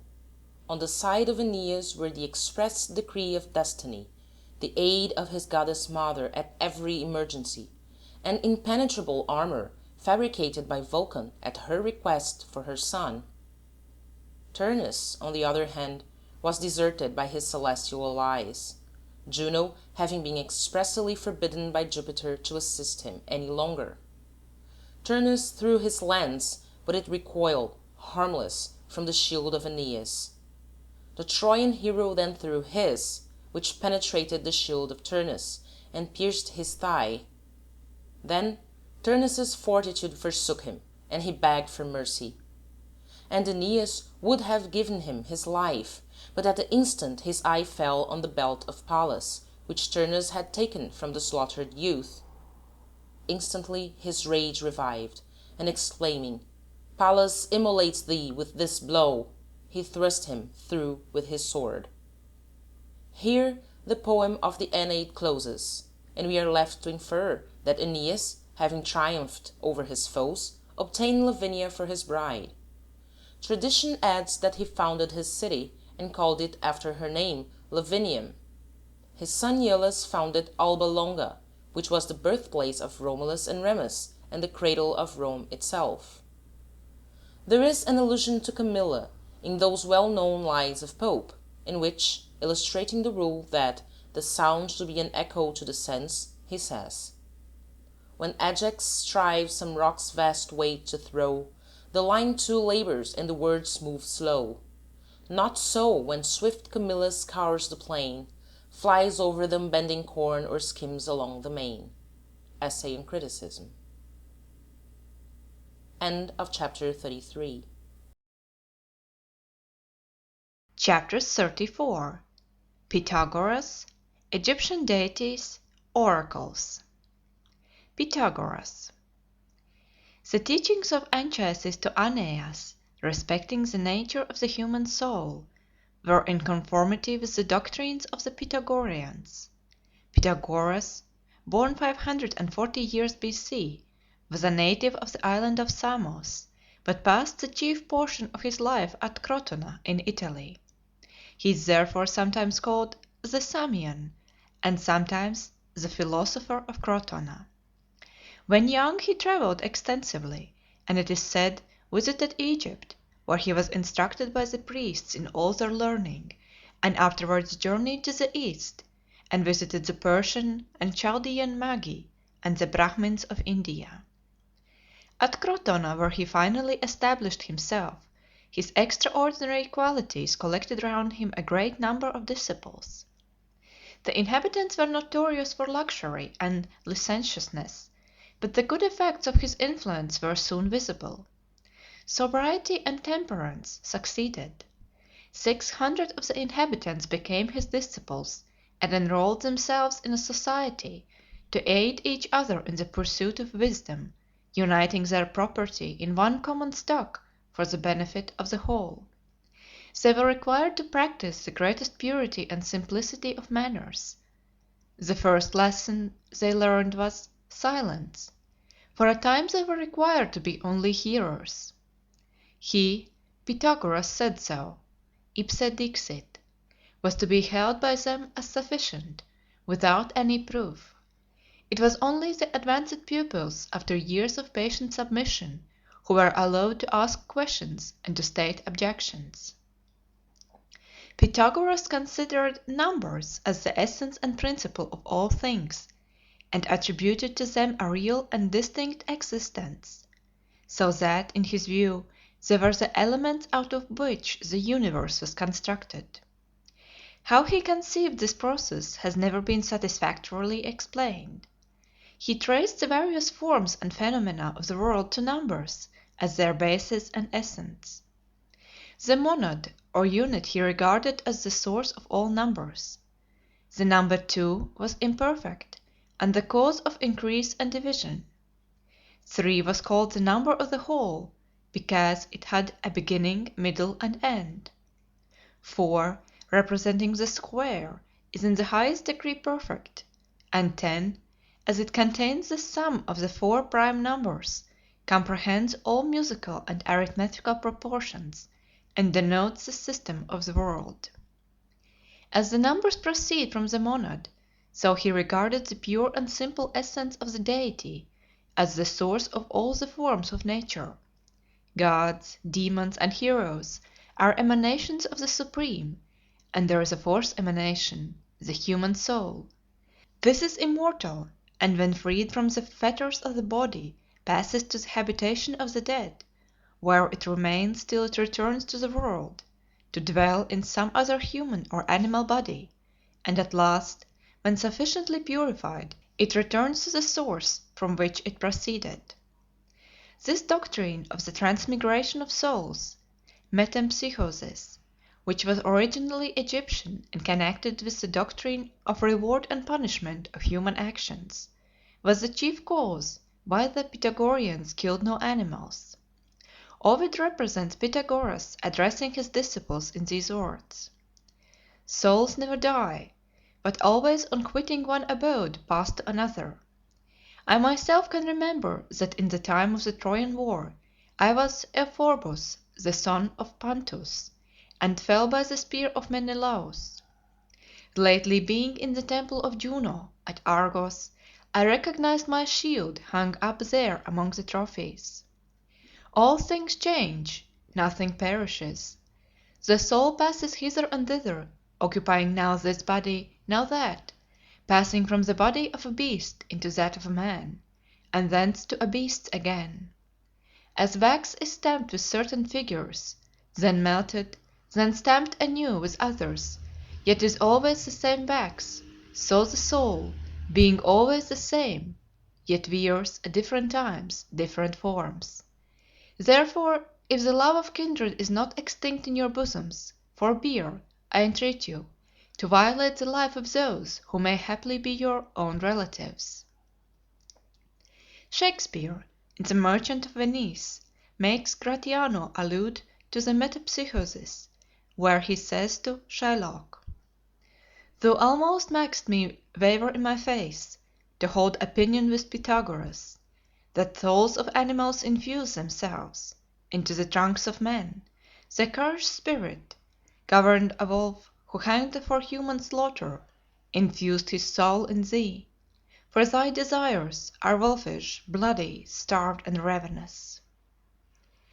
The relation of the notes of the musical scale to numbers, whereby harmony results from vibrations in equal times, and discord from the reverse, led Pythagoras to apply the word harmony to the visible creation, meaning by it the just adaptation of parts to each other.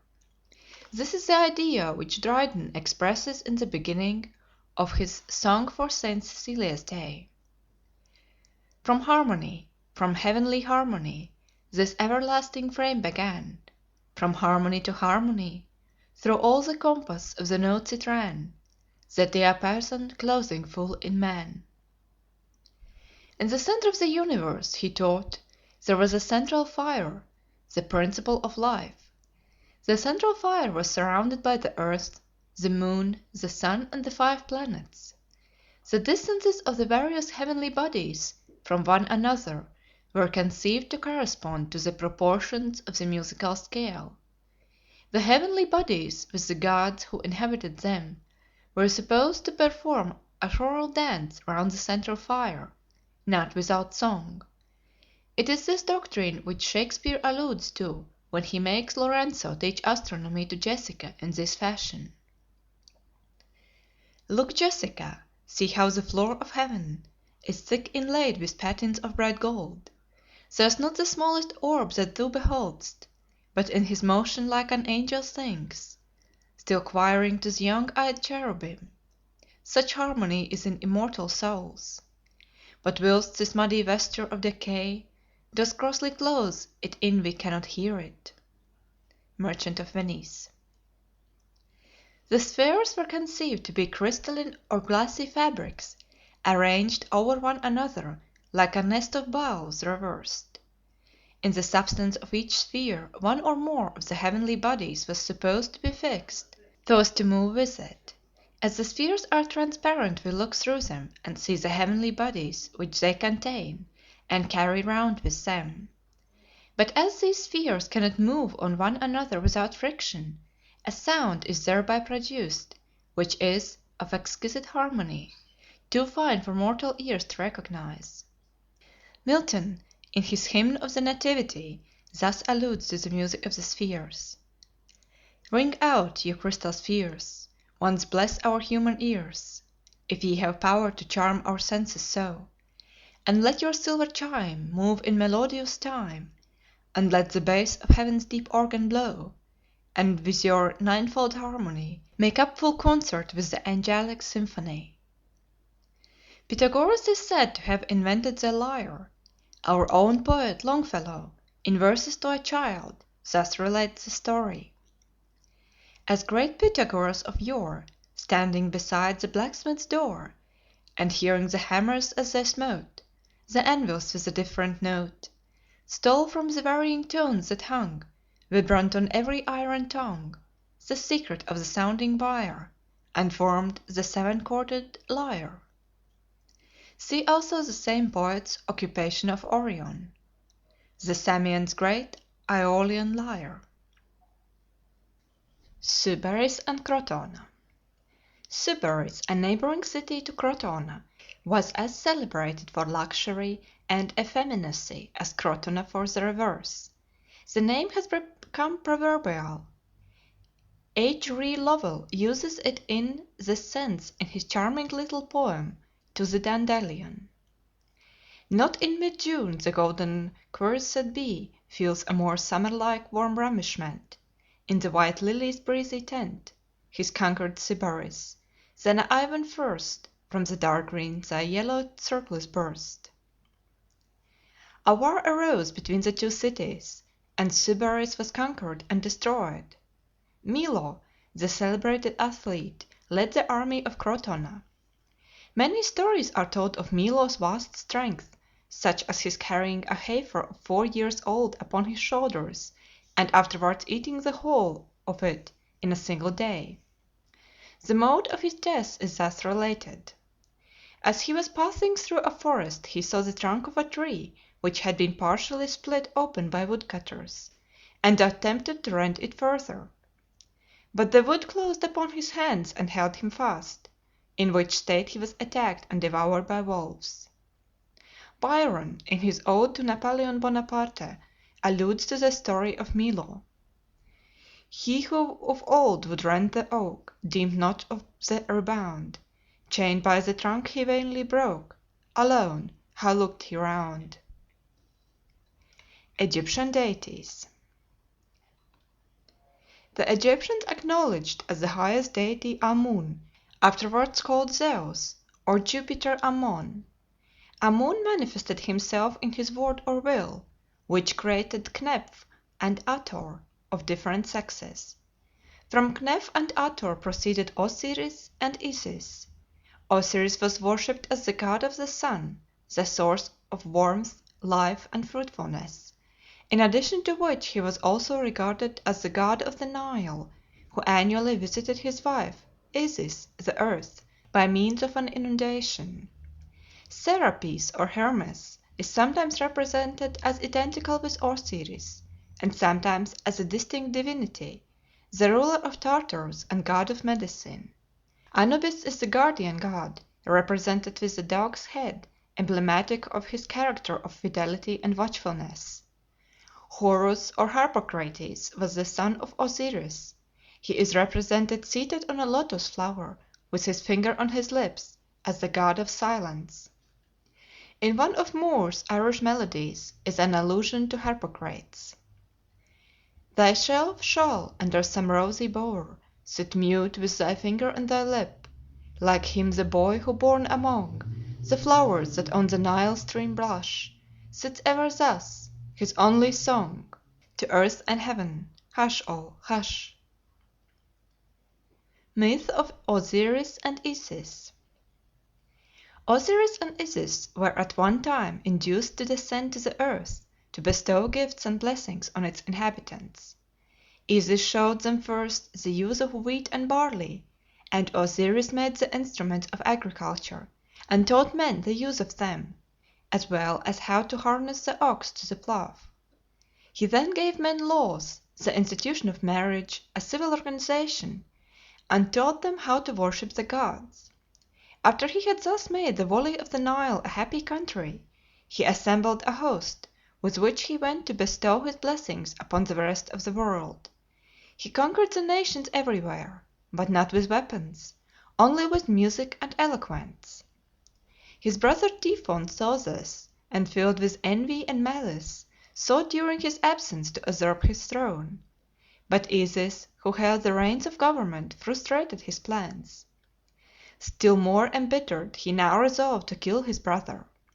This he did in the following manner. Having organized a conspiracy of 72 members, he went with them to the feast, which was celebrated in honor of the king's return. He then caused a box or chest to be brought in, which had been made to fit exactly the size of Osiris, and declared that he would give that chest of precious wood to whosoever could get into it. The rest tried in vain, but no sooner was Osiris in it than Typhon and his companions closed the lid and flung the chest into the Nile. When Isis heard of the cruel murder she wept and mourned, and then with her hair shorn, clothed in black and beating her breast, she sought diligently for the body of her husband. In this search she was materially assisted by Anubis, the son of Osiris and Nephthys. They sought in vain for some time, for when the chest, carried by the waves to the shores of Byblos, had become entangled in the reeds that grew at the edge of the water, the divine power that dwelt in the body of Osiris imparted such strength to the shrub that it grew into a mighty tree, enclosing in its trunk the coffin of the god. This tree with its sacred deposit was shortly after felled and erected as a column in the palace of the king of Phoenicia. But at length, by the aid of Anubis and the sacred birds, Isis ascertained these facts, and then went to the royal city. There she offered herself at the palace as a servant, and being admitted, threw off her disguise and appeared as a goddess, surrounded with thunder and lightning. Striking the column with her wand, she caused it to split open and give up the sacred coffin. This she seized and returned with it, and concealed it in the depths of a forest. But Typhon discovered it, and cutting the body into 14 pieces, scattered them hither and thither. After tedious search, Isis found 13 pieces, the fishes of the Nile having eaten the other. This she replaced by an imitation of sycamore wood, and buried the body at Philae, which became ever after the great burying place of the nation, and the spot to which pilgrimages were made from all parts of the country. A temple of surpassing magnificence was also erected there in honor of the god, and at every place where one of his limbs had been found, minor temples and tombs were built to commemorate the event. Osiris became after that the tutelar deity of the Egyptians. His soul was supposed always to inhabit the body of the bull Apis, and his death to transfer itself to his successor. Apis, the bull of Memphis, was worshipped with the greatest reverence by the Egyptians. The individual animal who was held to be Apis was recognized by certain signs. It was requisite that he should be quite black, have a white square mark on the forehead, another in the form of an eagle on his back, and under his tongue a lump somewhat in the shape of a scarabaeus or beetle. As soon as a bull thus marked was found by those sent in search of him, he was placed in a building facing the east, and was fed with milk for 4 months. At the expiration of this term the priests repaired at new moon, with great pomp, to his habitation and saluted him Apis. He was placed in a vessel magnificently decorated and conveyed down the Nile to Memphis, where a temple, with 2 chapels and a court for exercise, was assigned to him. Sacrifices were made to him, and once every year about the time when the Nile began to rise, a golden cup was thrown into the river, and a grand festival was held to celebrate his birthday. The people believed that during this festival the crocodiles forgot their natural ferocity and became harmless. There was, however, one drawback to this happy lot. He was not permitted to live beyond a certain period, and if, when he had attained the age of 25 years, he still survived, the priests drowned him in the sacred cistern, and then buried him in the temple of Serapis. On the death of this bull, whether it occurred in the course of nature or by violence, the whole land was filled with sorrow and lamentations, which lasted until his successor was found. We find the following item in one of the newspapers of the day: "The tomb of Apis. The excavations going on at Memphis bid fair to make that buried city as interesting as Pompeii. The monster tomb of Apis is now open, after having lain unknown for centuries." Milton, in his hymn on the Nativity, alludes to the Egyptian deities, not as imaginary beings, but as real demons, put to flight by the coming of Christ.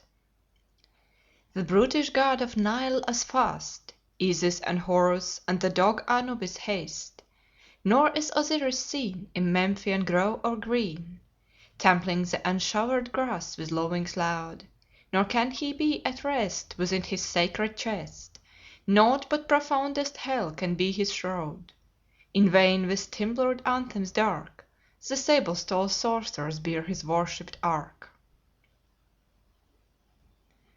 Footnote: There being no rain in Egypt, the grass is unshowered, and the country depend for its fertility upon the overflowings of the Nile. The ark alluded to in the last line is shown by pictures still remaining on the walls of the Egyptian temples, to have been borne by the priests in their religious processions. It probably represented the chest in which Osiris was placed. End of footnote. Isis was represented in statuary with the head veiled, a symbol of mystery. It is this which Tennyson alludes to in Maud 4:8. For the drift of the Maker is dark, and Isis hid by the veil, etc. Oracles. Oracle was the name used to denote the place where answers were supposed to be given by any of the divinities to those who consulted them respecting the future. The word was also used to signify the response which was given. The most ancient Grecian oracle was that of Jupiter at Dodona. According to one account, it was established in the following manner. Two black doves took their flight from Thebes in Egypt. One flew to Dodona in Epirus, and alighting in a grove of oaks, it proclaimed in human language to the inhabitants of the district that they must establish there an oracle of Jupiter. The other dove flew to the temple of Jupiter Ammon in the Libyan oasis, and delivered a similar command there. Another account is that they were not doves, but priestesses, who were carried off from Thebes in Egypt by the Phoenicians, and set up oracles at the oasis and Dodona. The responses of the oracle were given from the trees, by the branches rustling in the wind, the sounds being interpreted by the priests. But the most celebrated of the Grecian oracles was that of Apollo at Delphi, a city built on the slopes of Parnassus in Phocis. It had been observed at a very early period that the goats feeding on Parnassus were thrown into convulsions when they approached a certain long deep cleft in the side of the mountain. This was owing to a peculiar vapor arising out of the cavern, and one of the goatherds was induced to try its effects upon himself. Inhaling the intoxicated air, he was affected in the same manner as the cattle had been, and the inhabitants of the surrounding country. Unable to explain the circumstance, imputed the convulsive ravings to which he gave utterance while under the power of the exhalations to a divine inspiration. The fact was speedily circulated widely, and a temple was erected on the spot. The prophetic influence was at first variously attributed to the goddess Earth, to Neptune, Themis, and others, but it was at length assigned to Apollo, and to him alone. A priestess was appointed whose office it was to inhale the hallowed air, and who was named the Pythia. She was prepared for this duty by previous ablution at the fountain of Castalia, and being crowned with laurel, was seated upon a tripod similarly adorned, which was placed over the chasm whence the divine afflatus proceeded. Her inspired words while thus situated were interpreted by the priests. Oracle of Trophonius. Besides the oracles of Jupiter and Apollo at Dodona and Delphi, that of Trophonius in Boeotia was held in high estimation. Trophonius and Agamedes were brothers. They were distinguished architects who built the temple of Apollo at Delphi and a treasury for King Hyrieus. In the wall of the treasury they placed a stone, in such a manner that it could be taken out, and by this means, from time to time, purloined the treasure. This amazed Hyrieus, for his locks and seals were untouched, and yet his wealth continually diminished. At length he set a trap for the thief, and Agamedes was caught. Trophonius, unable to extricate him, and fearing that when found he would be compelled by torture to discover his accomplice, cut off his head. Trophonius himself is said to have been shortly afterwards swallowed up by the earth. The oracle of Trophonius was at Lebadea in Boeotia. During a great drought the Boeotians, it is said, were directed by the god at Delphi to seek aid of Trophonius at Lebadea. They came thither, but could find no oracle. One of them, however, happening to see a swarm of bees, followed them to a chasm in the earth, which proved to be the place sought. Peculiar ceremonies were to be performed by the person who came to consult the oracle. After these preliminaries he descended into the cave by a narrow passage. This place could be entered only in the night. The person returned from the cave by the same narrow passage, but walking backwards. He appeared melancholy and affected, and hence the proverb which was applied to a person low-spirited and gloomy: "He has been consulting the oracle of Trophonius." Oracle of Aesculapius. There were numerous oracles of Aesculapius, but the most celebrated one was at Epidaurus. Here the sick sought responses and the recovery of their health by sleeping in the temple. It has been inferred from the accounts that have come down to us that the treatment of the sick resembled what is now called animal magnetism or mesmerism. Serpents were sacred to Aesculapius, probably because of a superstition that those animals have a faculty of renewing their youth by a change of skin. The worship of Aesculapius was introduced into Rome in a time of great sickness, and an embassy sent to the temple of Epidaurus to entreat the aid of the god. Aesculapius was propitious, and on the return of the ship accompanied it in the form of a serpent. Arriving in the river Tiber, the serpent glided from the vessel and took possession of an island in the river, and a temple was there erected to his honor. Oracle of Apis. At Memphis the sacred bull Apis gave answer to those who consulted him by the manner in which he received or rejected what was presented to him. If the bull refused food from the hand of the inquirer, it was considered an unfavorable sign, and the contrary when he received it. It has been a question whether oracular responses ought to be ascribed to mere human contrivance or to the agency of evil spirits. The latter opinion has been most general in past ages.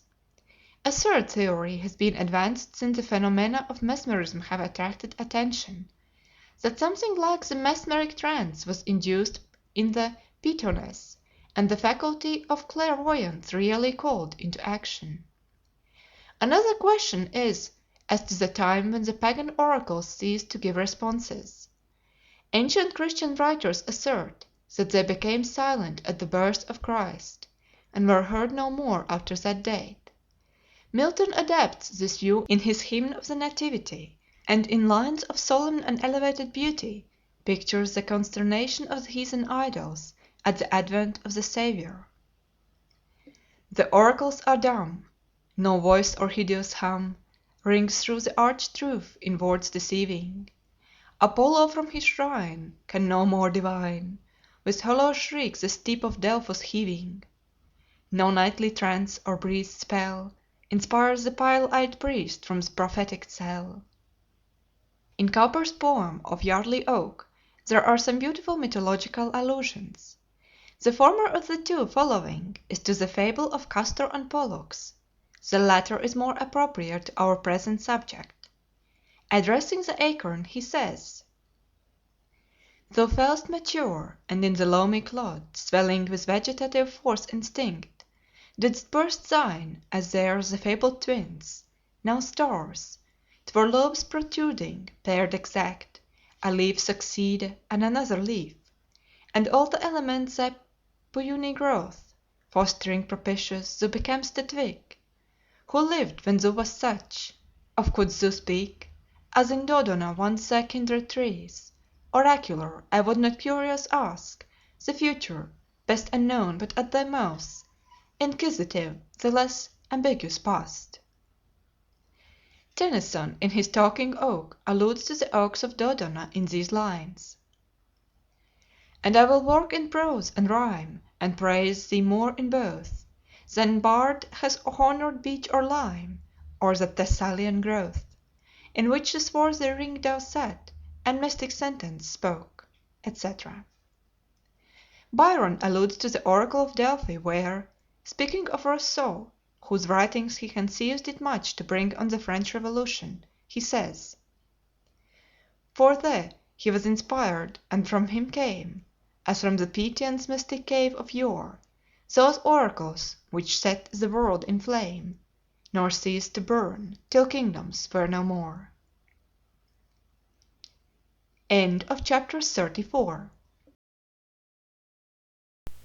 Chapter 35. Origin of Mythology. Statues of Gods and Goddesses. Poets of Mythology. Origins of Mythology. Having reached the close of our series of stories of pagan mythology, an inquiry suggests itself. Whence came these stories? Have they a foundation in truth, or are they simply dreams of the imagination? Philosophers have suggested various theories on the subject, and one, the scriptural theory, according to which all mythological legends are derived from the narratives of Scripture, though the real facts have been disguised and altered. Thus, Deucalion is only another name for Noah, Hercules for Samson, Arion for Jonah, etc. Sir Walter Raleigh, in his History of the World, says Jubal, Tubal, and Tubal-Cain were Mercury, Vulcan, and Apollo, inventors of pasturage, smithing, and music. The dragon which kept the golden apples was the serpent that beguiled Eve. Nimrod's tower was the attempt of the giants against heaven. There are doubtless many curious coincidences like these, but the theory cannot without extravagance be pushed so far as to account for any great proportion of the stories. 2. The historical theory, according to which all the persons mentioned in mythology were once real human beings, and the legends and fabulous traditions relating to them are merely the additions and embellishments of later times. Thus the story of Aeolus, the king and god of the winds, is supposed to have risen from the fact that Aeolus was the ruler of some islands in the Tyrrhenian Sea, where he reigned as a just and pious king, and taught the natives the use of sails for ships, and how to tell from the signs of the atmosphere the changes of the weather and the winds.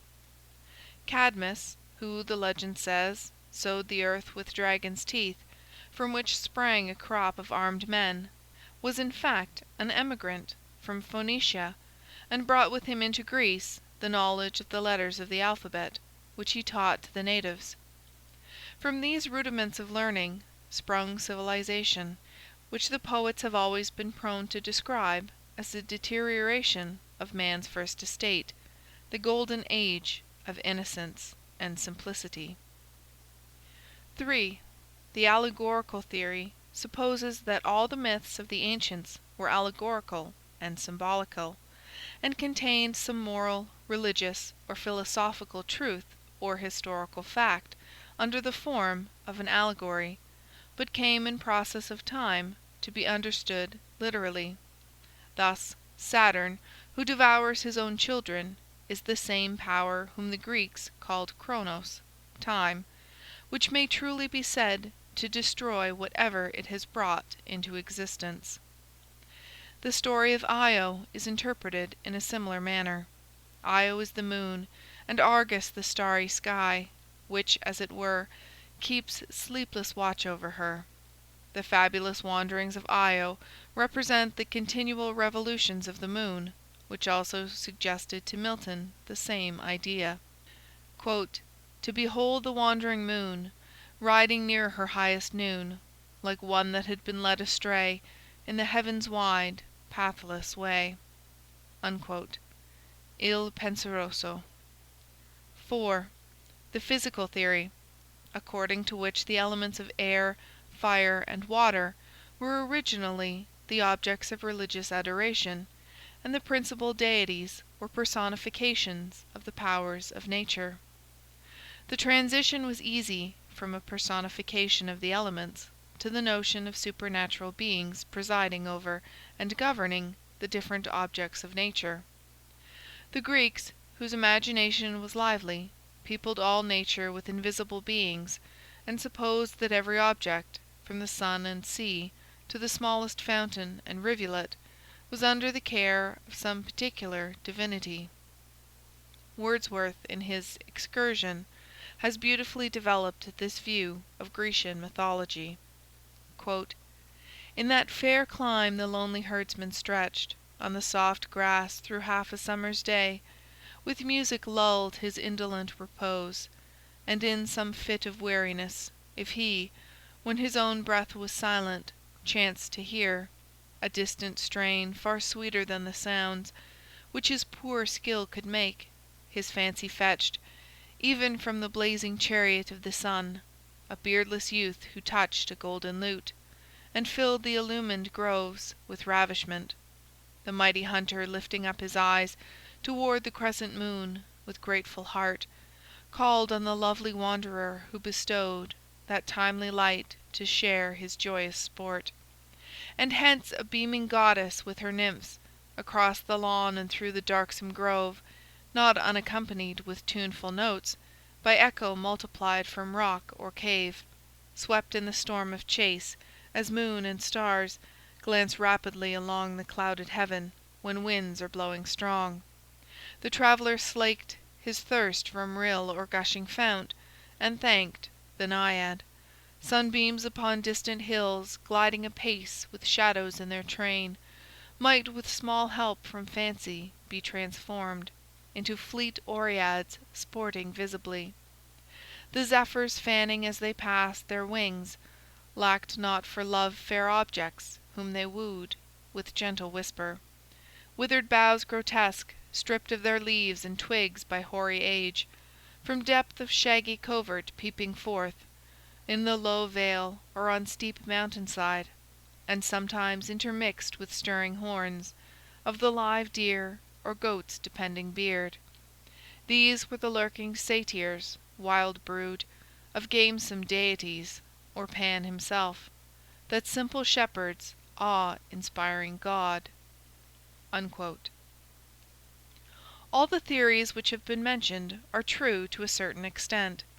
It would therefore be more correct to say that the mythology of a nation has sprung from all these sources combined, than from any one in particular. We may add also that there are many myths which have arisen from the desire of man to account for those natural phenomena which he cannot understand, and not a few have had their rise from a similar desire of giving a reason for the names of places and persons. Statues of the Gods.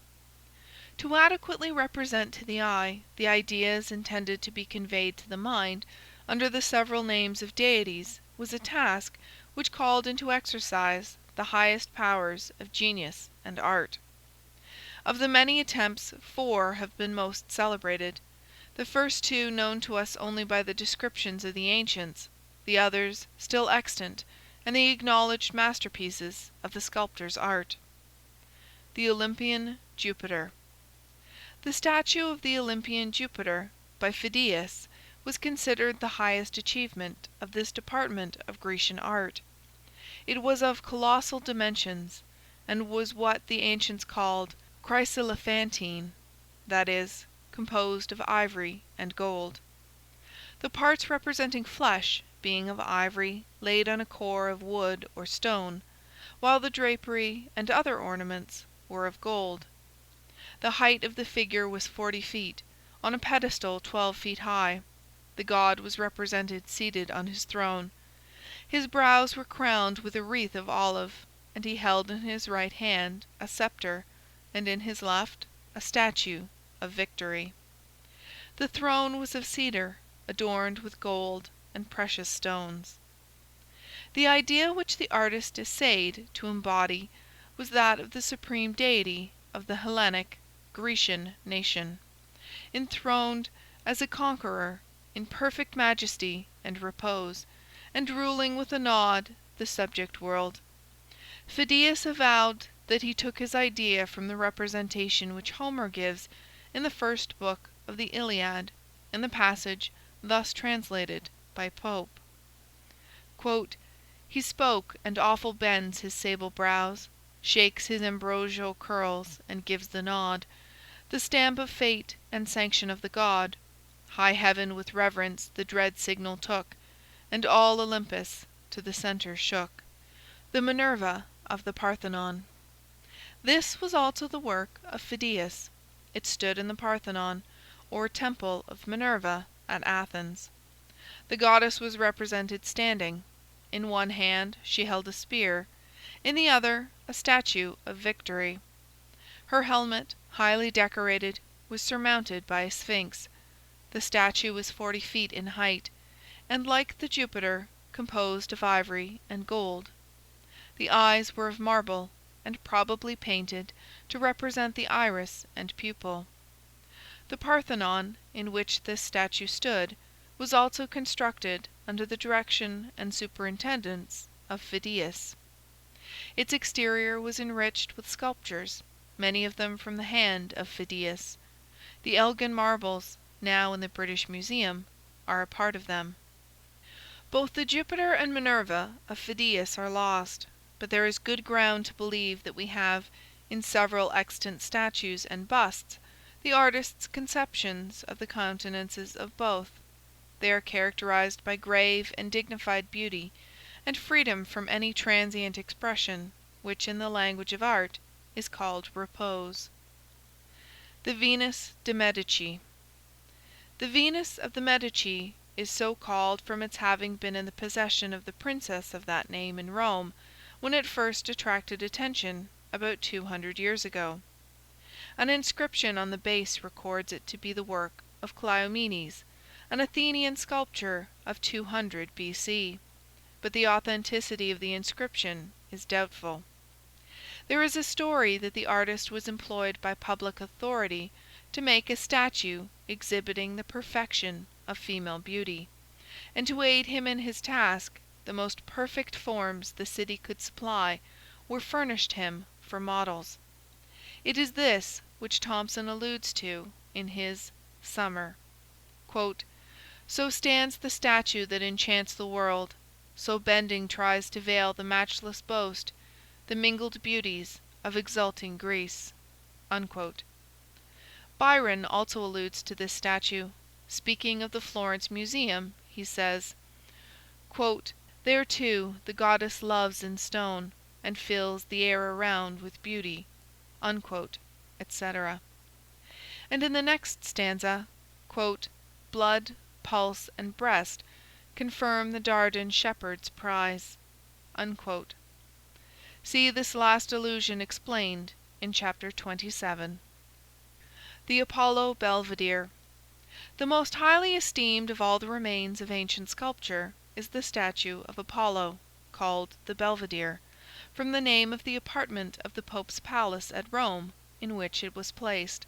The artist is unknown. It is supposed to be a work of Roman art, of about the 1st century of our era. It is a standing figure, in marble, more than 7 feet high, naked except for the cloak which is fastened around the neck and hangs over the extended left arm.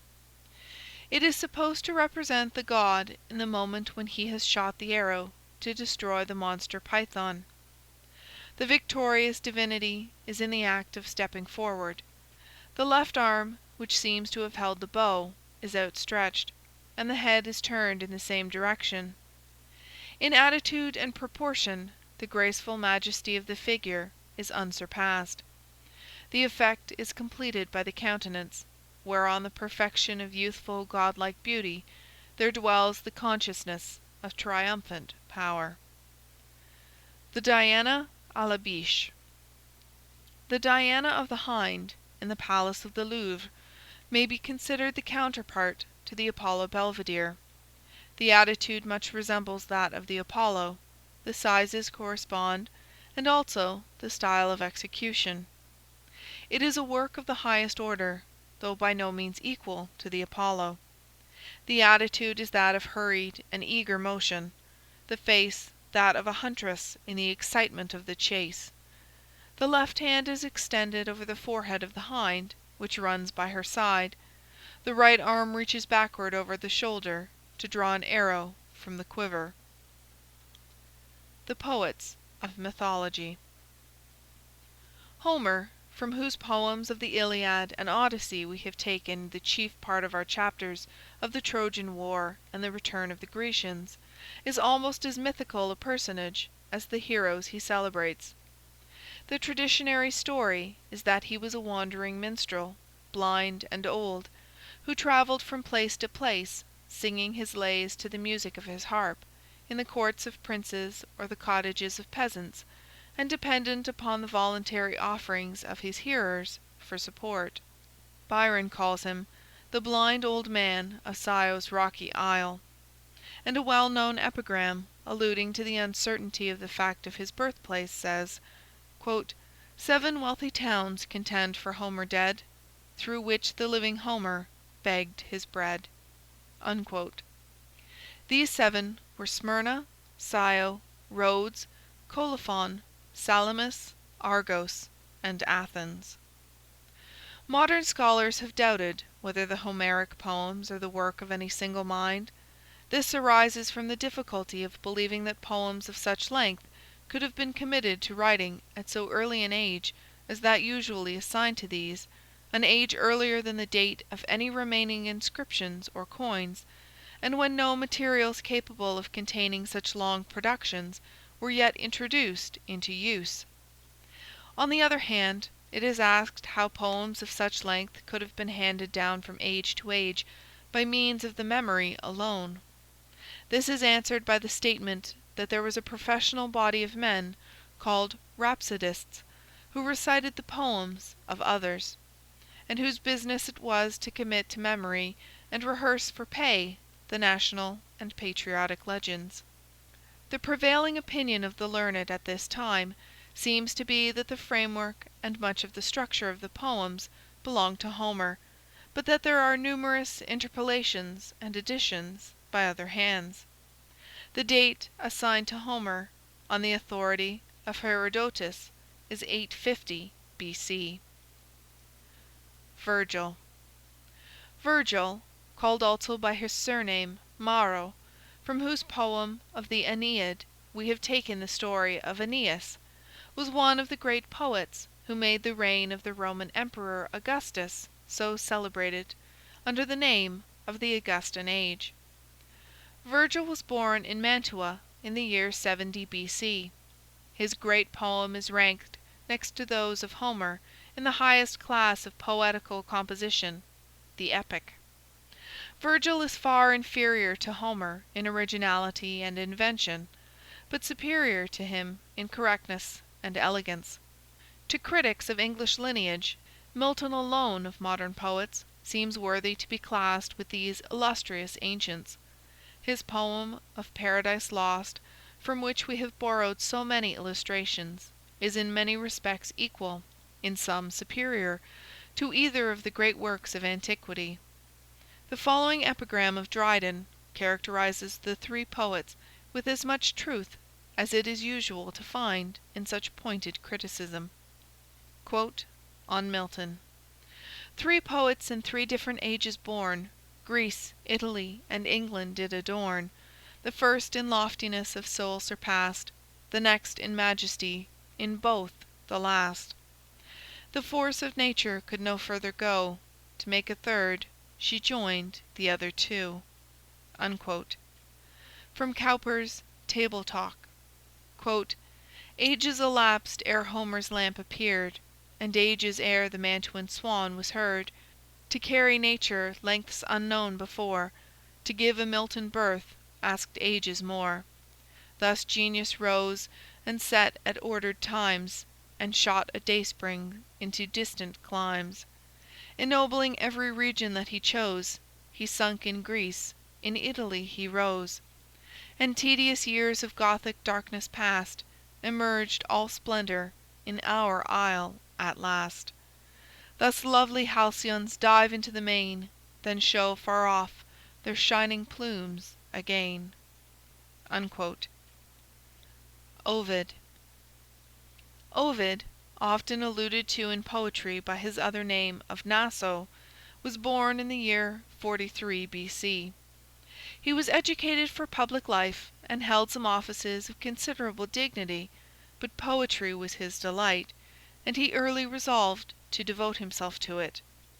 He accordingly sought the society of the contemporary poets, and was acquainted with Horace and saw Virgil, though the latter died when Ovid was yet too young and undistinguished to have formed his acquaintance. Ovid spent an easy life at Rome in the enjoyment of a competent income. He was intimate with the family of Augustus the Emperor, and it is supposed that some serious offence given to some member of that family was the cause of an event which reversed the poet's happy circumstances and clouded all the latter portion of his life. At the age of 50 he was banished from Rome, and ordered to betake himself to Tomi on the borders of the Black Sea. Here, among the barbarous people and in a severe climate, the poet, who had been accustomed to all the pleasures of a luxurious capital and the society of his most distinguished contemporaries, spent the last 10 years of his life, worn out with grief and anxiety. His only consolation in exile was to address his wife and absent friends, and his letters were all poetical, though these poems, the Trista and Letters from Pontus, have no other topic than the poet's sorrows. His exquisite taste and fruitful invention have redeemed them from the charge of being tedious, and they are read with pleasure and even with sympathy. The two great works of Ovid are his Metamorphoses and his Fasti. They are both mythological poems, and from the former we have taken most of our stories of Grecian and Roman mythology. A late writer thus characterizes these poems, quote, "The rich mythology of Greece furnished Ovid, as it may still furnish the poet, the painter, and the sculptor, with materials for his art. With exquisite taste, simplicity, and pathos, he has narrated the fabulous traditions of early ages, and given to them that appearance of reality which only a master hand could impart. His pictures of nature are striking and true. He selects with care that which is appropriate. He rejects the superfluous, and when he has completed his work, it is neither defective nor redundant. The Metamorphoses are read with pleasure by youth, and are reread in more advanced age with still greater delight. The poet ventured to predict that his poem would survive him, and be read wherever the Roman name was known." Unquote. The prediction above alluded to is contained in the closing lines of the Metamorphoses, of which we give a literal translation below. Quote, "And now I close my work, which not the ire of Jove, nor tooth of time, nor sword, nor fire shall bring to naught, come when it will that day, which o'er the body, not the mind, has sway, and snatch the remnant of my life away. My better part above the stars shall soar, and my renown endure for evermore. Where the Roman arms and arts shall spread, there by the people shall my book be read. And if aught true in poets' visions be, my name and fame have immortality." Unquote. End of chapter 35. Chapter 36. Modern Monsters. The Phoenix, Basilisk, Unicorn, Salamander. Modern Monsters. There is a set of imaginary beings which seem to have been the successors of the Gorgons, Hydras, and Chimeras dire of the old superstitions, and, having no connection with the false gods of paganism, to have continued to enjoy an existence in the popular belief after paganism was superseded by Christianity. They are mentioned perhaps by the classical writers, but their chief popularity and currency seem to have been in more modern times. We seek our accounts of them not so much in the poetry of the ancients as in the old natural history books and narrations of travellers. The accounts which we are about to give are taken chiefly from the Penny Cyclopedia. The Phoenix. Ovid tells the story of the phoenix as follows. Most beings spring from other individuals, but there is a certain kind which reproduces itself. The Assyrians call it the phoenix. It does not live on fruit or flowers, but on frankincense and odoriferous gums. When it has lived 500 years, it builds itself a nest in the branches of an oak or on the top of a palm tree. In this it collects cinnamon and spikenard and myrrh, and of these materials builds a pile on which it deposits itself, and dying breathes out its last breath amidst odours. From the body of the parent bird a young phoenix issues forth, destined to live as long a life as its predecessor. When this has grown up and gained sufficient strength, it lifts its nest from the tree, its own cradle and its parent's sepulchre, and carries it to the city of Heliopolis in Egypt, and deposits it in the temple of the sun. Such is the account given by a poet. Now let us see that of a philosophic historian. Tacitus says, "In the consulship of Paulus Fabius, AD 34, the miraculous bird known to the world by the name of the phoenix, after disappearing for a series of ages, revisited Egypt. It was attended in its flight by a group of various birds, all attracted by the novelty, and gazing with wonder at so beautiful an appearance." He then gives an account of the bird, not varying materially from the preceding, but adding some details. The first care of the young bird as soon as fledged, and able to trust to his wings, is to perform the obsequies of his father. But this duty is not undertaken rashly. He collects a quantity of myrrh, and to try his strength makes frequent excursions with the load on his back. When he has gained sufficient confidence in his own vigour, he takes up the body of his father and flies with it to the altar of the sun, where he leaves it to be consumed in flames of fragrance. Other writers add a few particulars. The myrrh is compacted in the form of an egg, in which the dead phoenix is enclosed. From the mouldering flesh of the dead bird a worm springs, and this worm, when grown large, is transformed into a bird. Herodotus describes the bird, though he says, "I have not seen it myself, except in a picture. Part of his plumage is gold-coloured and part crimson, and he is for the most part very much like an eagle in outline and bulk." The first writer who disclaimed a belief in the existence of the phoenix was Sir Thomas Browne, in his Vulgar Errors, published in 1646. He was replied to a few years later by Alexander Ross, who says, in answer to the objection of the phoenix so seldom making his appearance, "His instinct teaches him to keep out of the way of the tyrant of the creation, man. For if he were to be got at, some wealthy glutton would surely devour him, though there were no more in the world." Dryden, in one of his early poems, has this allusion to the phoenix: "So when the new-born phoenix first is seen, her feathered subjects all adore their queen, and while she makes her progress through the east, from every grove her numerous train's increased. Each poet of the air her glory sings, and round him the pleased audience clap their wings." Milton, in Paradise Lost, Book 5, compares the angel Raphael descending to earth to a phoenix.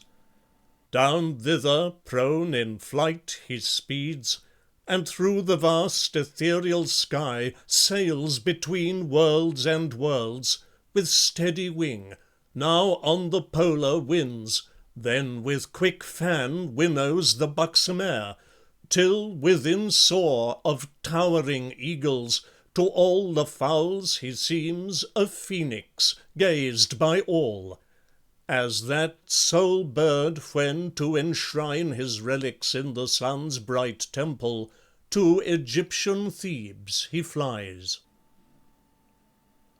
The cockatrice or basilisk. This animal was called the king of the serpents. In confirmation of his royalty, he was said to be endowed with a crest or comb upon the head, constituting a crown. He was supposed to be produced from the egg of a cock hatched under toads or serpents. There were several species of this animal. One species burned up whatever they approached, a second were a kind of wandering Medusa's heads, and their look caused an instant horror which was immediately followed by death. In Shakespeare's play of Richard III, Lady Anne, in answer to Richard's compliment on her eyes, says, "Would they were basilisks to strike thee dead." The basilisks were called kings of serpents, because all other serpents and snakes, behaving like good subjects, and wisely not wishing to be burned up or struck dead, fled the moment they heard the distant hiss of their king, although they might be in full feed upon the most delicious prey, leaving the sole enjoyment of the banquet to the royal monster. The Roman naturalist Pliny thus describes him: "He does not impel his body like other serpents by a multiplied flexion, but advances lofty and upright. He kills the shrubs not only by contact, but by breathing on them, and splits the rocks, such power of evil is there in him." It was formerly believed that if killed by a spear from on horseback, the power of the poison conducted through the weapon killed not only the rider, but the horse also.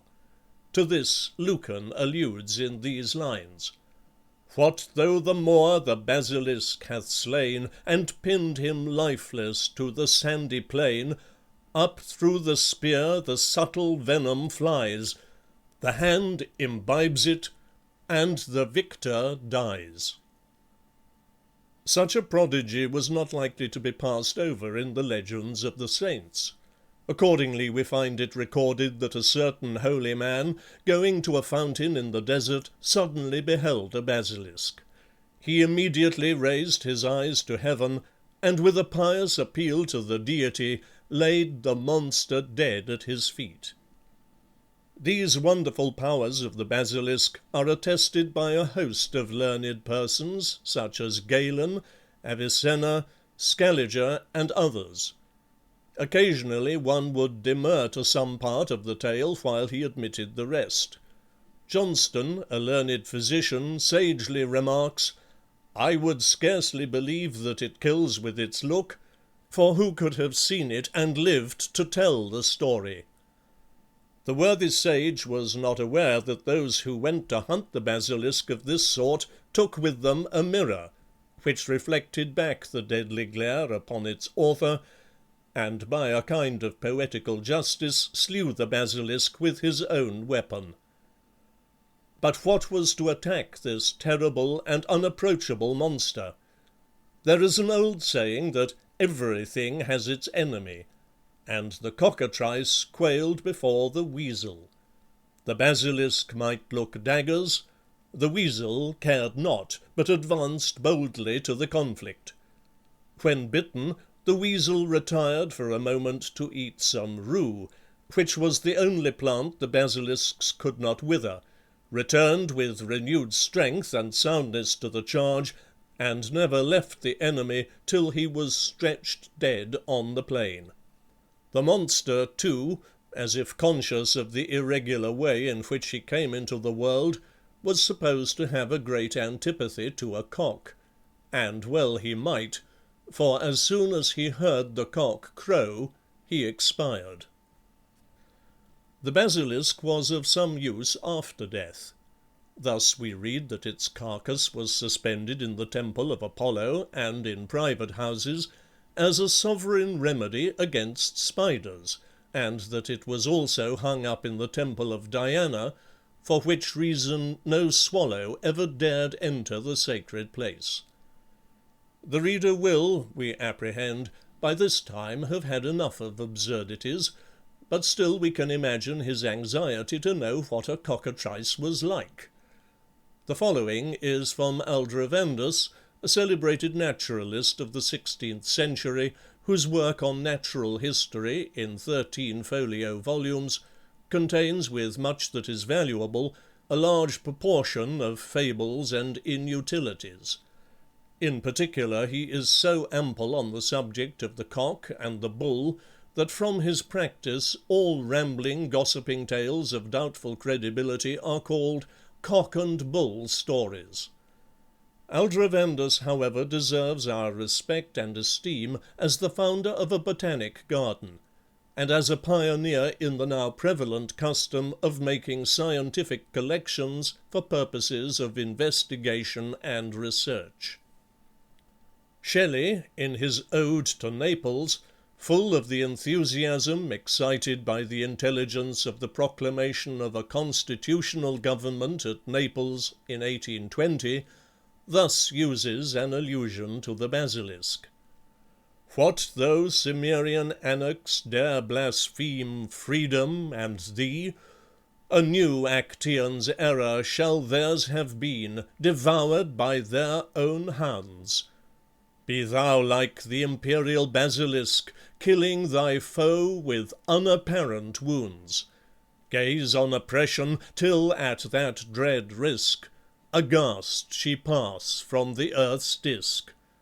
Fear not, but gaze, for freemen mightier grow, and slaves more feeble, gazing on their foe.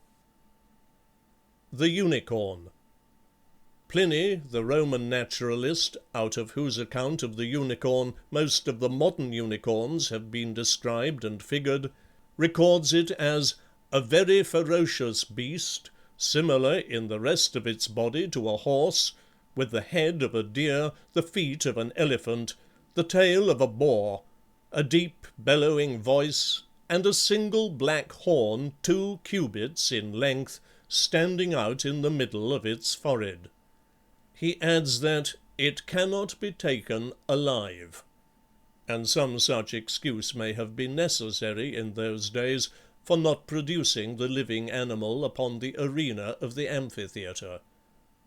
The unicorn seems to have been a sad puzzle to the hunters, who hardly knew how to come at so valuable a piece of game.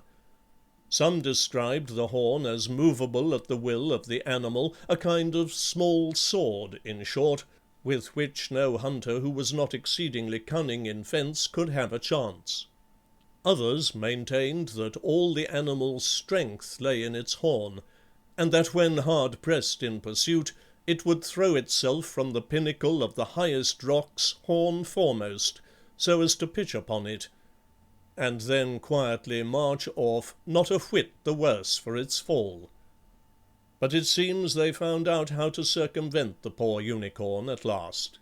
They discovered that it was a great lover of purity and innocence, so they took the field with a young virgin, who was placed in the unsuspecting admirer's way.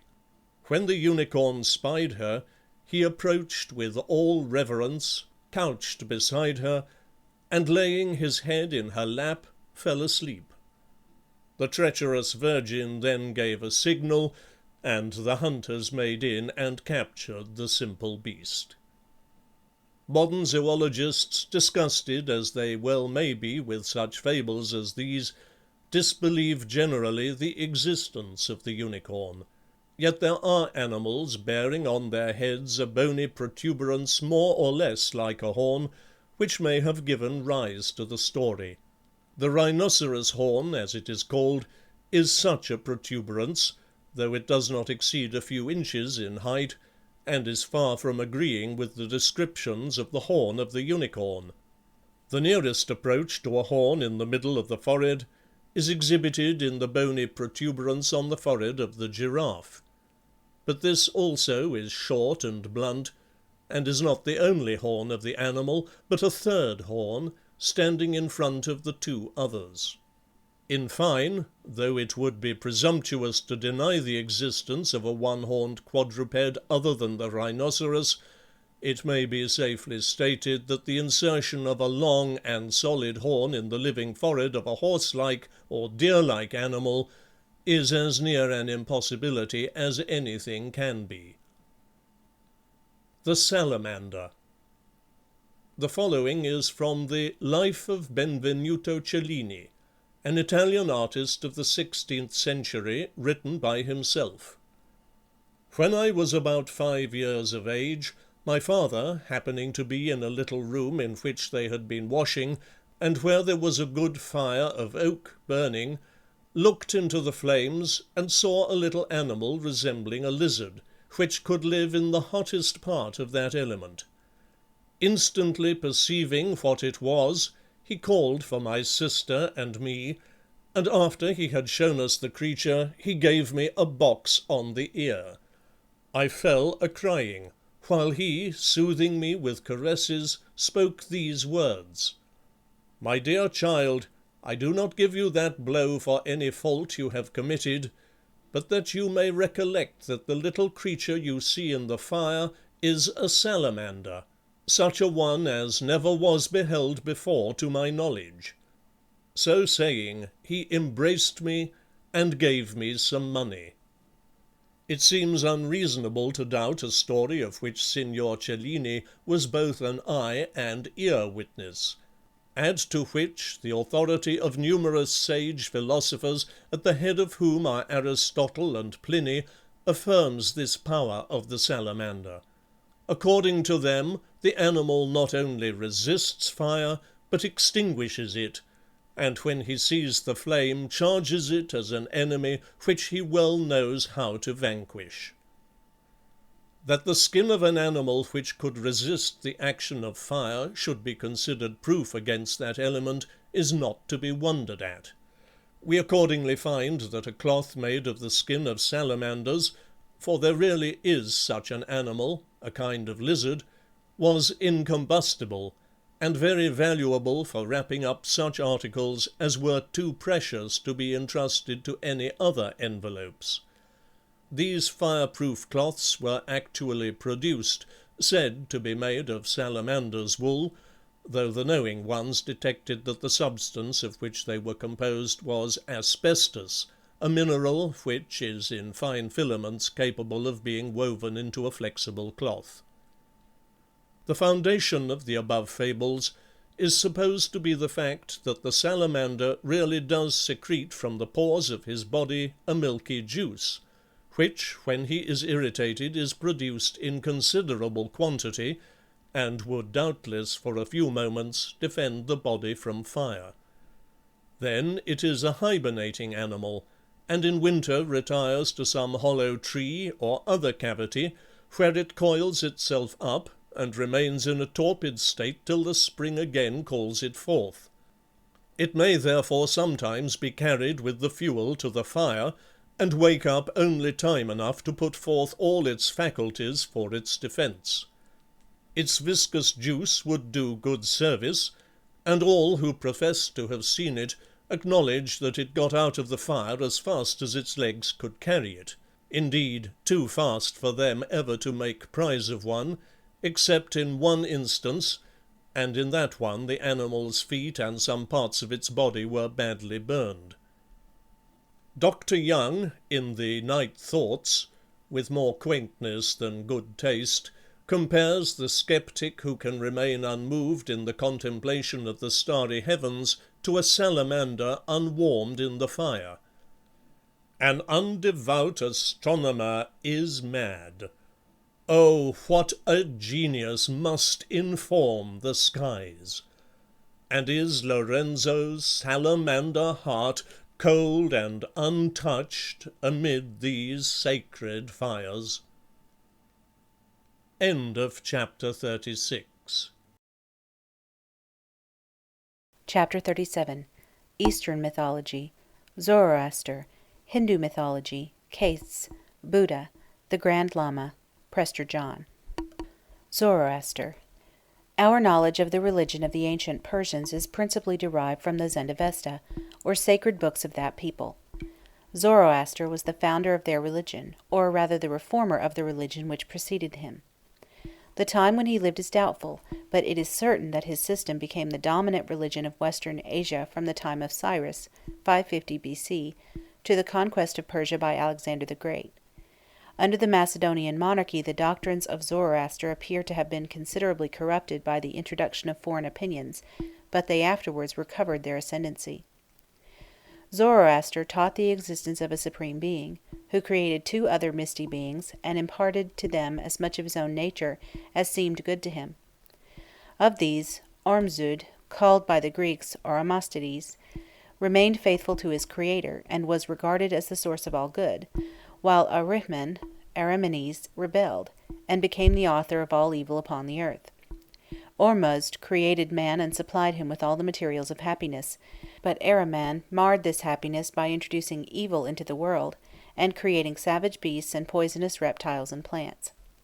In consequence of this, evil and good are now mingled together in every part of the world, and the followers of good and evil, the adherents of Ormuzd and Ahriman, carry on incessant war. But this state of things will not last forever. The time will come when the adherents of Ormuzd shall everywhere be victorious, and Ahriman and his followers be consigned to darkness forever. The religious rites of the ancient Persians were exceedingly simple. They used neither temples, altars, nor statues, and performed their sacrifices on the tops of mountains.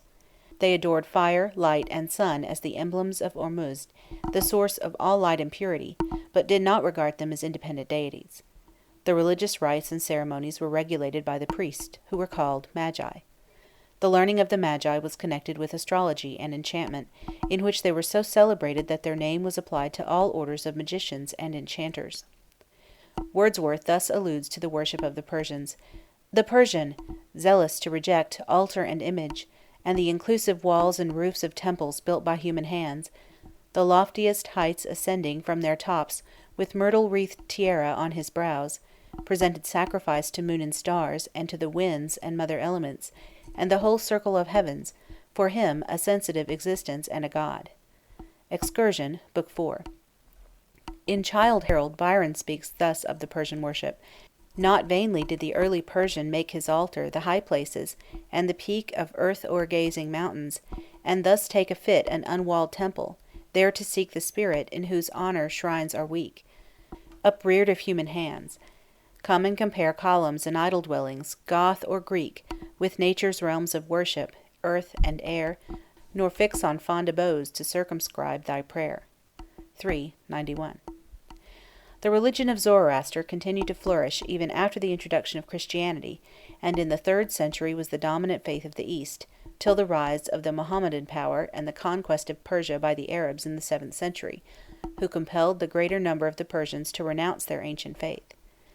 Those who refused to abandon the religion of their ancestors fled to the deserts of Kerman and to Hindustan, where they still exist under the name of Parsees, a name derived from Pars, the ancient name of Persia. The Arabs call them Gubers, from an Arabic word signifying unbelievers. At Bombay, the Parsees are at this day a very active, intelligent, and wealthy class. For purity of life, honesty, and conciliatory manners, they are favourably distinguished. They have numerous temples to fire, which they adore as the symbol of the divinity. The Persian religion makes the subject of the finest tale in Moore's La Roque, the fire worshippers. The Guber chief says, "Yes, I am of that impious race, those slaves of fire, that morn and even hail their Creator's dwelling place among the living lights of heaven. Yes, I am of that outcast crew, to Iran and to vengeance true, who curse the hour your Arabs came to desecrate our shrines of flame, and swear before God's burning eye to break our country's chains or die." Hindu Mythology. The religion of the Hindus is professedly founded on the Vedas. To these books of their scripture they attach the greatest sanctity, and state that Brahma himself composed them at the creation. But the present arrangement of the Vedas is attributed to the sage Vyasa about 5,000 years ago. The Vedas undoubtedly teach the belief of one supreme God. The name of this deity is Brahma. His attributes are represented by the 3 personified powers of creation, preservation, and destruction, which, under the respective names of Brahma, Vishnu, and Shiva, form the Trimurti or triad of principal Hindu gods. Of the inferior gods, the most important are Indra, the god of heaven, of thunder, lightning, storm, and rain; Agni, the god of fire; Yama, the god of the infernal regions; Surya, the god of the sun. Brahma is the creator of the universe, and the source from which all the individual deities have sprung, and into which all will ultimately be absorbed. As milk changes to curd, and water to ice, so is Brahma variously transformed and diversified, without aid of exterior means of any sort. The human soul, according to the Vedas, is a portion of the supreme ruler, as a spark is of the fire. Vishnu. Vishnu occupies the second place in the triad of the Hindus, and is the personification of the preserving principle. To protect the world in various epochs of danger, Vishnu descended to the earth in different incarnations, or bodily forms, which descents are called avatars. They are very numerous, but 10 are more particularly specified. The first avatar was Matsya, the fish, under which form Vishnu preserved Manu, the ancestor of the human race, during a universal deluge. The second avatar was in the form of a tortoise, which form he assumed to support the earth, when the gods were churning the sea for the beverage of immortality, Amrita. We may omit the other avatars, which were of the same general character, that is, interpositions to protect the right or to punish wrongdoers, and come to the ninth, which is the most celebrated of the avatars of Vishnu, in which he appeared in the human form of Krishna, an invincible warrior, who by his exploits relieved the earth from the tyrants who oppressed it. Buddha is by the followers of the Brahmanical religion regarded as a delusive incarnation of Vishnu, assumed by him in order to induce the Asuras, opponents of the god, to abandon the sacred ordinances of the Vedas, by which means they lost their strength and supremacy. Kalki is the name of the 10th avatar, in which Vishnu will appear at the end of the present age of the world to destroy all vice and wickedness, and to restore mankind to virtue and purity. Shiva. Shiva is the third person of the Hindu triad. He is the personification of the destroying principle. Though the third name, he is in respect to the number of his worshippers, and in the extension of his worship, before either of the others.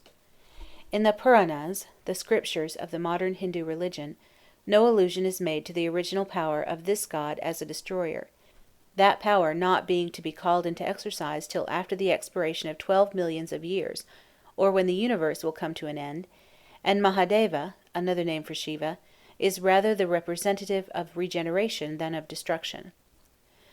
The worshippers of Vishnu and Shiva form two sects, each of which proclaims the superiority of its favorite deity, denying the claims of the other, and Brahma, the creator, having finished his work, seems to be regarded as no longer active, and has now only one temple in India, while Mahaveda and Vishnu have many. The worshippers of Vishnu are generally distinguished by a greater tenderness for life, and consequent abstinence from animal food, and a worship less cruel than that of the followers of Shiva. Juggernaut.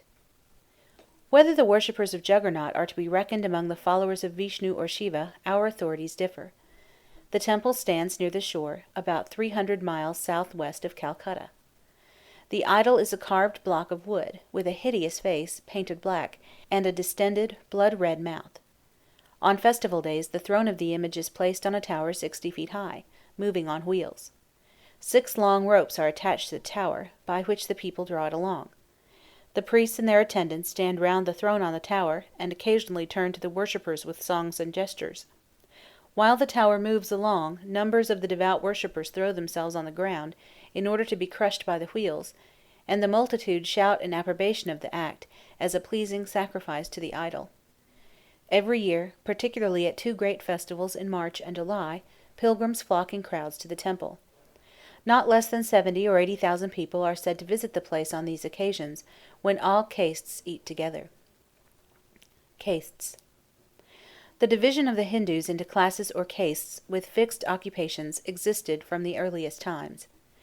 It is supposed by some to have been founded upon conquest, the first 3 castes being composed of a foreign race, who subdued the natives of the country and reduced them to an inferior caste. Others trace it to the fondness of perpetuating by descent from father to son certain offices or occupations. The Hindu tradition gives the following account of the origin of the various castes. At the creation, Brahma resolved to give the earth inhabitants who should be direct emanations from his own body. Accordingly, from his mouth came forth the eldest born, Brahma, the priest, to whom he confided the four Vedas. From his right arm issued Kshatriya, the warrior, and from his left the warrior's wife. His thighs produced Vaisyas, male and female, agriculturalists and traders, and lastly, from his feet sprang Sudras, mechanics and labourers. The four sons of Brahma, so significantly brought into the world, became the fathers of the human race, and heads of their respective castes. They were commanded to regard the four Vedas as containing all the rules of their faith, and all that was necessary to guide them in their religious ceremonies. They were also commanded to take rank in the order of their birth, the Brahmans uppermost, as having sprung from the head of Brahma. A strong line of demarcation is drawn between the first three castes and the Sudras. The former are allowed to receive instruction from the Vedas, which is not permitted to the Sudras. The Brahmans possessed the privilege of teaching the Vedas, and were in former times in exclusive possession of all knowledge. Though the sovereign of the country was chosen from the Kshatriya class, also called Rajputs, the Brahmans possessed the real power, and were the royal councillors, the judges, and magistrates of the country. Their persons and property were inviolable, and though they committed the greatest crimes, they could only be banished from the kingdom. They were to be treated by sovereigns with the greatest respect, for a Brahma, whether learned or ignorant, is a powerful divinity. When the Brahman arrives at years of maturity, it becomes his duty to marry. He ought to be supported by the contributions of the rich, and not to be obliged to gain his subsistence by any laborious or productive occupation. But as all the Brahmins could not be maintained by the working classes of the community, it was found necessary to allow them to engage in productive employments. We need say little of the two intermediate classes, whose rank and privileges may be readily inferred from their occupations. The Sudras, or fourth class, are bound to be servile attendants on the higher classes, especially the Brahmins, but they may follow mechanical occupations and practical arts, as painting and writing, or become traders or husbandmen. Consequently, they sometimes grow rich, and it will also sometimes happen that Brahmins become poor. That fact works its usual consequence, and rich Sudras sometimes employ poor Brahmins in menial occupations. There is another class lower even than the Sudras, for it is not one of the original pure classes, but springs from an unauthorized union of individuals of different castes. These are the pariahs, who are employed in the lowest services and treated with the utmost severity. They are compelled to do what no one else can do without pollution. They are not only considered unclean themselves, but they render unclean everything they touch. They are deprived of all civil rights, and stigmatized by particular laws regulating their mode of life, their houses, and their furniture. They are not allowed to visit the pagodas or temples of the other castes, but have their own pagodas and religious exercises.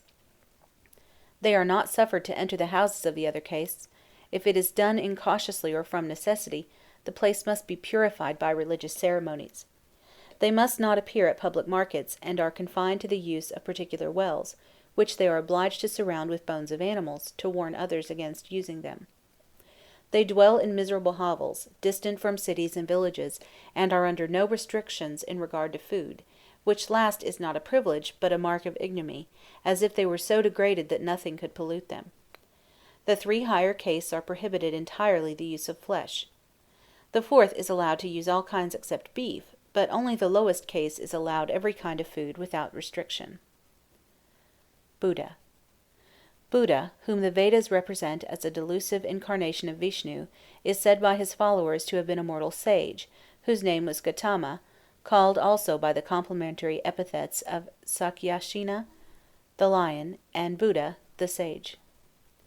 By a comparison of the various epochs assigned to his birth, it is inferred that he lived about 1,000 years before Christ. He was the son of a king, and when in conformity to the usage of the country he was, a few days after his birth, presented before the altar of a deity, the image is said to have inclined its head as a presage of the future greatness of the newborn prophet. The child soon developed faculties of the first order, and became equally distinguished by the uncommon beauty of his person. No sooner had he grown to years of maturity than he began to reflect deeply on the depravity and misery of mankind, and he conceived the idea of retiring from society and devoting himself to meditation. His father in vain opposed this design. Buddha escaped the vigilance of his guards, and having found a secure retreat, lived for 6 years undisturbed in his devout contemplations.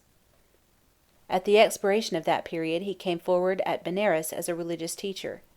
At first some who heard him doubted of the soundness of his mind, but his doctrines soon gained credit, and were propagated so rapidly that Buddha himself lived to see them spread all over India. He died at the age of 80 years. The Buddhists reject entirely the authority of the Vedas and the religious observances prescribed in them and kept by the Hindus. They also reject the distinction of castes, and prohibit all bloody sacrifices, and allow animal food. Their priests are chosen from all classes.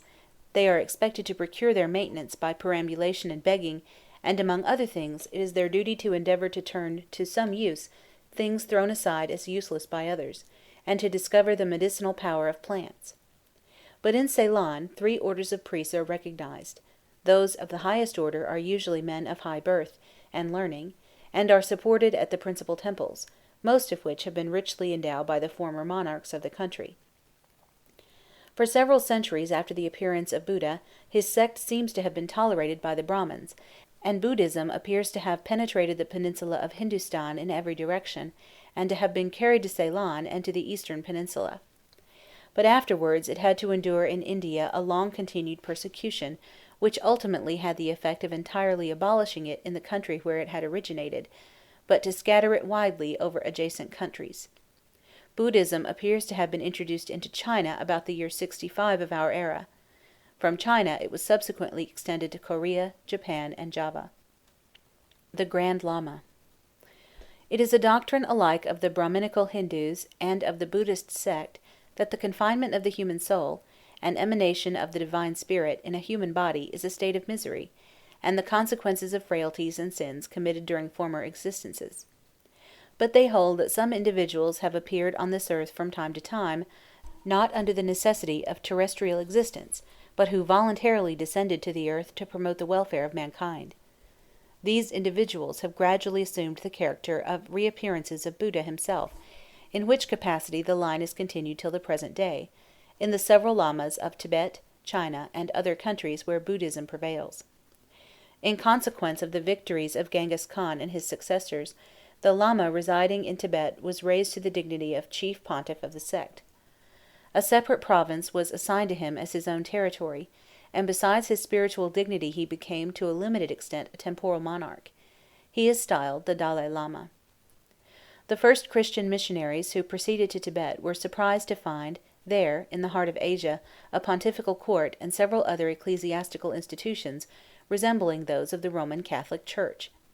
They found convents for priests and nuns, also processions and forms of religious worship, attended with much pomp and splendor, and many were induced by these similarities to consider Lamaism as a sort of degenerated Christianity. It is not improbable that the Lamas derived some of these practices from the Nestorian Christians, who were settled in Tartary when Buddhism was introduced into Tibet. Prester John.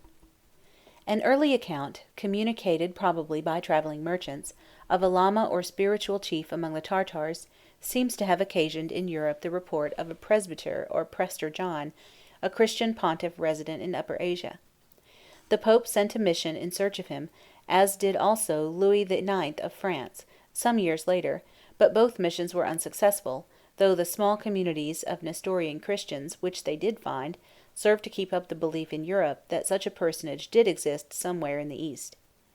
At last, in the 15th century, a Portuguese traveller, Pedro Covilham, happening to hear that there was a Christian prince in the country of the Abyssines, Abyssinia, not far from the Red Sea, concluded that this must be the true Prester John. He accordingly went thither, and penetrated to the court of the king, whom he calls Negus. Milton alludes to him in Paradise Lost, Book 11, where, describing Adam's vision of his descendants in their various nations and cities, scattered over the face of the earth, he says, "Nor did his eyes not ken the empire of Negus to his utmost port, Erkoko, and the less maritime kings, Mombaza and Quilo and Melind." End of section 37. Chapter 38. Northern Mythology. Valhalla, the Valkyrie. Northern Mythology. The stories which have engaged our attention thus far relate to the mythology of southern regions. But there is another branch of ancient superstitions which ought not to be entirely overlooked, especially as it belongs to the nations from which we, through our English ancestors, derive our origin. It is that of the northern nations, called Scandinavians, who inhabited the countries now known as Sweden, Denmark, Norway, and Iceland. These mythological records are contained in two collections called the Eddas, of which the oldest is in poetry and dates back to the year 1056. The more modern or prose Edda being of the date of 1640. According to the Eddas, there was once no heaven above nor earth beneath, but only a bottomless deep and a world of mist in which flowed a fountain. 12 rivers issued from this fountain, and when they had flowed far from their source they froze into ice, and one layer accumulating over another, the great deep was filled up. Southward from the world of mist was the world of light. From this flowed a warm wind upon the ice and melted it. The vapours rose in the air and formed clouds, from which sprang Ymir, the frost giant, and his progeny, and the cow Audhumla, whose milk afforded nourishment and food to the giant. The cow got nourishment by licking the hoarfrost and salt from the ice. While she was one day licking the salt stones, there appeared at first the hair of a man, on the second day the whole head, and on the third the entire form endowed with beauty, agility, and power. This new being was a god, from whom and his wife, a daughter of the giant race, sprang the 3 brothers, Odin, Vali, and Ve. They slew the giant Ymir, and out of his body formed the earth, of his blood the seas, of his bones the mountains, of his hair the trees, of his skull the heavens, and of his brain clouds, charged with hail and snow. Of Ymir's eyebrows the gods formed Midgard, mid-earth, destined to become the abode of men. Odin then regulated the periods of day and night, and the seasons, by placing in the heavens the sun and moon, and appointing to them their respective courses. As soon as the sun began to shed its rays upon the earth, it caused the vegetable world to bud and sprout. Shortly after the gods had created the world, they walked by the side of the sea, pleased with their new work, but found that it was still incomplete, for it was without human beings. They therefore took an ash tree and made a man out of it, and they made a woman out of an elder, and called the man Ask and the woman Embla. Odin then gave them life and soul, Vili reason and motion, and Ve bestowed upon them the senses, expressive features, and speech.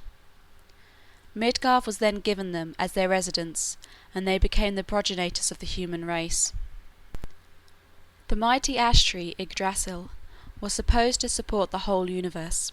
It sprang from the body of Ymir, and had 3 immense roots, extending one into Asgard, the dwelling of the gods, the other into Jotunheim, the abode of the giants, and the third to Niflheim, the regions of darkness and cold. By the side of each of these roots is a spring, from which it is watered. The root that extends into Asgard is carefully tended by the 3 Norns, goddesses who are regarded as the dispensers of fate. They are Edur, the past, Verandi, the present, Skuld, the future. The spring at the Jotunheim side is Ymir's well, in which wisdom and wit lie hidden, but that on Niflheim feeds the Adanidhog, darkness, which perpetually gnaws at the root. 4 hearts run across the branches of the tree and bite the buds. They represent the 4 winds. Under the tree lies Ymir, and when he tries to shake off its weight, the earth quakes. Asgard is the name of the abode of the gods, access to which is only gained by crossing the bridge Bifrost, the rainbow. Asgard consists of golden and silver palaces, the dwellings of the gods, but the most beautiful of these is Valhalla, the residence of Odin. When seated on his throne he overlooks all heaven and earth. Upon his shoulders are the ravens Hunin and Munin, who fly every day over the whole world, and on their return report to him all they have seen and heard. At his feet lie his 2 wolves, Geri and Freki, to whom Odin gives all the meat that is set before him, for he himself stands in no need of food. Mead is for him both food and drink. He invented the runic characters, and it is the business of the Norns to engrave the runes of fate upon a metal shield. From Odin's name, spelt Woden, as it sometimes is, came Wednesday, the name of the 4th day of the week. Odin is frequently called Alfadur, All-Father, but this name is sometimes used in a way that shows that the Scandinavians had an idea of a deity superior to Odin, uncreated and eternal. Of the joys of Valhalla. Valhalla is the greatest hall of Odin, wherein he feasts with his chosen heroes, all those who have fallen bravely in battle, for all who die a peaceful death are excluded. The flesh of the boar, Shrimina, is served up to them, and is abundant for all. For although this boar is cooked every morning, he becomes whole again every night. For drink the heroes are supplied abundantly with mead from the she-goat Hedrum. When the heroes are not feasting, they amuse themselves with fighting. Every day they ride out into the court or field and fight until they cut each other into pieces. This is their pastime, but when mealtime comes, they recover from their wounds and return to feast in Valhalla. The Valkyrie. The Valkyrie are warlike virgins, mounted upon horses and armed with helmets and spears. Odin, who is desirous to collect a great many heroes in Valhalla, to be able to meet the giants in a day when the final contest must come, sends down to every battlefield to make choice of those who shall be slain. The Valkyrie are his messengers, and their name means chosen of the slain.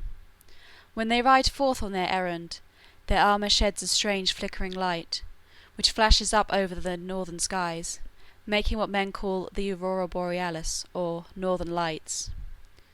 Footnote: Gray's Ode, The Fatal Sisters, is founded on this superstition. Of Thor and the other gods. Thor, the Thunderer, Odin's eldest son, is the strongest of gods and men, and possesses 3 very precious things. The first is a hammer, which both the frost and the mountain giants know to their cost, when they see it hurled against them in the air, for it has split many a skull of their fathers and kindred. When thrown, it returns to his hand of its own accord. The second rare thing he possesses is called the Belt of Strength. When he girds it about him, his divine might is doubled. The third, also very precious, is his iron gloves, which he puts on whenever he would use his mallet efficiently. From Thor's name is derived our word Thursday. Frey is one of the most celebrated of the gods. He presides over rain and sunshine and all the fruits of the earth. His sister Freya is the most propitious of the goddesses. She loves music, spring, and flowers, and is particularly fond of the elves, fairies. She is very fond of love ditties, and all lovers would do well to invoke her. Bragi is the god of poetry, and his song records the deeds of warriors.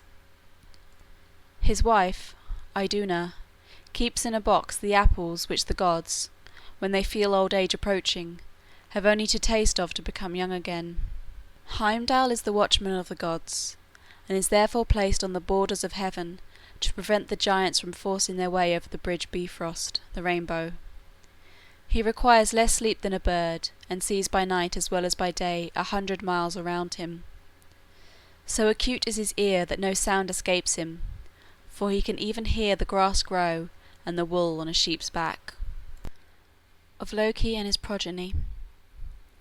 There is another deity who is described as the culminator of the gods, and the contriver of all fraud and mischief. His name is Loki. He is handsome and well made, but of a very fickle mood and most evil disposition.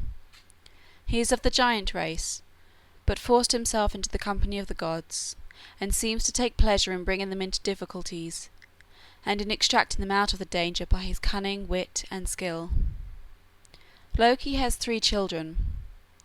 The first is the wolf Fenris, the second the Midgard serpent, the third Hela, death. The gods were not ignorant that these monsters were growing up, and that they would one day bring much evil upon gods and men. So Odin deemed it advisable to send one to bring them to him. When they came, he threw the serpent into that deep ocean by which the earth is surrounded. But the monster had grown to such an enormous size that, holding his tail in his mouth, he encircles the whole earth. Hela he cast into Niflheim, and gave her power over 9 worlds or regions, into which she distributes those who are sent to her, that is, all who die of sickness or old age. Her hall is called Elvindina. Hunger is her table, starvation her knife, delay her man, slowness her maid, precipice her threshold, care her bed, and burning anguish forms the hangings of the apartments. She may easily be recognized, for her body is half flesh color and half blue, and she has a dreadfully stern and forbidding countenance. The wolf Fenris gave the gods a great deal of trouble before they succeeded in chaining him. He broke the strongest fetters as if they were made of cobwebs. Finally the gods sent a messenger to the mountain spirits, who made for them the chain called Gleipnir. It is fashioned of 6 things, viz. the noise made by the footfall of a cat, the beards of women, the roots of stones, the breath of fishes, the nerves, sensibilities, of bears, and the spittle of birds. When finished it was as smooth and soft as a silken string. But when the gods asked the wolf to suffer himself to be bound with this apparently slight ribbon, he suspected their design, fearing that it was made by enchantment. He therefore only consented to be bound with it, upon condition that one of the gods put his hand in his, Fenris's, mouth, as a pledge that the band was to be removed again. Tyr, the god of battles, alone had courage enough to do this. But when the wolf found that he could not break his fetters, and that the gods would not release him, he bit off Tyr's hand, and he has ever since remained one-handed. How Thor paid the mountain giant his wages. Once on a time, when the gods were constructing their abodes, and had already finished Midgard and Valhalla, a certain artificer came and offered to build them a residence so well fortified that they should be perfectly safe from the incursions of the frost giants and the giants of the mountains. But he demanded for his reward the goddess Freya, together with the sun and moon. The gods yielded to his terms, provided he would finish the whole work himself without anyone's assistance, and all within the space of 1 winter. But if anything remained unfinished on the first day of summer, he should forfeit the recompense agreed on.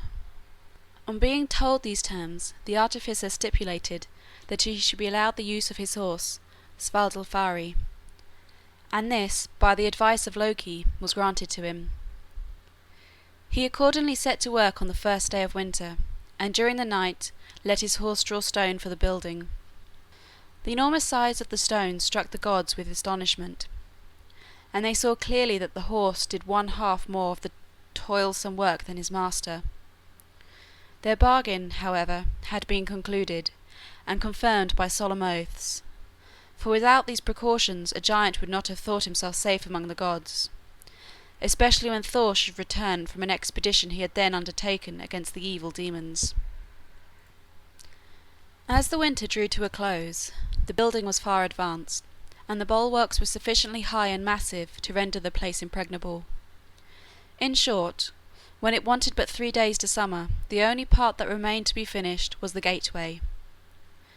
Then sat the gods on their seats of justice, and entered into consultation, inquiring of one another who among them could have advised to give Freya away, or to plunge the heavens in darkness by permitting the giant to carry away the sun and the moon. They all agreed that no one but Loki, the author of so many evil deeds, could have given such bad counsel, and that he should be put to a cruel death if he did not contrive some way to prevent the artificer from completing his task and obtaining the stipulated recompense. They proceeded to lay hands on Loki, who in his fright promised upon oath that, let it cost him what it would, he would so manage matters that the man should lose his reward. That very night, when the man went with Svadilfari for building stone, a mare suddenly ran out of a forest and began to neigh. The horse thereat broke loose and ran after the mare into the forest, which obliged the man also to run after his horse, and thus between one and another the whole night was lost, so that at dawn the work had not made the usual progress. The man, seeing that he must fail of completing his task, resumed his own gigantic structure, and the gods now clearly perceived that it was in reality a mountain giant who had come amongst them. Feeling no longer bound by their oaths, they called on Thor, who immediately ran to their assistance, and lifting up his mallet, paid the workman his wages, not with the sun and moon, and not even by sending him back to Jotunheim, for which the first blow he shattered the giant's skull to pieces, and hurled him headlong into Niflheim. The recovery of the hammer. Once upon a time it happened that Thor's hammer fell into the possession of the giant Thrym, who buried it 8 fathoms deep under the rocks of Jotunheim. Thor sent Loki to negotiate with Thrym, but he could only prevail so far as to get the giant's promise to restore the weapon if Freya would consent to be his bride. Loki returned and reported the result of his mission, but the goddess of love was quite horrified at the idea of bestowing her charms on the king of the frost giants. In this emergency Loki persuaded Thor to dress himself in Freya's clothes, and accompanied him to Jotunheim. Thrym received his veiled bride with due courtesy, but was greatly surprised at seeing her eat for her supper 8 salmons and a full-grown ox, besides other delicacies, washing the whole down with 3 tons of mead. Loki, however, assured him that she had not tasted anything for 8 long nights, so great was her desire to see her lover, the renowned ruler of Jotunheim. Thrym had, at a length, the curiosity to peep under his bride's veil, but started back in affright, and demanded why Freya's eyeballs glistened with fire. Loki repeated the same excuse, and the giant was satisfied. He ordered the hammer to be brought in, and laid on the maiden's lap. Thereupon Thor threw off his disguise, grasped his redoubted weapon, and slaughtered Thrym and all his followers. Frey also possessed a wonderful weapon, a sword, which would of itself spread a field with carnage whenever the owner desired it. Frey parted with this sword, but was less fortunate than Thor and never recovered it. It happened in this way. Frey once mounted Odin's throne, from whence one can see over the whole universe, and looking round saw far off in the giant's kingdom a beautiful maid, at the sight of whom he was struck with sudden sadness, insomuch that from the moment he could neither sleep nor drink nor speak. At last Skirnir, his messenger, drew his secret from him, and undertook to get him the maiden for his bride, if he would give him his sword as a reward. Frey consented and gave him the sword, and Skirnir set off on his journey and obtained the maiden's promise that within 9 nights she would come to a certain place and there wed Frey. Skirnir, having reported the success of his errand, Frey exclaimed, "Long is 1 night, long are 2 nights, but how shall I hold out 3? Shorter hath seemed a month to me, oft than of this longing time the half." So Frey obtained Gerda, the most beautiful of all women, for his wife, but he lost his sword. This story, entitled Skirnir 4, and the one immediately preceding it, Thrym's Quida, will be found poetically told in Longfellow's Poets and Poetry of Europe. End of chapter 38. Chapter 39. Thor's visit to Jotunheim, the giant's country. One day the god Thor, with his servant Thialfi, and accompanied by Loki, set out on a journey to the giant's country. Thialfi was of all men the swiftest of foot. He bore Thor's wallet, containing their provisions, when night came and they found themselves in an immense forest, and searched on all sides for a place where they might pass the night, and at last came to a very large hall, with an entrance that took the whole breadth of one end of the building. Here they lay down to sleep, but towards midnight were alarmed by an earthquake which shook the whole edifice. Thor, rising up, called on his companions to seek with him a place of safety. On the right they found an adjoining chamber, into which the others entered, but Thor remained at the doorway with his mallet in his hand, prepared to defend himself, whatever might happen. A terrible groaning was heard during the night, and at dawn of day Thor went out and found lying near him a huge giant, who slept and snored in the way that had alarmed them so. It said that for once Thor was afraid to use his mallet, and as the giant soon waked up, Thor contented himself with simply asking his name. "My name is Skrymir," said the giant, "but I need not ask thy name, for I know that thou art the god Thor. But what has become of my glove?" Thor then perceived that what they had taken overnight for a hall was the giant's glove, and the chamber where his two companions had sought refuge was the thumb. Skrymir then proposed that they should travel in company, and Thor consenting, they sat down to eat their breakfast. And when they had done, Skrymir packed all the provisions into one wallet, threw it over his shoulder, and strode on before them, taking such tremendous strides that they were hard to put it to keep up with him. So they traveled the whole day, and at dusk Skrymir chose a place for them to pass the night in under a large oak tree. Skrymir then told them he would lie down to sleep. "But take ye the wallet," he added, "and prepare your supper." Skrymir soon fell asleep and began to snore strongly, but when Thor tried to open the wallet, he found the giant had tied it up so tight he could not untie a single knot. At last Thor became wroth, and grasping his mallet with both hands, he struck a furious blow on the giant's head. Skrymir, awakening, merely asked whether a leaf had fallen on his head, and whether they had supped and were ready to go to sleep. Thor answered that they were just going to sleep, and so saying went and laid himself down under another tree. But sleep came not that night to Thor, and when Skrymir snored again so loud that the forest re-echoed with the noise, he arose, and grasping his mallet, launched it with such force at the giant's skull that it made a deep dent in it. Skrymir, awakening, cried out, "What's the matter? Are there any birds perched on this tree? I felt some moss from the branches fall on my head. How fares it with thee, Thor?" But Thor went away hastily, saying that he had just then woke, and that as it was only midnight, there was still time for sleep. He, however, resolved that if he had an opportunity of striking a third blow, it should settle all matters between them. A little before daybreak he perceived that Skrymir was again fast asleep, and again grasping his mallet, he dashed it with such violence that it forced its way into the giant's skull, up to the handle. But Skrymir sat up, and stroking his cheek, said, "An acorn fell on my head." "What? Art thou awake, Thor? Methinks it is time for us to get up and dress ourselves. But you have not now a long way before you to the city called Utgard. I have heard you whispering to one another that I am not a man of small dimensions. But if you come to Utgard, you will see there many men much taller than I. Wherefore, I advise you, when you come there, not to make too much of yourselves, for the followers of Utgard, Loki will not brook the boasting of such little fellows as you are. You must take the road that leads eastward, mine lies northward, so we must part here." Hereupon he threw his wallet over his shoulders and turned away from them into the forest, and Thor had no wish to stop him or to ask for any more of his company. Thor and his companions proceeded on their way, and towards noon descried a city standing in the middle of a plain. It was so lofty that they were obliged to bend their necks quite back on their shoulders in order to see the top of it. On arriving, they entered the city, and seeing a large place before them with the door wide open, they went in, and found a number of men of prodigious stature, sitting on benches in the hall.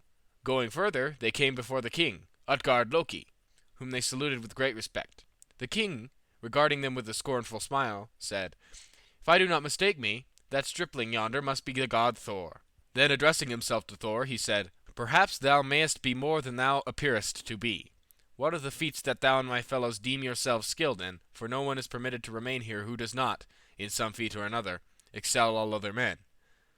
"The feat that I know," said Loki, "is to eat quicker than anyone else, and in this I am ready to give a proof against anyone here who may choose to compete with me." "That will indeed be a feat," said Utgard Loki. "If thou performest what thou promised, it shall be tried forthwith." He then ordered one of his men who was sitting at the furthest end of the bench, and whose name was Logi, to come forward and try his skill with Loki. A trough filled with meat having been set on the hall floor, Loki placed himself at one end, and Logi at the other, and each of them began to eat as fast as he could, until they met in the middle of the trough. But it was found that Loki had only eaten the flesh, while his adversary had devoured both flesh and bone, and threw to the boot. All the company therefore adjudged that Loki was vanquished. Utgard Loki then asked what feat the young man who accompanied Thor could perform. Thialfi answered that he would run a race with anyone who might be matched against him. The king observed that skill in running was something to boast of, but if the youth would win the match he must display great agility. He then arose and went with all who were present to a plain where there was a good ground for running on, and calling a young man named Hugi, bade him to run a match with Thialfi. In the first course Hugi so much outstripped his competitor that he turned back and met him not far from the starting place. Then they ran a second and third time, but Thialfi met with no better success. Utgard Loki then asked Thor in what feats he would choose to give proofs of that prowess for which he was so famous. Thor answered that he would try a drinking match with anyone. Utgard Loki bade his cupbearer to bring the large horn which his followers were obliged to empty when they had trespassed in any way against the law of the feast. The cupbearer having presented it to Thor, Utgard Loki said, "Whoever is a good drinker will empty that horn at a single draught, though most men make 2 of it, but the most puny drinker can do it in 3. Thor looked at the horn, which seemed of no extraordinary size, though somewhat long. However, as he was very thirsty, he set it to his lips, and without drawing breath, pulled as long as deeply as he could, that he might not be obliged to make a second draught of it. But when he set the horn down and looked in, he could scarcely perceive that the liquor was diminished. After taking breath, Thor went to it again with all his might, but when he took the horn from his mouth, it seemed to him that he had drunk rather less than before, although the horn could now be carried without spilling. "How now, Thor?" said Utgard Loki. "Thou must not spare thyself. If thou meanest to drain the horn at the 3rd draught, thou must pull deeply, and I must needs say that thou wilt not be called so mighty a man here as thou art at home, if thou showest no greater prowess in other feats than methinks will be shown in this." Thor, full of wrath, again set the horn to his lips, and did his best to empty it, but on looking he found the liquor was only a little lower, and so he resolved to make no further attempt, but gave back the horn to the cupbearer. "I now see plainly," said Utgard Loki, "that thou art not quite so stout as we thought thee, but wilt thou try any other feat, though methinks thou art not likely to bear any prize away with thee hence."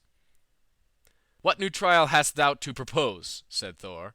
"We have a very trifling game here," answered Utgard Loki, "in which we exercise none but children. It consists in merely lifting my cat from the ground.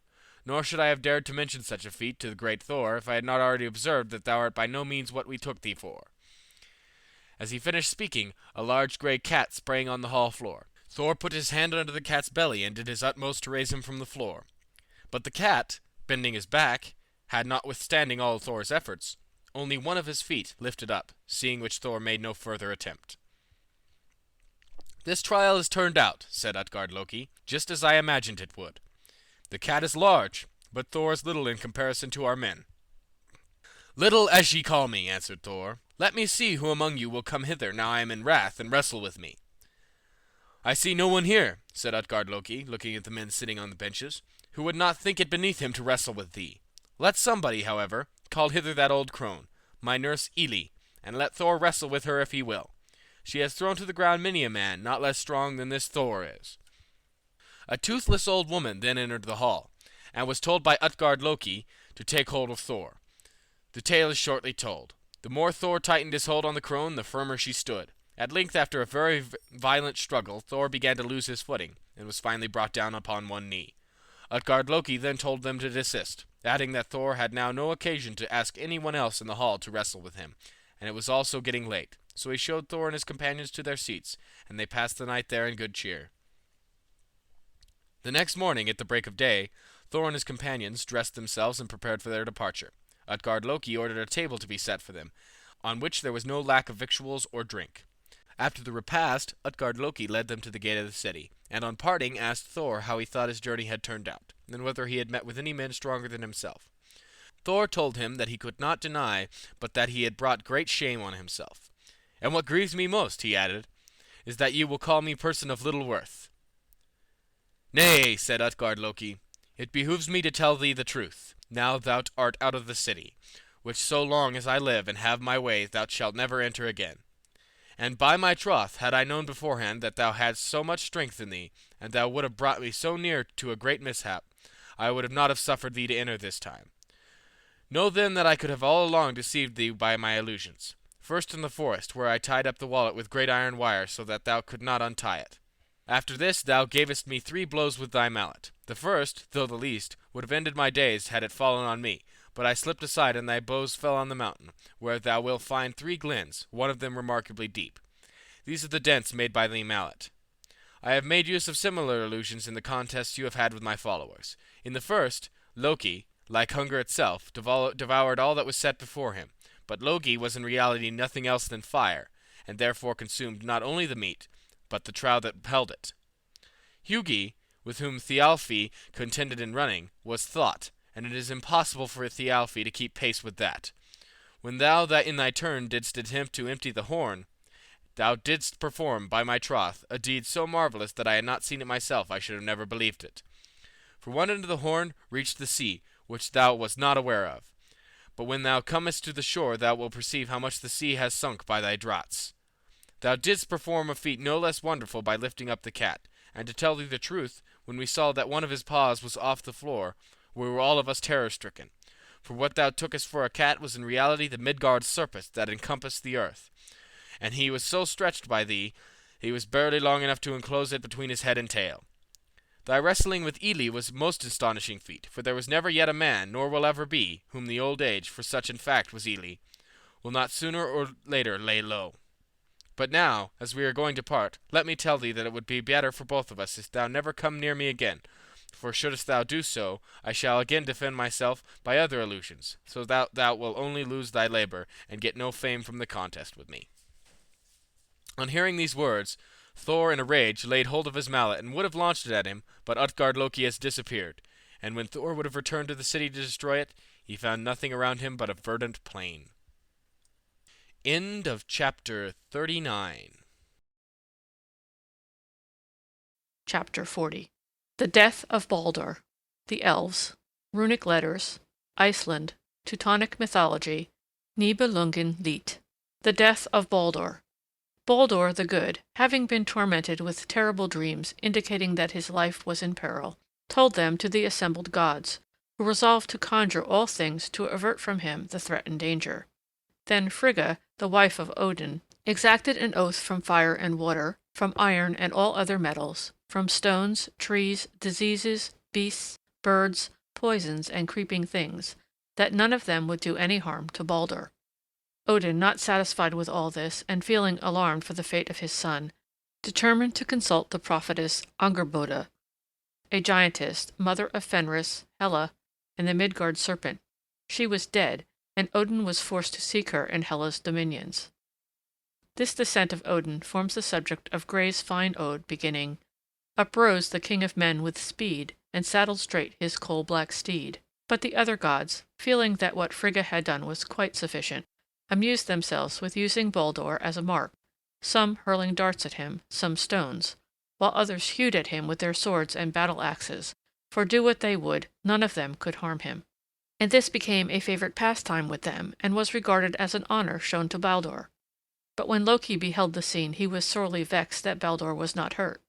Assuming, therefore, the shape of a woman, he went to Fensalir, the mansion of Frigga.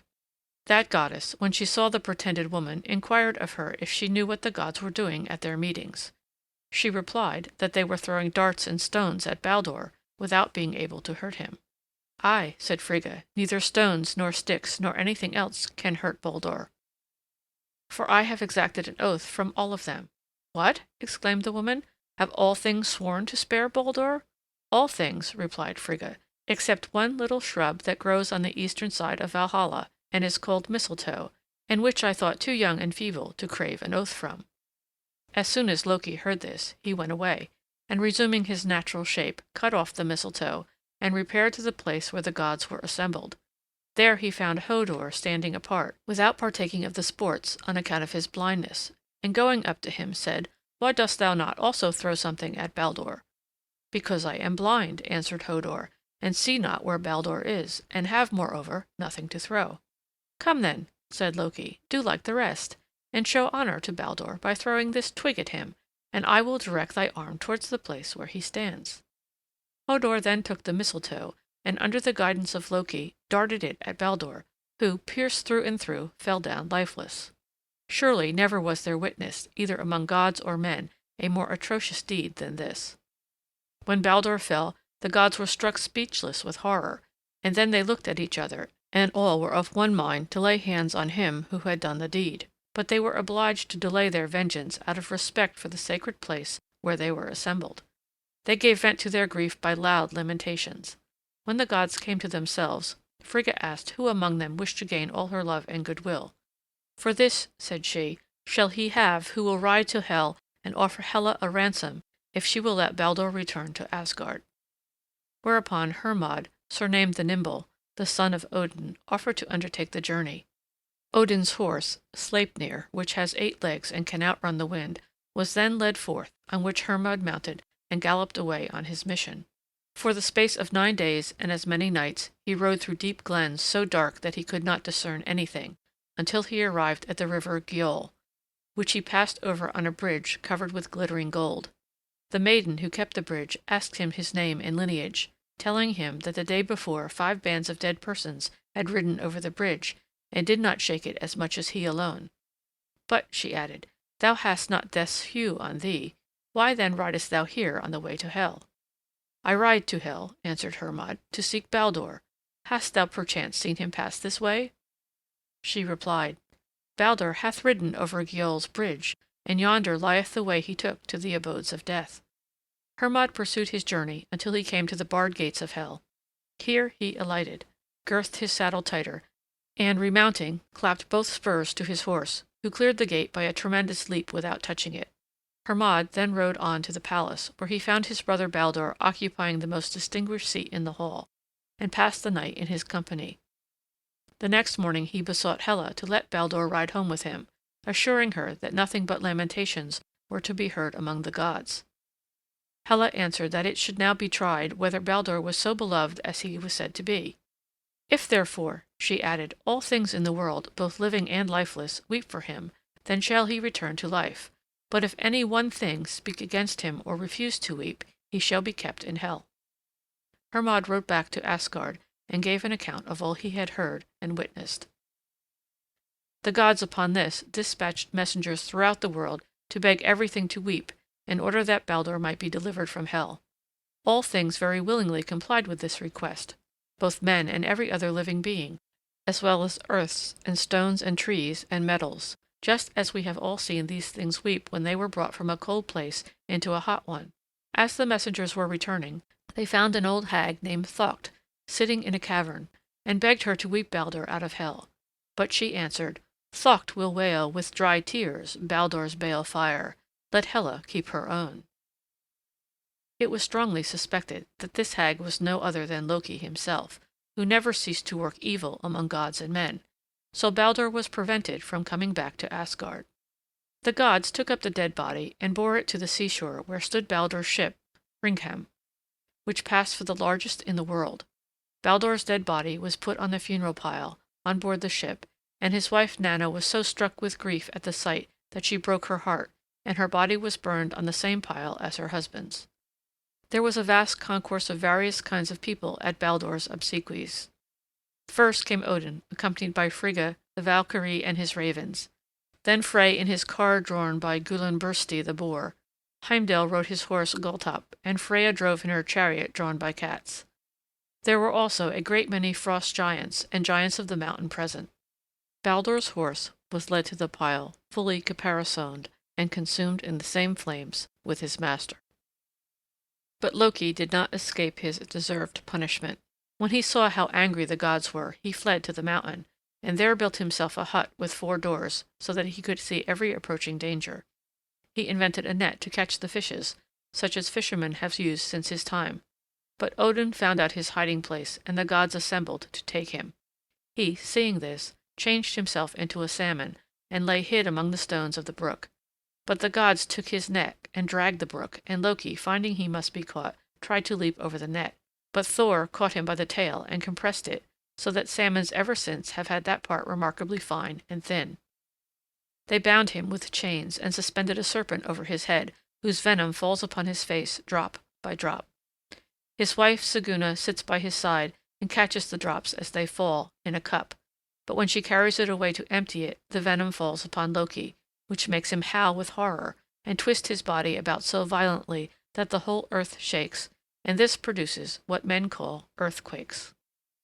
The Elves. The Edda mentions another class of beings, inferior to the gods, but still possessed of great power. These were called elves. The white spirits, or elves of light, were exceedingly fair, more brilliant than the sun, and clad in garments of a delicate and transparent texture. They loved the light, were kindly disposed to mankind, and generally appeared as fair and lovely children. Their country was called Alfheim, and was the domain of Freyr, the god of the sun, in whose light they were always sporting. The black or night elves were a different kind of creatures. Ugly, long-nosed dwarfs of a dirty brown color, they appeared only at night, for they avoided the sun as their most deadly enemy, because whenever his beams fell upon any of them, they changed them immediately into stones. Their language was the echo of solitudes, and their dwelling places subterranean caves and clefts. They were supposed to have come into existence as maggots produced by the decaying flesh of Ymir's body, and were afterwards endowed by the gods with a human form and a great understanding. They were particularly distinguished for a knowledge of the mysterious powers of nature, and for the runes which they carved and explained. They were the most skilful artificers of all created beings, and worked in metals and in wood. Among their most noted works were Thor's hammer and the ship Skidbladnir, which they gave to Freyr, and which was so large that it could contain all the deities with their war and household implements, but so skilfully was it wrought that when folded together it could be put into a side pocket. Ragnarok, the twilight of the gods. It was a firm belief of the northern nations that a time would come when all the visible creation, the gods of Valhalla and Niflheim, the inhabitants of Jotunheim, Alfheim, and Midgard, together with their habitations, would be destroyed. The fearful day of destruction will not, however, be without its forerunners. First will come a triple winter, during which snow will fall from the four corners of the heavens. The frost will be very severe, the wind piercing, the weather tempestuous, and the sun impart no gladness.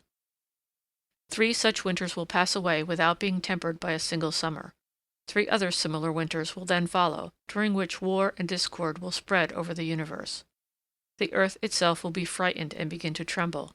The sea leave its basin, the heavens tear asunder, and men perish in great numbers, and the eagles of the air feast upon their still quivering bodies.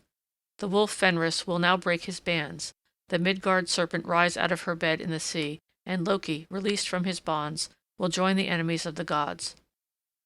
Amidst the general devastation, the sons of Muspelheim will rush forth under their leader Surtur, before and behind whom are flames and burning fire. Onward they ride over Bifrost, the rainbow bridge, which breaks under the horses' hoofs, but they, disregarding its fall, direct their course to the battlefield called Vigrid. Thither also repair the wolf Fenris, the Midgard serpent, Loki with all the followers of Hela, and the frost giants. Heimdall now stands up and sounds the Giallar horn to assemble the gods and heroes for the contest. The gods advance, led on by Odin, who engages the wolf Fenris, but falls a victim to the monster, who is, however, slain by Vidar, Odin's son. Thor gains great renown by killing the Midgard serpent, but recoils and falls dead, suffocated with the venom which the dying monster vomits over him. Loki and Heimdall meet and fight till they are both slain. The gods and their enemies having fallen in battle, Surtur, who has killed Freyr, darts fire and flames over the world, and the whole universe is burned up. The sun becomes dim, the earth sinks into the ocean, the stars fall from heaven, and time is no more. After this, Alfadur, the Almighty, will cause a new heaven and a new earth to arise out of the sea. The new earth, filled with abundant supplies, will spontaneously produce its fruits without labor or care. Wickedness and misery will no more be known, but the gods and men will live happily together. Runic letters. One cannot travel far in Denmark, Norway, or Sweden without meeting with great stones of different forms, engraven with characters called runic, which appear at first sight very different from all we know. The letters consist almost invariably of straight lines, in the shape of little sticks either singly or put together. Such sticks were in early times used by the northern nations for the purpose of ascertaining future events. The sticks were shaken up, and from the figures that they formed a kind of divination was derived. The runic characters were of various kinds. They were chiefly used for magical purposes. The noxious, or as they called them, the bitter runes, were employed to bring various evils on their enemies. The favorable averted misfortune. Some were medicinal, others employed to win love, etc. In later times they were frequently used for inscriptions, of which more than 1,000 have been found. The language is a dialect of the Gothic, called Norse, still in use in Iceland. The inscriptions may therefore be read with certainty, but hitherto very few have been found which throw the least light on history. They are mostly epitaphs on tombstones. Gray's Ode on the Descent of Odin contains an allusion to the use of runic letters for incantation. Facing to the northern clime, thrice he traced the runic rhyme, thrice pronounced in accents dread the thrilling verse that wakes the dead, till from out the hollow ground slowly breathed a sullen sound. The Skalds. The Skalds were the bards and poets of the nation, a very important class of men in all communities in an early stage of civilization. They are the depositaries of whatever historic lore there is, and it is their office to mingle something of intellectual gratification with the rude feasts of the warriors, by rehearsing, with such accompaniments of poetry and music as their skill can afford, the exploits of their heroes, living or dead. The compositions of the Skalds were called sagas, many of which have come down to us, and contain valuable materials of history, and a faithful picture of the state of society at the time to which they relate. Iceland. The Eddas and Sagas have come to us from Iceland. The following extract from Carlyle's lectures on heroes and hero worship gives an animated account of the region where the strange stories we have been reading had their origin. Let the reader contrast it for a moment with Greece, the parent of classical mythology. In that strange island, Iceland, burst up, the geologists say, by fire from the bottom of the sea, a wild land of barrenness and lava, swallowed many months of every year in black tempests, yet with a wild, gleaming beauty in summertime, towering up there stern and grim in the North Ocean, with its snow jökuls, mountains, roaring geysers, boiling springs, sulfur pools, and horrid volcanic chasms, like the waste, chaotic battlefield of frost and fire, where, of all places, we least looked for literature or written memorials. The record of these things was written down. On the seaboard of this wild land is a rim of grassy country, where cattle can subsist, and men, by means of them and of what the sea yields. And it seems they were poetic men, these, men who had deep thoughts in them, and uttered musically their thoughts. Much would be lost, had Iceland not been burst up from the sea, not been discovered by the Northmen. Teutonic Mythology. In the mythology of Germany proper, the name of Odin appears as Wotan. Freya and Frigga are regarded as one and the same divinity, and the gods are in general represented as less warlike in character than those in the Scandinavian myths. As a whole, however, Teutonic mythology runs along almost identical lines with that of the northern nations. The most notable divergence is due to modifications of the legends by reason of the difference in climatic conditions. The more advanced social condition of the Germans is also apparent in their mythology. The Nibelungen Lied. One of the oldest myths of the Teutonic race is found in the great national epic of the Nibelungen Lied, which dates back to the prehistoric era when Wotan, Frigga, Thor, Loki, and the other gods and goddesses were worshipped in the German forests.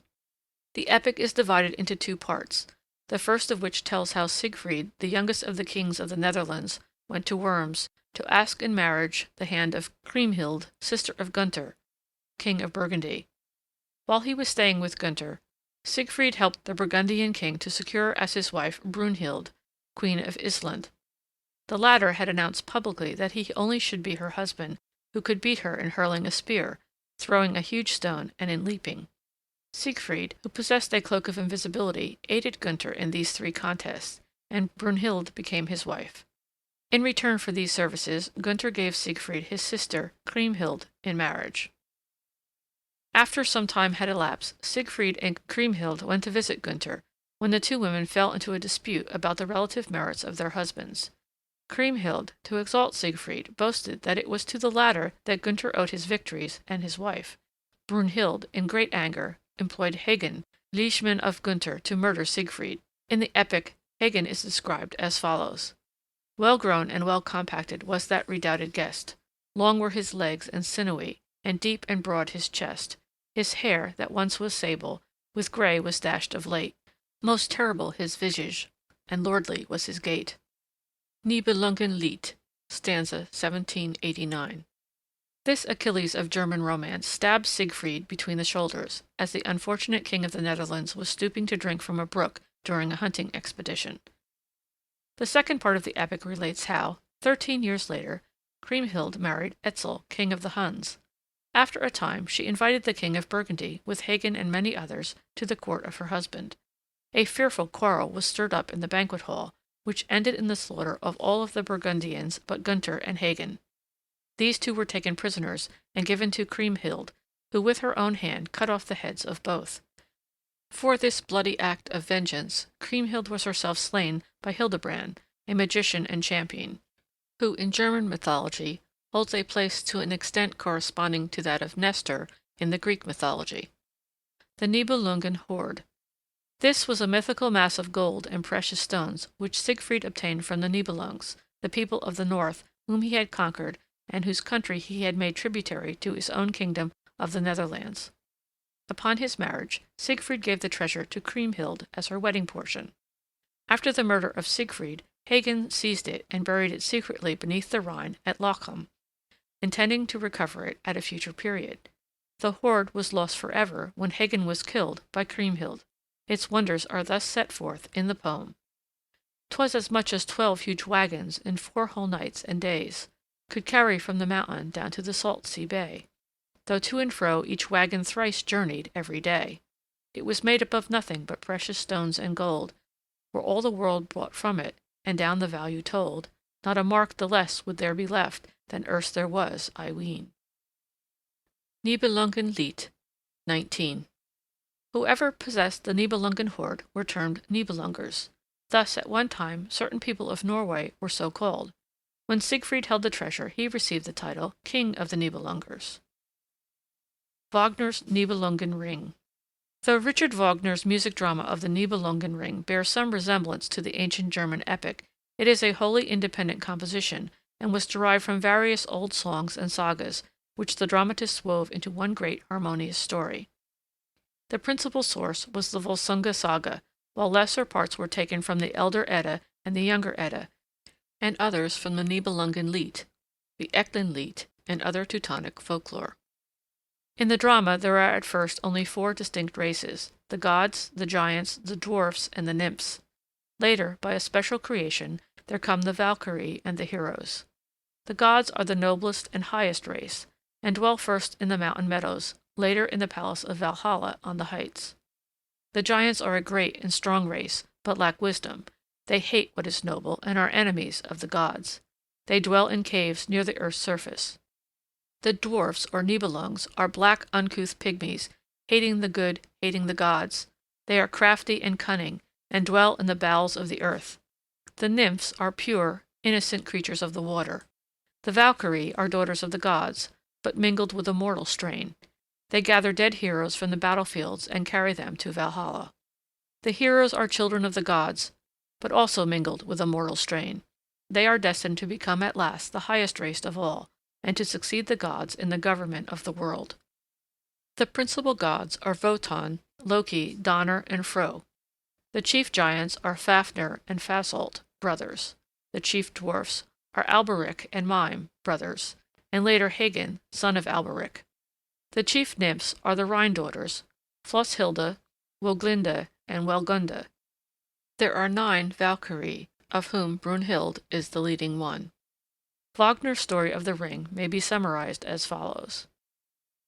A hoard of gold exists in the depths of the Rhine, guarded by the innocent Rhine maidens. Alberic the dwarf forswears love to gain this gold. He makes it into a magic ring. It gives him all power, and he gathers by it a vast amount of treasures.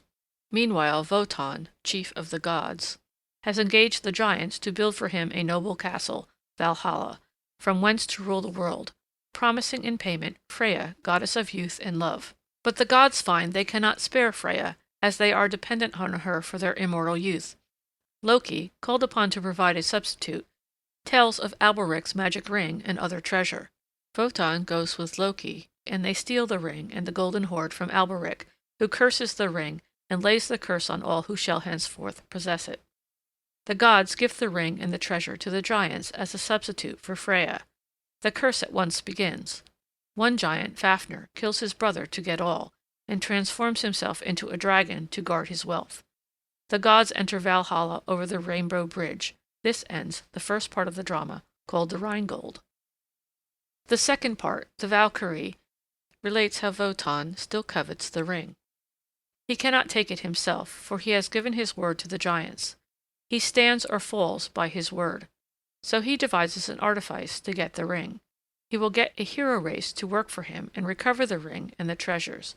Sigmund and Sieglinde are twin children of this new race. Sieglinde is carried off as a child and is forced into marriage with Hunding. Sigmund comes and unknowingly breaks the law of marriage, but wins Nothung, the great sword, and a bride. Brunhild, chief of the Valkyrie, is commissioned by Wotan at the instance of Fricka, goddess of marriage, to slay him for his sin. She disobeys and tries to save him, but Hunding, helped by Wotan, slays him. Sieglinde, however, about to bear the free hero, to be called Siegfried, is saved by Brunhild and hid in the forest. Brunhild herself is punished by being made a mortal woman. She is left sleeping on the mountains with a wall of fire around her, which only a hero can penetrate. The drama continues with the story of Siegfried, which opens with a scene in the smithy between Mime the dwarf and Siegfried. Mime is wielding a sword, and Siegfried scorns him. Mime tells him something of his mother, Sieglinde, and shows him the broken pieces of his father's sword. Wotan comes and tells Mime that only one who has no fear can remake the sword. Now Siegfried knows no fear, and soon remakes the sword Nothung. Wotan and Alberic come to where the dragon Fafnir is guarding the ring. They both long for it, but neither can take it. Soon Mime comes, bringing Siegfried with the mighty sword. Fafnir comes out, but Siegfried slays him. Happening to touch his lips with the dragon's blood, he understands the language of the birds. They tell him of the ring. He goes and gets it. Siegfried now has possession of the ring, but it is to bring him nothing of happiness, only evil. It is to curse love and finally bring death. The birds also tell him of Mime's treachery. He slays Mime. He longs for someone to love. The birds tell him of the slumbering Brunhilde, whom he finds and marries. The Dusk of the Gods portrays at the opening the three Norns or fates weaving and measuring the thread of destiny. It is the beginning of the end. The perfect pair, Siegfried and Brunhild, appear in all the glory of their life, splendid ideals of manhood and womanhood. But Siegfried goes out into the world to achieve deeds of prowess. He gives her the Nibelungen ring to keep as a pledge of his love till his return. Meanwhile, Alberic also has begotten a son, Hagen, to achieve for him the possession of the ring. He is partly of the Gibichung race, and works through Gunther and Gutrune, half-brother and half-sister to him. They beguile Siegfried to them, give him a magic draught which makes him forget Brunhild and fall in love with Gutrune. Under this same spell, he offers to bring Brunhild for wife to Gunther. Now is Valhalla full of sorrow and despair. The gods fear the end. Wotan murmurs, "Oh, that she would give back the ring to the Rhine." But Brunhild will not give it up. It is now her pledge of love. Siegfried comes, takes the ring, and Brunhild is now brought to the Rhine castle of the Gibichungs. But Siegfried, under the spell, does not love her. She is to be wedded to Gunther. She rises in wrath and denounces Siegfried. But at a hunting banquet, Siegfried is given another magic draught, remembers all, and is slain by Hagen by a blow in the back, as he calls on Brunhild's name in love. Then comes the end. The body of Siegfried is burned on a funeral pyre, a grand funeral march is heard, and Brunhild rides into the flames and sacrifices herself for love's sake. The ring goes back to the Rhine daughters, and the old world of the gods of Valhalla, of passion and sin, is burnt up with flames, for the gods have broken moral law and coveted power rather than love, gold rather than truth, and therefore must perish. They pass, and a new era, the reign of love and truth, has begun. Those who wish to study the differences in the legends of the Nibelungen Lied and the Nibelungen Ring, and the way in which Wagner used his ancient material, are referred to Professor W. C. Sawyer's book on Teutonic Legends in the Nibelungen Lied and the Nibelungen Ring, where the matter is treated in full detail. For a very thorough and clear analysis of the ring as Wagner gives it, with a study of the musical motifs, probably nothing is better for general readers than the volume The Epic of Sounds by Frida Winworth. The more scholarly work of Professor Lavignac is indispensable for the student of Wagner's dramas. There is much illuminating comment on the sources and materials in Legends of the Wagner Drama by J. L. Weston. End of chapter 40. Chapter 41. The Druids, Iona. Druids. The Druids were the priests or ministers of religion among the ancient Celtic nations in Gaul, Britain, and Germany. Our information respecting them is borrowed from notices in the Greek and Roman writers, compared with the remains of Welsh and Gaelic poetry still extant. The Druids combined the functions of the priest, the magistrate, the scholar, and the physician. They stood to the people of the Celtic tribes in a relation closely analogous to that in which the Brahmins of India, the Magi of Persia, and the priests of the Egyptians stood to the people respectively by whom they were revered.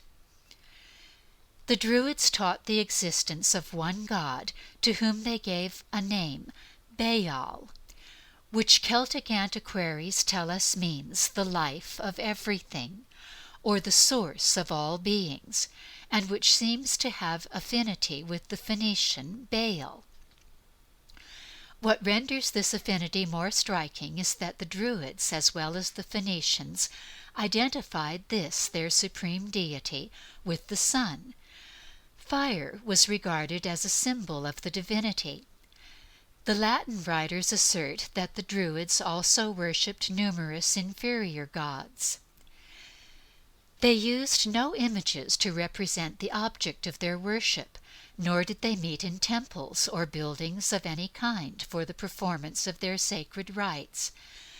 A circle of stones, each stone generally of vast size, enclosing an area of from 20 feet to 30 yards in diameter, constituted their sacred place. The most celebrated of those now remaining is Stonehenge on Salisbury Plain, England. These sacred circles are generally situated near some stream or under the shadow of a grove or wide-spreading oak. In the center of the circle stood the cromlech or altar, which was a large stone placed in the manner of a table upon other stones set up on end. The Druids also had their high places, which were large stones or piles of stones on the summits of hills. These were called cairns, and were used in the worship of the deity under the symbol of the sun. That the Druids offered sacrifices to their deity there can be no doubt, but there is some uncertainty as to what they offered, and of the ceremonies connected with their religious services we know almost nothing. The classical Roman writers affirm that they offered on great occasions human sacrifices, as for success in war, or for the relief of dangerous diseases.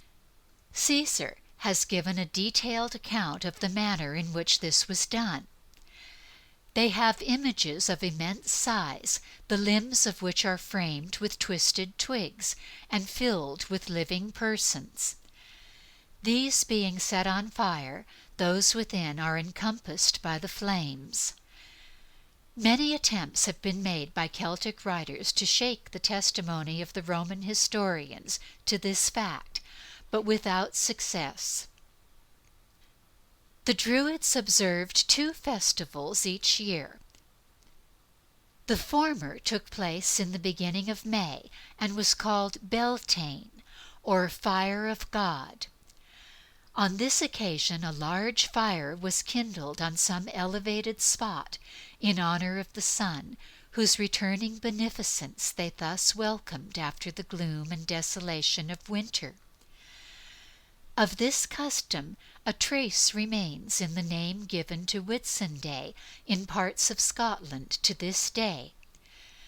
Sir Walter Scott uses the word in The Boat Song in The Lady of the Lake. Ours is no sapling, chance sown by the fountain, blooming at Beltane in winter to fade. The other great festival of the Druids was called Samhain, or Fire of Peace, and was held at Hallow Eve, 1st of November, which still retains this designation in the Highlands of Scotland. On this occasion, the Druids assembled in solemn conclave in the most central part of the district to discharge the judicial functions of their order. All questions, whether public or private, all crimes against person or property, were at this time brought before them for adjudication. With these judicial acts were combined certain superstitious usages, especially the kindling of the sacred fire, from which all the fires in the district, which had been beforehand scrupulously extinguished, might be relighted. This usage of kindling fires on Hallow Eve lingered in the British Islands long after the establishment of Christianity. Besides these two great festivals, the Druids were in the habit of observing the full moon, and especially the 6th day of the moon. On the latter they sought the mistletoe, which grew on their favorite oaks, and to which, as well as to the oak itself, they ascribed a peculiar virtue and sacredness. The discovery of it was an occasion of rejoicing and solemn worship. They call it, says Pliny, by a word in their language which means heal all.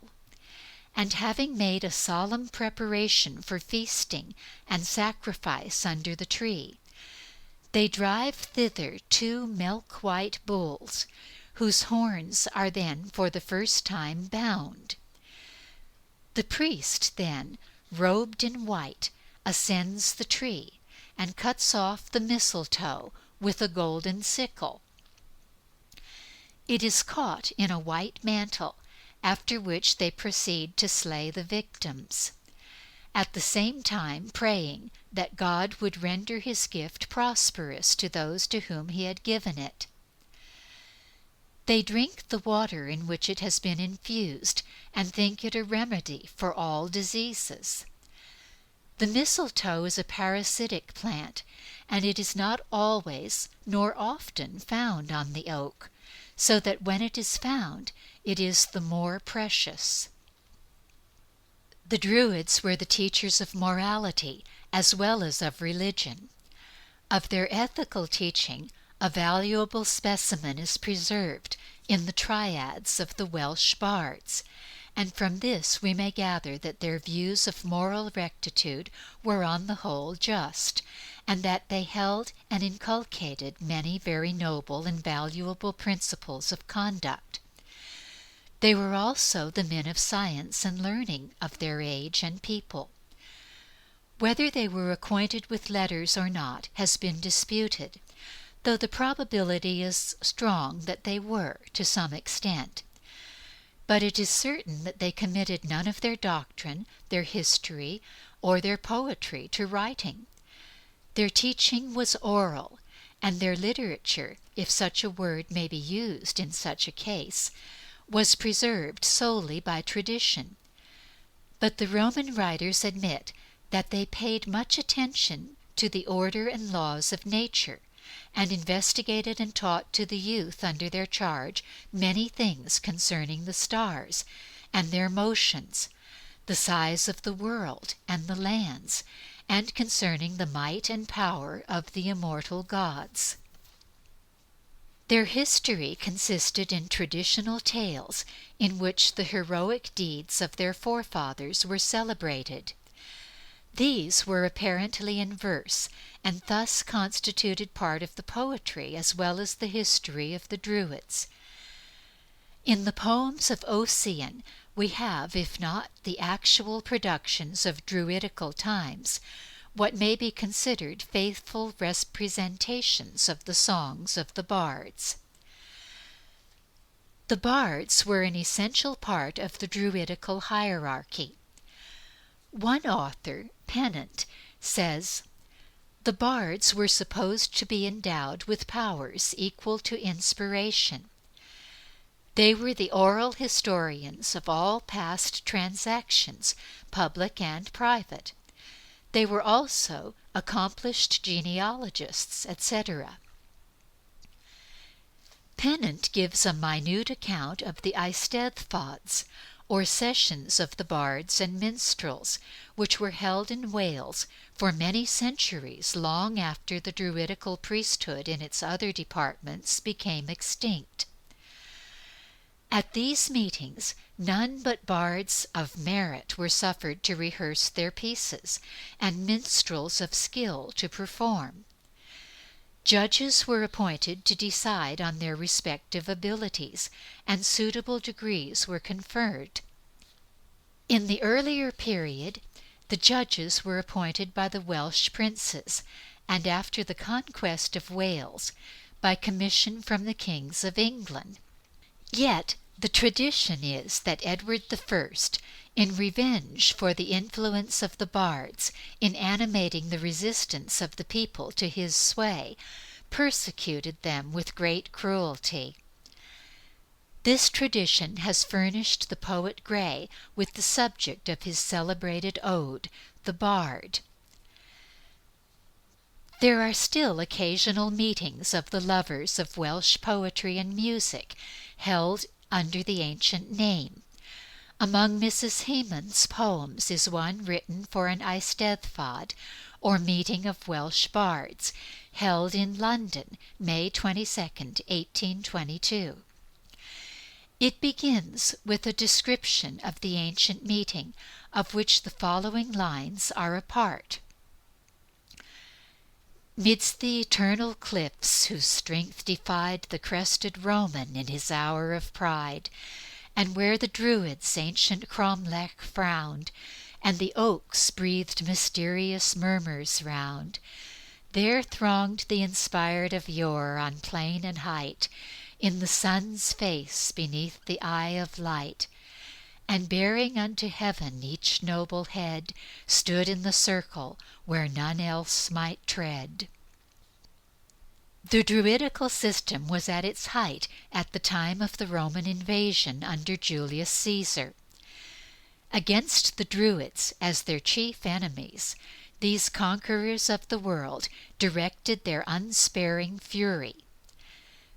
The Druids, harassed at all points on the mainland, retreated to Anglesey and Iona, where for a season they found shelter and continued their now dishonored rites. The Druids retained their predominance in Iona and over the adjacent islands and mainland until they were supplanted and their superstitions overturned by the arrival of St. Columba, the apostle of the highlands, by whom the inhabitants of that district were first led to profess Christianity. Iona, one of the smallest of the British Isles, situated near a rugged and barren coast, surrounded by dangerous seas and possessing no sources of internal wealth, Iona has obtained an imperishable place in history as the seat of civilization and religion at a time when the darkness of heathenism hung over almost the whole of northern Europe. Iona, or Icolmkill, is situated at the extremity of the island of Mull, from which it is separated by a strait of half a mile in breadth, its distance from the Scottish mainland being 36 miles.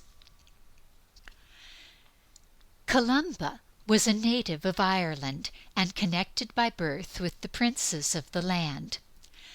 Ireland was at that time a land of gospel light, while the western and northern parts of Scotland were still immersed in the darkness of heathenism. Columba with 12 friends landed on the island of Iona in the year of our Lord 563, having made the passage in a wicker boat covered with hides. The Druids who occupied the island endeavored to prevent his settling there, and the savage nations of the adjoining shores incommoded him with their hostility, on several occasions endangering his life by their attacks. Yet by his perseverance and zeal he surmounted all opposition, procuring from the king a gift of the island, and establishing a monastery there, of which he was the abbot. He was unwearied in his labors to disseminate a knowledge of the Scriptures throughout the Highlands and Islands of Scotland, and such was the reverence paid him that, though not a bishop, but merely a presbyter and monk, the entire province with its bishops was subject to him and his successors. The Pictish monarch was so impressed with a sense of his wisdom and worth that he held him in the highest honor, and the neighboring chiefs and princes sought his counsel and availed themselves of his judgment in settling their disputes. When Columba landed on Iona, he was attended by 12 followers, whom he had formed into a religious body of which he was the head. To these, as occasion required, others were from time to time added, so that the original number was always kept up. Their institution was called a monastery, and the superior an abbot, but the system had little in common with the monastic institutions of later times. The name by which those who submitted to the rule were known was that of culdes, probably from the Latin cultores Dei, worshippers of God. They were a body of religious persons associated together for the purpose of aiding each other in the common work of preaching the gospel and teaching youth, as well as maintaining themselves in the fervor of devotion by united exercises of worship. On entering the order, certain vows were taken by the members, but they were not those which were usually imposed by monastic orders. For of these, which are 3, celibacy, poverty, and obedience, the culdes were bound to none except the third. To poverty they did not bind themselves. On the contrary, they seem to have labored diligently to procure for themselves and those dependent on them the comforts of life. Marriage was also allowed them, and most of them seemed to have entered that state. True, their wives were not permitted to reside with them at the institution, but they had a residence assigned to them in an adjacent locality. Near Iona there is an island which still bears the name of Island Nam Ban, Women's Island, where their husbands seem to have resided with them, except when duty required their presence in the school or the sanctuary. Campbell, in his poem of Reulura, alludes to the married monks of Iona. The pure culdes were Albyn's earliest priests of God, ere yet an island of her seas by foot of Saxon monk was trod, long ere her churchmen by bigotry were barred from holy wedlock's tie. 'Twas then that E, famed afar, in Iona preached the word with power, and Reulura, beauty's star, was the partner of his bower. In one of his Irish melodies, Moore gives the legend of Saint Synonus and the lady who sought shelter on the island, but was repulsed. "O haste and leave this sacred isle, unholy bark, ere morning smile, for on thy deck, though dark it be, a female form I see, and I have sworn this sainted sod shall ne'er by woman's foot be trod." In these respects and in others, the culdes departed from the established rules of the Romish Church, and consequently were deemed heretical. The consequence was that as the power of the latter advanced, that of the culdes was enfeebled. It was not, however, until the 13th century that the communities of the culdes were suppressed and the members dispersed. They still continued to labor as individuals and resisted the inroads of papal usurpation as best they might, till the light of the Reformation dawned on the world. Iona, from its position in the western seas, was exposed to the assaults of the Norwegian and Danish rovers by whom those seas were infested, and by them it was repeatedly pillaged, its dwellings burnt, and its peaceful inhabitants put to the sword. These unfavorable circumstances led to its gradual decline, which was expedited by the subversion of the culdees throughout Scotland. Under the reign of Popery, the island became the seat of a nunnery, the ruins of which are still seen. At the Reformation, the nuns were allowed to remain, living in community, when the abbey was dismantled. Iona is now chiefly resorted to by travelers on account of the numerous ecclesiastical and sepulchral remains that are found upon it. The principal of these is the cathedral or abbey church, and the chapel of the nunnery. Besides these remains of ecclesiastical antiquity, there are some of an earlier date, and pointing to the existence on the island of forms of worship and belief different from those of Christianity. These are the circular cairns, which are found in various parts, and which seem to have been of Druidical origin. It is in reference to these remains of ancient religion that Johnson exclaims, "That man is little to be envied whose patriotism would not gain force upon the plains of Marathon, or whose piety would not grow warmer amid the ruins of Iona." In The Lord of the Isles, Scott beautifully contrasts the church on Iona with the cave of Staffa opposite. Nature herself, it seemed, would raise a minister to her Maker's praise, nor for a meaner use ascend her columns or her arches bend. Nor of a theme less solemn tells that mighty surge that ebbs and swells, and still between each awful pause from the high vault an answer draws, in varied tone prolonged and high, that mocks the organ's melody.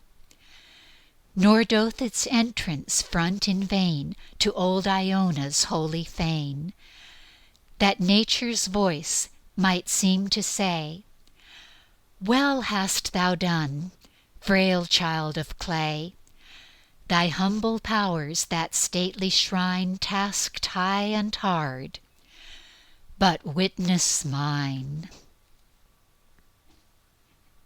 End of Bulfinch's Mythology, The Age of Fable, by Thomas Bulfinch.